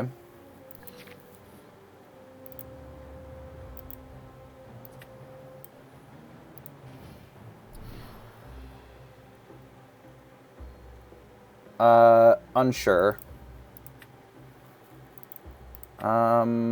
If we hit here, we can also shoot the Tiana. It's probably better just to double bash the castle and let them gain 2 if they want. Because they can't really do anything beyond kill the Smee here. We'll keep our other Cogsworth back, though. Swords would kill our Cogs, like this one. But we're getting very close to the position where we can just start questing and win before they can win. Is sort of the goal with playing all the Cogsworths. I've learned from the last time that we played some of these steel matchups where you just want to not get deleted by dumb shit. Hey, Vortex. I'm not sure how multiplayer works. I believe that the Ursula like multiplayer thing is similar to like Archenemy for Magic more than just like a generic commander. because it seems like there's just a single threat rather than multiple. Cerberus is a bit annoying. Can't quite kill anything but this cogs in one go.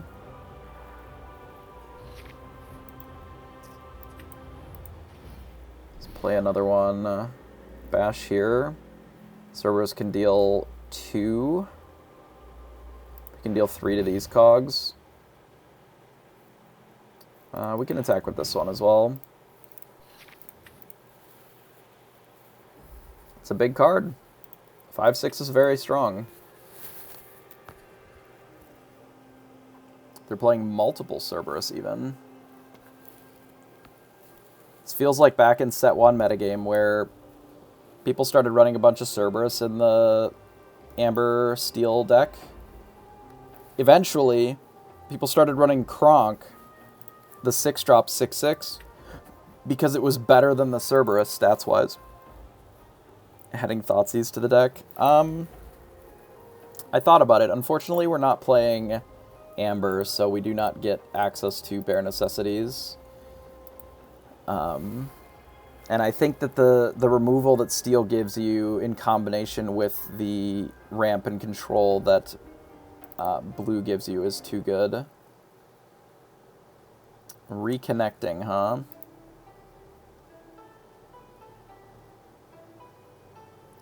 Okay.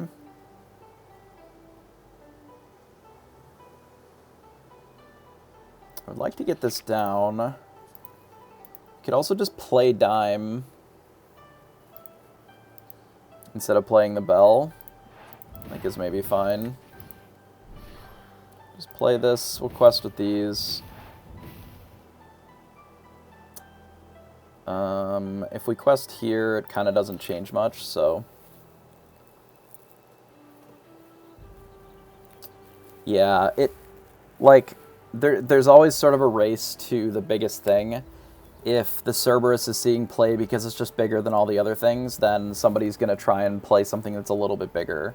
They'll go up to Kronk, which is a 6/6, or they'll go up to, Lumiere or the King Louis, both as 7/7s for 7 kind of realm. If you were getting to that point, or even Maui Whale at an 8/8 for 7 is also pretty good. This color combination doesn't have any cards that interact with our cards at all. There is a 4/6. There's Rabbit that you can play in blue. It's a 4/6 that quests for 2.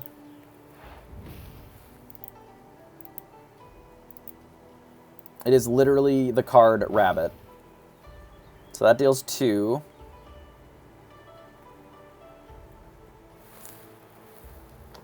This is why Cogsworth is so strong in this particular matchup, because any of the removal that they're playing just doesn't really do anything.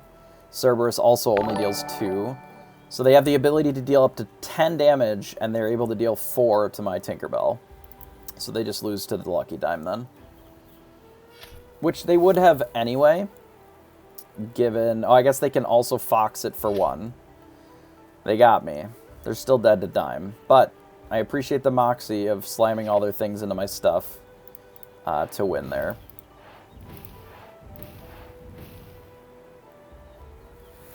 Nice. We are figuring out a little better how to play this deck, I think.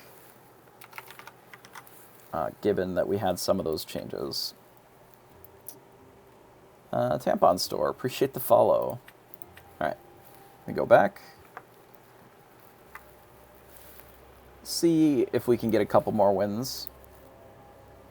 I have both played with them and against them with a few decks. I don't think it's necessarily any better or worse than any other random Steel Song deck. However, I do think that it is better than some of our lists.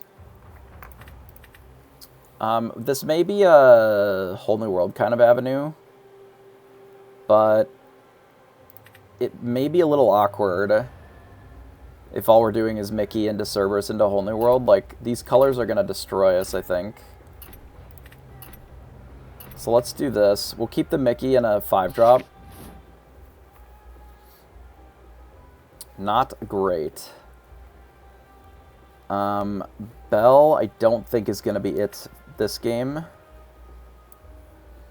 I think the deck is fine. I don't think it's necessarily better or worse than any of the other steel decks, though it is more immune to item destruction. It just felt like a Steel Song deck to me. You know, you shift your Robin, you sing your spells, it's good. If you don't, like, it's pretty bad.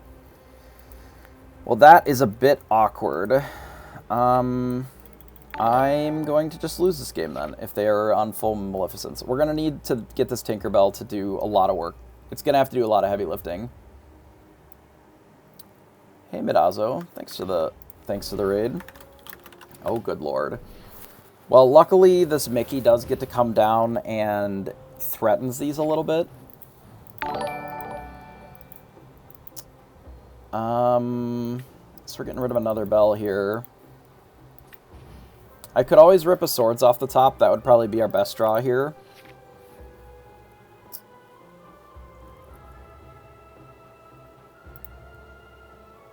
Yeah, I mean, the Pride Lands is not really run with any bodyguards. Basically, they're just playing it in the same slot that they're playing, that they are playing, oh, Jesus Christ, okay. Am I just dead on board? Okay, that helps a little bit, I guess. Because I can kill 2 of these, and then we can tinker the turn after. Jesus, okay. So it'll go from 10 down to 5, they'll go to 13. That's more manageable. We can play Alice as well. I guess we don't need the hard-headed then, since we're not going to be able to play a 5 this turn. We can play Alice. We can play Baboom here. And then just take out one of the Maleficents. At least we don't just lose this turn. And then the Tinkerbell can do pretty well the turn after, I think. Because Alice can even clear up a Simba, and this can quest, too. We'll have to see where they leave us after this. Like, Baloo would be a little awkward. Like, Baloo and Goats is where they're going to start going from here. This is just like the Turbo Aggro deck. Ideally, what they do is they just play a couple more, like, Lilo, Maleficents, Pinocchios, X1s, basically, that we can Tinkerbell. Castle would probably be the worst for us here. Hopefully they just replay it. That would be fine. I can talk about the Alice after this game a little bit more. See what they do here. Maybe they play another one.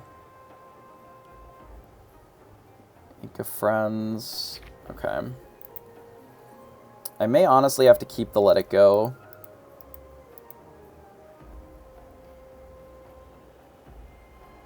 Do we think that they're even playing locations? I would have 4, 5, 6 to deal with a location.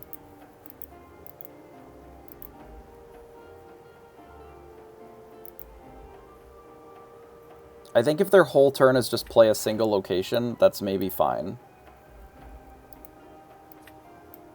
We can just do this. And then we can quest. And then pass. So why the Alice? So basically I'm running Alice as a one-of instead of a third copy of Rise Against the Titans. Because it gives me outs to a handful of cards because of the support ability that the Rise Against the Titans doesn't do. And it allows for some relatively interesting gameplay decisions that I just don't have access to otherwise.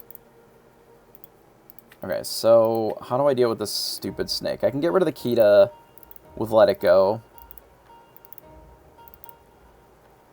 I can quest here, here. Is questing with this, does that even make sense? Do I even care about this snake? Not necessarily. I can just gain my 2 here. We can either play Cerberus and let go the Kita, and then we have a Cerberus in play. Or we can Flabbersham. I feel like the Cerberus plus just let it go is fine. Because we do this, and then just quest here and pass. So also what this does is this lets the Alice quest for 5 if I want. Like if I can just ignore what our opponent's board is doing. I can quest for 10 or 9 next turn. I really don't think that Alice is a good 4 of like build around card. Because there's no redundant copies of it. You need such a big board for it. But I think as a small number, like a few copies, I feel like Alice is better as a card, if that makes sense. This card to me is better in smaller doses as sort of a spell that gives all your things support, but then also does something else. I can kill both of these if I want with the Tinkerbell and the Grab Your Sword. Alternatively, I can quest with this for 5. So that would be this, and then I would have the Mickey left. Perhaps we try to draw cards first, because I can still sing this if I need to. But let's see what the top of our deck gives us. Another Popsicle, huh? Popsicle into a Smee is actually not embarrassing here. So then this would be 1, 6, 7, 8, 9. Put us to 13. Yeah, that's fine.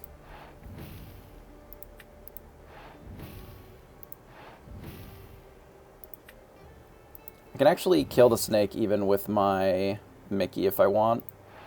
Which maybe we'll do. Oh no, that doesn't work that way, right? Fine. Let's do this, we'll go to 13 and pass. And then if they don't remove most of our shit, I think we'll be able to just kill them. It is unlikely that they're going to be able to gain 3 with only 6 ink. They could kill the Alice, but that's not enough. Like, if they attack with both of these, they can kill Alice, but that's not enough. And if they opt to just start trying to kill our stuff, we can just grab your sword or use the Tinkerbell to bully their things. And they won't necessarily be able to kill us in time, I don't believe. But we'll see. Maybe. Ah, they do another Kita, which will not be enough.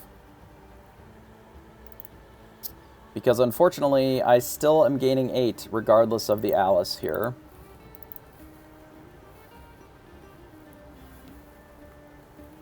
You just wanted us to play the Grab Your Sword and quest? I mean, sure, but it doesn't really accomplish that much when I can just essentially force lethal here. Because there's not really much that our opponent can do in that spot if we just add more shit to the board, too. Because with 6, even 7 ink, there's nothing that you can do to gain 3 lore with 7 ink. It was a misplay, but it didn't matter, correct. Whether they killed the Alice or... Like, they needed to kill 2 things and they couldn't. If they kill the Tinkerbell, then I still have enough. If they kill the Alice, I still have enough. Like, that is one of the reasons that sometimes having a plan on how you're going to interact with their stuff helps a lot. Like, knowing I'm going to go, I'm going to do this on 3 to get me to the next tier so that I can actually answer what they're doing. And Tinkerbell, obviously, is just insane, right? The whole point of Steel being able to bully decks like that is that you can actually do that with Steel, which you can't do with other colors. There's no other color that would have been able to do that in that spot, right? Red can't fight that. That opener against a red deck, like, let's imagine red-purple. Unless, as a red-purple player, you specifically run out, like, 1-drop, 1-drop, 1-drop to keep up with what they're doing, they may just have killed you there, right? They may just flood the board you know, even if you have teeth, you only have one answer. Like, yeah, it would have to be Pinocchio's and teeth. Like, you'd have to have that as your whole hand. And that may be enough, but it may not be, right? They just don't have the ability to clean up 3 or 4 things with a single card and then still close the game, right? That deck, I don't know if you've seen specifically that list or those type of lists, but there are new ones that are coming out that have been seeing a little bit of play that are very aggressive at, well, this is sort of an earlier version, but the idea is kind of the same, where it's trying to just do Baloo and Goat as its closers, right? Sometimes spellbooks, sometimes like the things like this. I've been using Blue Steel all day, yeah. This is what I've been playing. So this is Dreamborn.ink. You can find my list down there, or all of my decks. But like the 2 drops into like the Pinocchio. Yeah, she'll be up in a minute. Chill, bud. Chill out. Relax. Relax.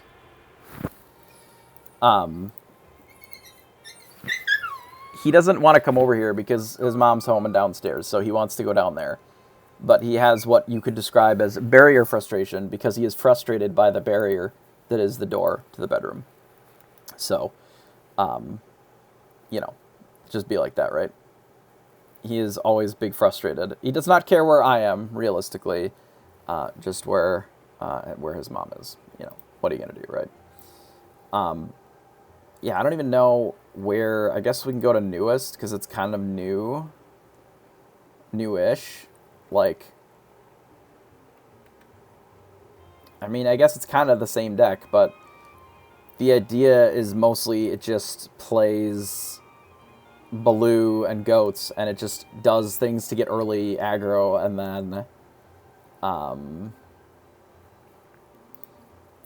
and then closes the game from there. Yeah, this one's a little bit bigger, but I don't know. It's an interesting idea, the aggro deck, this one. This is kind of like a burn deck, where it's sort of just playing, well, it should be, playing Baloo and Goats as just guaranteed lore. They always gain 2, no matter what. Goat has to leave to gain the 2, but Baloo has to die. So they both have different ways of gaining that lore, right? Because Baloo is, when it's banished, gain 2 lore, or you can just quest with it for 1 over and over, or you've got, and his bodyguard, which is what's relevant there.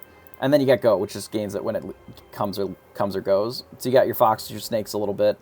And then it sort of relies on like just your 1-drop shitters into piglets, into a little bit of bodyguard stuff, and you just quest as much of this as you can, and then you close with sort of your burn stuff, hopefully before the opponent does. Yeah, there's a couple of ways of playing that type of deck, which I think are really interesting. Like, I do think that Piglet is a pretty good card. If we could actually see what Piglet did. Hello, Piglet? Piglet? Bueller? Okay, here's Piglet. So, like, while it's in play, and while you have 2 other characters in play, it quests for 3, right? But it is just a 2/2. So, some of the things that I'm running in the deck, specifically to deal with aggro decks, fire the cannons, ba-boom, you know, grab your sword, are very good against sort of the Piglet strategies. As long as I can see them and cast them, generally I don't worry as much about the Piglets because a lot of them just fold really hard to grab your swords or whatever, but they are just going to stomp red-purple a lot of times because they can't necessarily keep up if they're doing the aggro, or they're able to keep up relatively well, but then they can't outrace the burn that the opponent is doing because they're things historically hadn't quested for as much. They're doing better now. But like red-blue certainly can't keep up with the aggro decks. Right? Even just playing literally just going Maleficent or Lilo into Simba, the red-blue can't beat it at all. How does the red-blue deck beat that? Like, You go 2 lure 1-drop into a Simba. And now what does red-blue do? They can play queen, it's a 2-2. Can't beat Simba. Right? Just dies to it. So it's, you know, it's rough. Right? And that's where these decks will thrive, is just bullying those kind of strategies. But they'll generally lose to steel a lot more. Like, these are good against red, basically. Because the only real AoE that red has, the only way to deal with a wide board, is with Be Prepared, which costs 7, which is just infinite. Is it go first and then you just dodge? Yeah, that's kind of what I was thinking. The true answer to all your terrible matchups is just dodge and don't play them. You know, they're running some Rocket Stitch. That makes sense to be able to punch through like a Simba, or to fight up a little bit into some of the Smees and such. That makes sense. Yeah, I mean, also, like, Wendy Darling is a little awkward for them, too, because it just is a 1-3, so then the queen can't hit it either. There's just a lot of problems with this and the way that they have their answers. Obviously, if you can get to Scar or Be Prepared, like, you can blow them out. But, yeah, it just bullies them, you know? Yeah, or they just play an aggro deck and they don't have the whole new world. They have no cards in hand, and they're like, "Oh, you gonna draw us new cards?" And they're like, "Nah, I'm gonna play Tiana. You know, I'm gonna just play Tiana, and now you can't cast anything." And it's like pretty rough, you know. Tiana is not my style of deck, honestly, but it is still pretty good. I think that there is a world where Tiana is okay. It just struggles against Medusa specifically, and Maui. Like, both of those cards in red are tricky. You know, I like it as a card, but the fact that it loses to both Maui and to Medusa make it really awkward, because neither of them are you know, actions, right? Because opponents can't play actions. So then they both cleanly answer Tiana, and then you know, you're just like, well, fight me, nerd, or whatever, right? You struggle. It's rough. Same with, like, most of these cards, just, like, literally all of them lose to... Is anything in here? Lawrence specifically is a 4. Everything else in here, I think, dies to Medusa. Maybe that's the strategy, is you just play 43 cards that all die to Medusa, and then they can only have so many of them. The most that they can have is, what, like 5, maybe 6 if they snake it or whatever? Nah, fuck them. I don't know. This is what we were playing today. We went 12-6, which is a modest record, right? We can look at our matchups real quick here. I think I'm done for right now. I haven't eaten yet today. I wanted to jump on and stream, but I'm feeling it, you know. So I should go eat. Yeah, I was on the play, and then I had a good win streak. It's wild, right? Because I started out the day kind of just tying with red-purple all day on the draw a lot. And I think that's maybe the case for some of these matchups, especially with red-purple switching to more of an aggro list.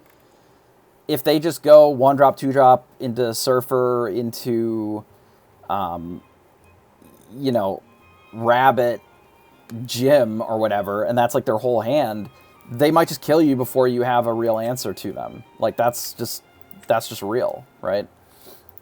Castle, yeah, they could play Castle, and then it's like you're dealing with their idiots, but also you have to deal with Castle. It's a mess. Okay, so we look at our matchups here. We had mixed success against Steel. Some of this is play draw a little bit. Some of it we were really close, like against the one of the green grays. Like, we were maybe one turn short of being okay to sort of stabilize. But they outraced us or whatever. Sometimes Steel Song booms you too. It happens. Orange-purple was really aggressive, but we blasted them with our Tinkerbell. You know, not terribly surprising. The Baboon was a really good draw for us. It was cheap enough to allow us to do another thing, and then also still kill one of their characters, which allowed us to still be okay to live until Tinkerbell, right?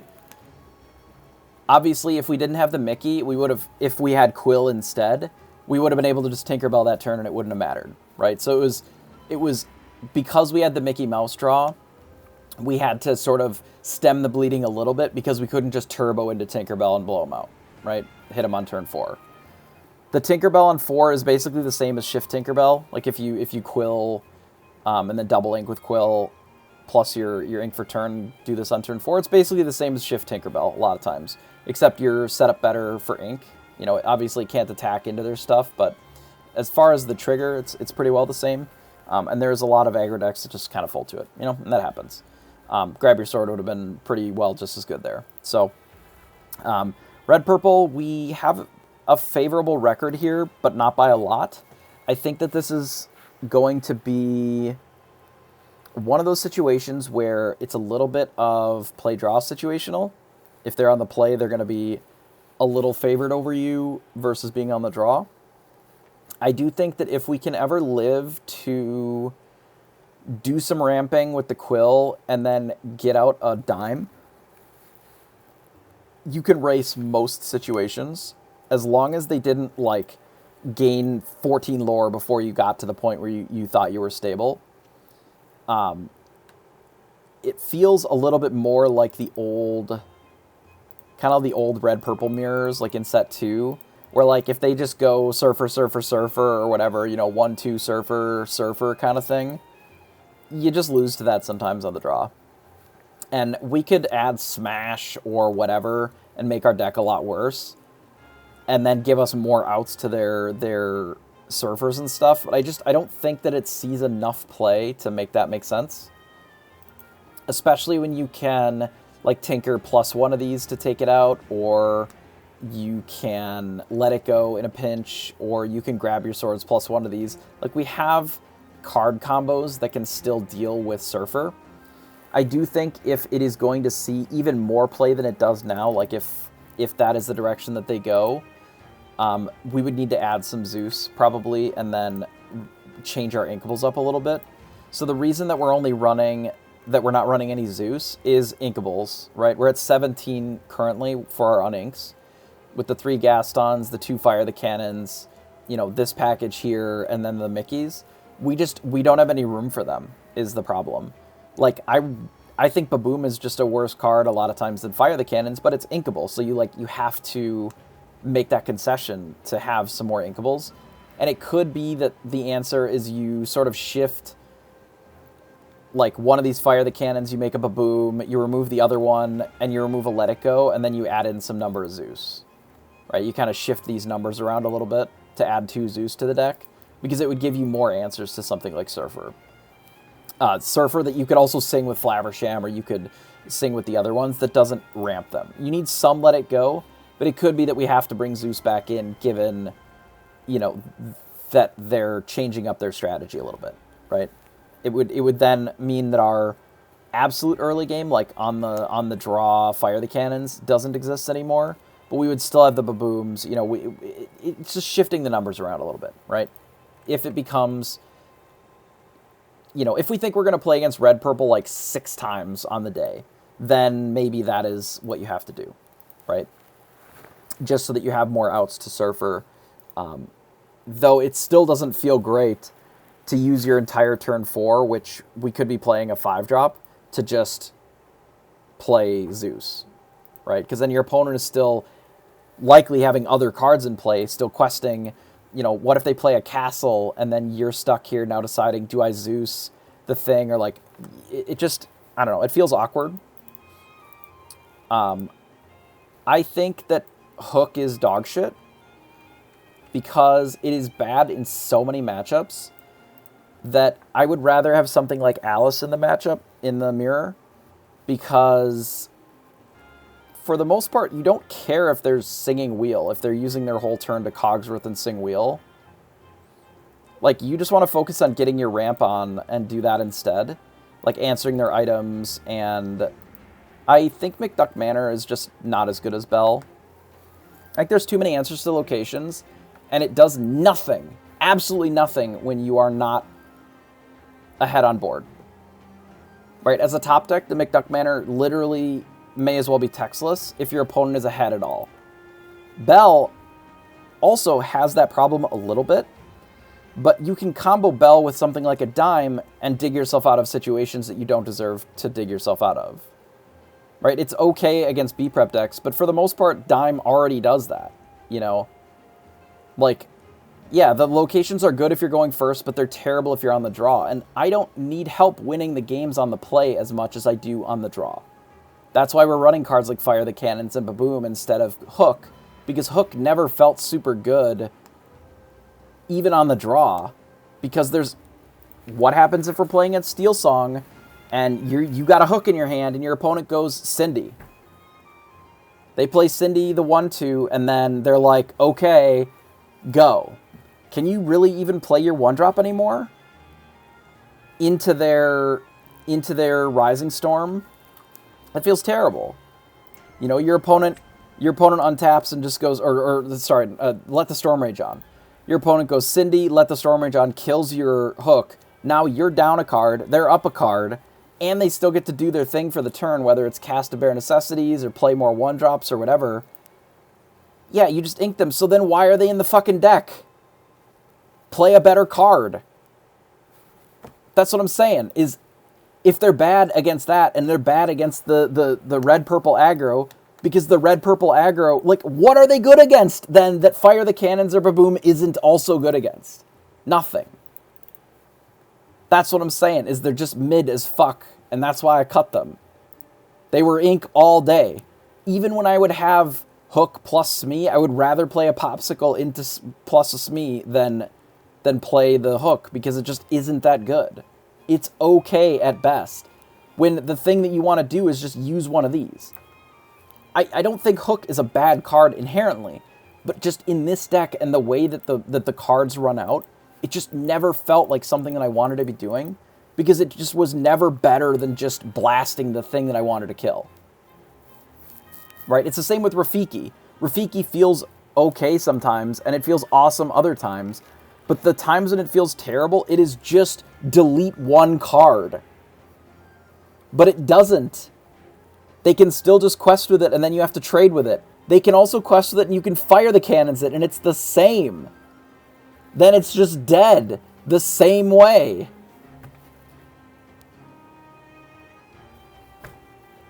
Like, this also kills things the same way. And this can hit evasives. This can clean up a Maui. Right? Like, are there things that the Hook does as just a character, like a cheap character? Yes, it allows you to play around Tremaine sometimes. There are worlds where you just, like, out-aggro your opponent because you play Hook into Smee into whatever.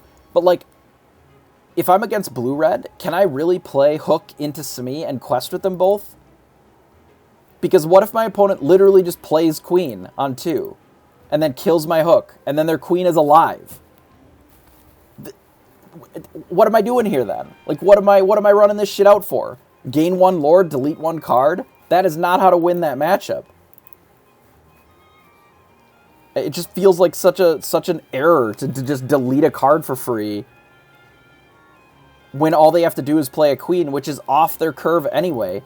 If you don't kill it, they just untap and they literally can sing their 1-jump ahead with it now and whatever. Like, you can't quest with Smee then, because now it's at 2 damage. It's just, everything about it just felt so awkward when I was playing it, that they got inked all day. And maybe it works really well for some people, but it just felt terrible for me. And sometimes they're good at battling locations or characters, and that's true. That's why I'm running a little bit more Rise of the Titans. I was running 3, now I'm trying 1 Alice in that spot instead, as a way of sort of combining your things questing with also still attacking the locations, right? But the thing is, do you know what Fire the Cannons does against Robin Shift? It just fucking kills it. Just dead. Kills it. Straight up. They're like, Robin. You're like, Fire the Cannons. Now the Shift line is just not real. It's gone. Line's gone. Kills their thing. Dead. Just straight up. Boom. Dead. And if they're looking to do Flav stuff, that is the reason that we're playing so many hard-headeds, is that you're running this out as your turn 4 thing, like your bigger thing. Yeah, absolutely Hook is better later to with Cogsworth to sort of clean stuff up. But, like, I don't need mid-game shit. I'm not dying in the mid-game with this deck. I'm dying because my opponents are doing shit early, and then I'm already half dead by the time that we get to the mid-game. Right? By the time that we're getting to the mid game, if I'm bleeding out and dying, that is when we're losing the game. We literally have the best card in the whole fucking Lorcana at closing out the game in Lucky Dime. Lucky Dime plus Bell is a 4-turn clock if all they do is you play a Bell every turn and activate it. Right? This closes the game so fast. Like, we don't need to have some of those cleanups. What we're losing to is like, oh, our opponent shifted Robin, and now the entire game is theirs to win because they have a 3-6 in play on turn 3. Or we just ba-boom it, and then that's not a problem anymore. I don't give a fuck about a 3-6 on turn 5. Who cares? We get a 5-6 on turn 4 if we want it. Like, the 3-6 on turn 5 isn't a problem. It's the 3-6 on turn 3 that also can do shit. That is the problem. If you're out here trying to quest with your Smee, and they're like, okay, shift Robin, attack and kill it, and then you also have to then attack it with your 1-2, challenge 2, and your hook, like, they're drawing a card, so you're a card down in that exchange.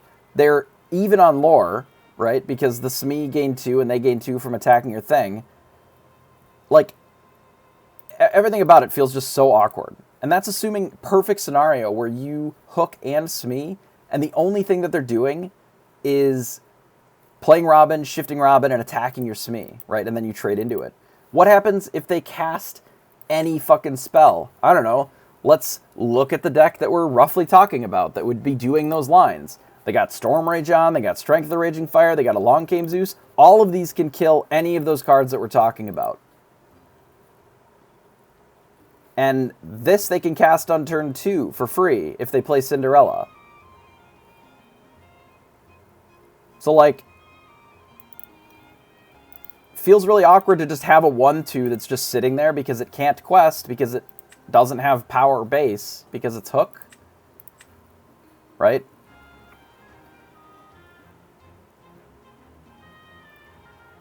Like with the hook. This is a Robin version of the list. I don't even have hook because I think it's so mid.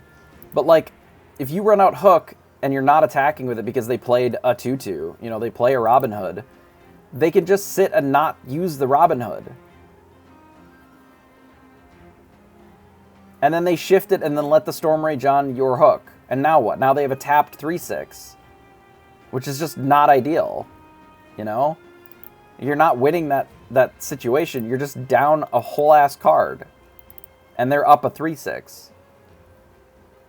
Like, the way that this deck wins is not through like, oh, I played 3 1-drops and then I just none of them died. The way that they win is that they're playing 5-drops for 3. You know, they're playing 7-drops for 5. They're casting all of these spells for free. Like, that is how they're bullying you. If you kill their shift thing and then they can't cast half of these spells until 4 or 5, then you have the time to set up on the board, whether it's playing a Quill or just playing a Mickey and leading into, you know, a Beast or a Cogsworth. Like, if you play a Cogsworth, then what? Then what do they do? Right? You blast their Robin, right? So they don't have the ability to shift, and then you just play a Cogsworth on your next turn, right? You ramp into Cogsworth. Now all their removal sucks and just is getting worse over time. They have to Cindy the Cogs, otherwise they can't really kill any of your things forever. Your removal's still fine. Your Grab Your Swords and your Tinkerbells still do just fine, but theirs do nothing. They are bad now. Because this dealing 1 damage to your thing is just not a card. This is the only card that does anything, but they have to overcommit into a Grab Your Sword then. You know? So, that is the reason that I've cut Captain Hook. Yeah, they just have to try and race, which then leads them into the Tinker Grab Your Sword. You know, they play all their shit out to the board and have to hope that you don't have Tinker Grab Your Sword, or if they Whole New World that you still don't have those. Right? I don't love the matchup still, because they can, you know, they can always just do a bunch of random shit, or they bench a bunch of your things, and then they just kill you with benches or whatever. And they bear necessities and hit your ramp, and it can be really awkward. But, like, if they're not shifting Robin, you have outs to their stuff with your stuff, right? But Robin becomes a bigger problem because now you have to do a couple things to deal with it. If it's killing your things, it's also gaining them lore while it's doing that. You know, they can also draw a card with it. They can sing all of their things with it. It is, in my experience, it has been one of the more problematic cards. In the same way that Cindy can be a problematic card sometimes, in that they can, you know, cast Bare Necessities on 2 and then follow it up with a Smee, or cast Bare Necessities on 2, play a Robin Hood and a Queen, and now, like, what do you hit? The Robin, I guess, but then they can still just shift Queen and Whole New World the turn after or whatever. You know, so I do think that it is a good deck. I don't know. Sky plays a lot with the deck. I think experience matters more than the actual deck list. He's played like 1,000+ games with Blue Steel. He could be playing a suboptimal Blue Steel list and still do well with it just through playing a lot of the deck, right? Through experience. Right? Just because somebody does well with a deck consistently does not necessarily mean that the deck is perfect either. I don't really like Develop Your Brain in this type of deck because we have so many redundant cards that I don't feel like looking at 2 cards and putting one in your hand like does much. But yeah, he also inks the Hook, right? So then if we're inking Hook in the matchups where you would want a character to battle what they're doing, like they're literally character matchups that they play shit to the board, right? So then in those instances, these cards are just stronger to stop what your opponent is doing on the draw. And that is where we were struggling, was on the draw in the last tournament, right? Where if we had something like a Fire the Cannons or you have a Baboom, you're stopping the same things. You're able to interact with the same things, but you're losing to less things. You can make, with this deck, you can literally make cards like Let the Storm Rage On unplayable for the first handful of the game and still keep up with what your opponent is doing.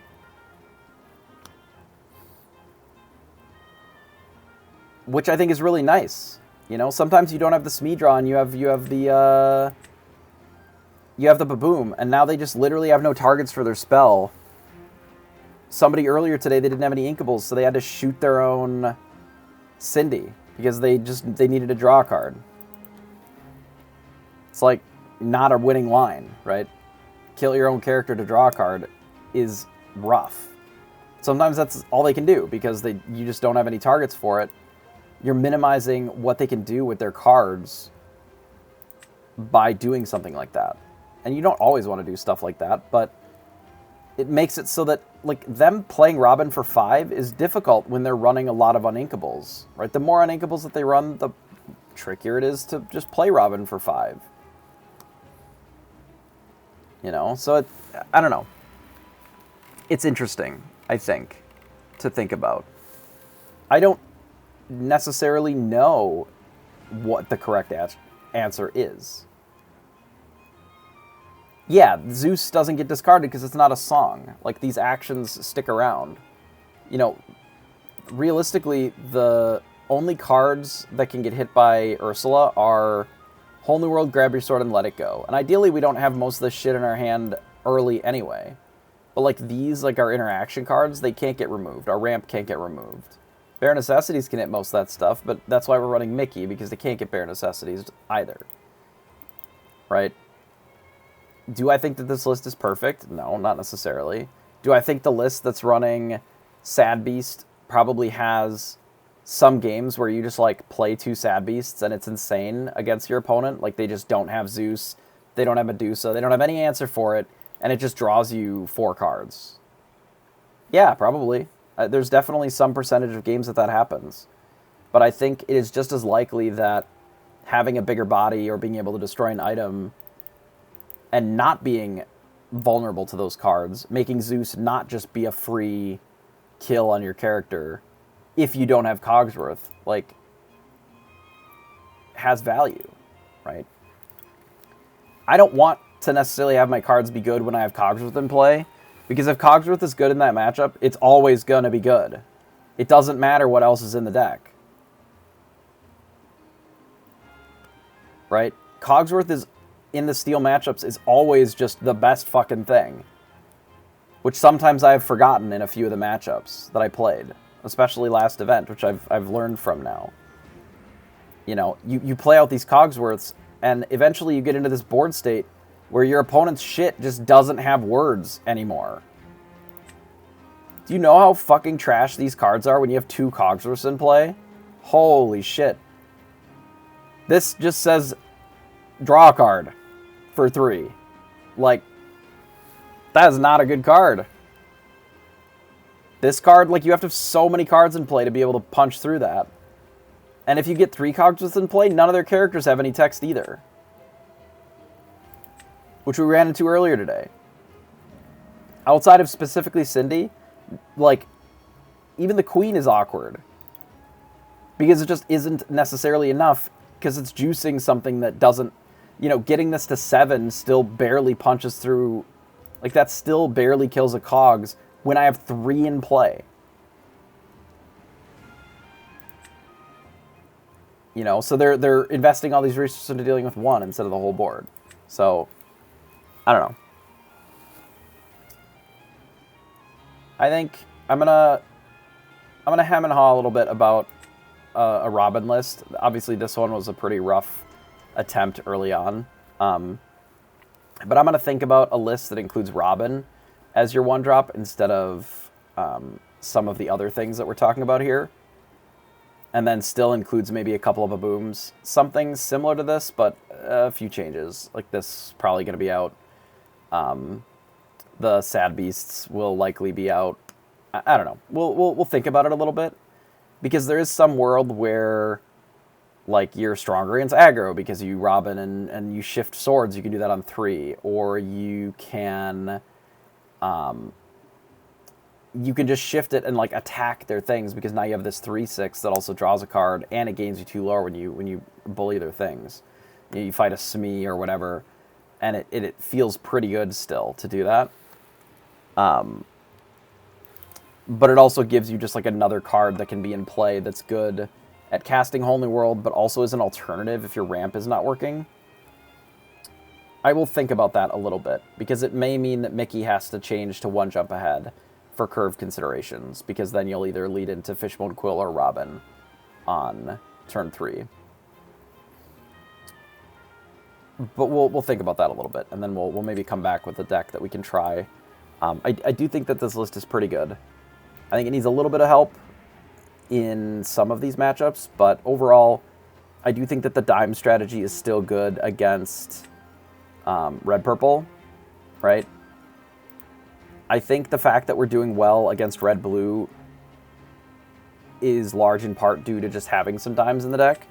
But I actually don't hate the Alice, and I think it deserves a little bit more try. Possibly the Tamatoa maybe can be axed if we have just other things going on. Because the Crab, to me, never felt amazing. It was always kind of just, like, okay-ish. Again, it was kind of always, like, that sneaky extra dime or sneaky, you know, getting your Popsicle back or whatever to draw a card and just being an okay threat on its own. But unlike the Red-Purple deck, we don't have a ton of items. So it can never really gain more than, like, 2 or 3 lore, generally, with Dime.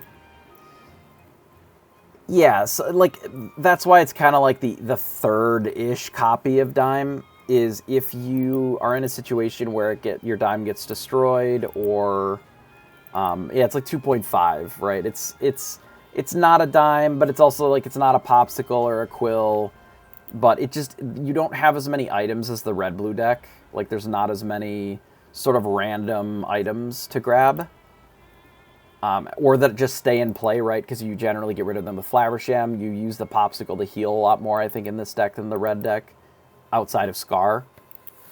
And because we don't have as many Tamatoas, like, there's not as many instances where we're just like, jam it, grab a popsicle, play the popsicle. And then if you kill it, they just, like, do it again, you know? So in the red-blue deck, their Tamatoas can be gaining as much lore as our Bells, or in some instances the Alice. Like, that did come up once today. Ours are usually gaining, like, 2 or 3. You know, you'll have a Quill in play, you'll have your Dime. Like, it's okay. Don't get me wrong. It is still a strong card, and there are some games that it will come up. But it does end up into the Inkwell a lot. So maybe it's better if it's just a cheaper card, like another Alice, or like another Baboom or something. But again, I'll think about that a little bit. I will find out tomorrow if we are successful with getting an Atlanta ticket, because they are sending out more tickets tomorrow midday. So we'll know tomorrow if we are able to go to Atlanta or not. I don't know if they're doing a 4th wave, but hopefully we don't have to get that far. But we'll see. So yeah, so that was the Dime BS change with the Alice. I think it's interesting. It didn't feel terrible. And sometimes even just being a 1/4 that was this weird threat made them have to prioritize stuff around it. And there was a spot where we played a Cerberus and, you know, we were able to combine Cerberus plus Tinkerbell plus the Alice to gain 5 with this. Which it won't come up often, but it's interesting. And I think that on its own is enough to give it at least a second look. I don't think that Alice as a card is good enough currently for like a full build around. Like you play 4 Alice and you're like, this is my strategy. But I think if you use it as a, you know, as like a Rise of the Titans, or, you know, as just like an extra bell or whatever, you use it kind of as this spell / character card instead of just as like a win condition in the deck. I think it makes it a little bit more interesting, especially because the ability takes effect immediately when you play it on all of your characters. So there's some spots where you can then still be questing with your Gaston while challenging with your other things. Maybe a Flaversham now all of a sudden can attack something for 5. Which, you know, having a Gaston and a Flaversham in play is not an uncommon line in this deck. So then being able to just untap and play an Alice and then, you know, bash something for 5 makes Mickey a lot better. It makes having a weird early Bell out more interesting. You know, keeping a Smee around to quest for 2, but then also give something 3 attack is an interesting thing to do, right? It's worth consideration at the very least, which makes it interesting. So this will probably dabble on a little bit more. I don't know. Yeah, it's kind of the queen at home. I think it's possible that we need to start picking up more Zeus if the red-purple deck sees a lot more play, though. Just as a better way of dealing with Surfer. Because I really don't think that adding something like Smash makes sense. Like, I would rather just have a good card rather than a bad one just to answer a single thing. But Zeus can be an answer to that plus other things. You know, it can still blast a Beast or a Tinkerbell or whatever just fine. Gaston and such. So, yeah. Let's see if anybody is on. We may be back later today, I don't know. We already streamed a bit, and I will have to see how I feel after I get some food, because I can already feel that my head hurts. Which is not ideal, obviously. Oh, Bobby's on. Oh, he's doing the Manticore. Yeah, we'll send you over to Bobby. And you can watch some tournament play. I assume that he's playing something that is better than what I'm running at a high level, because Bobby is certainly very good. And he's been doing well in a lot of those tournaments, so it's always really awkward for me on Wednesdays. Like, I don't always have the ability to want to play in an event, and then I'm already behind. It is what it is. But thanks for hanging out.